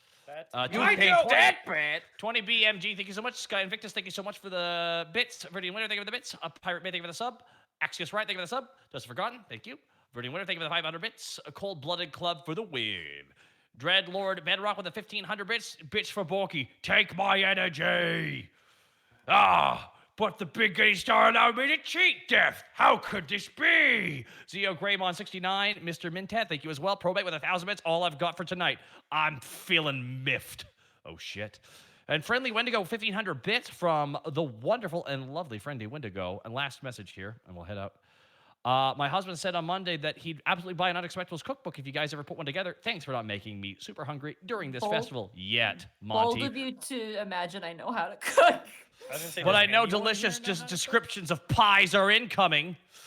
Dude, well, thank you so much. Unfortunately, the pie eating contest pies are always gross. That doesn't matter. Here, eat this candied scorpion. Yeah, right, candied apple was exactly. fun. That This was candied good. scorpion's fine. The pies are gross though. All right, that's it for me here, Nadine. You can take us out. All right. Who do we want to read? Can I make a suggestion? Yeah, who do you want to suggest, Greckles? I was gonna suggest Gaijin. Colonel. It's fine. I was gonna suggest Colonel Cheru. Okay.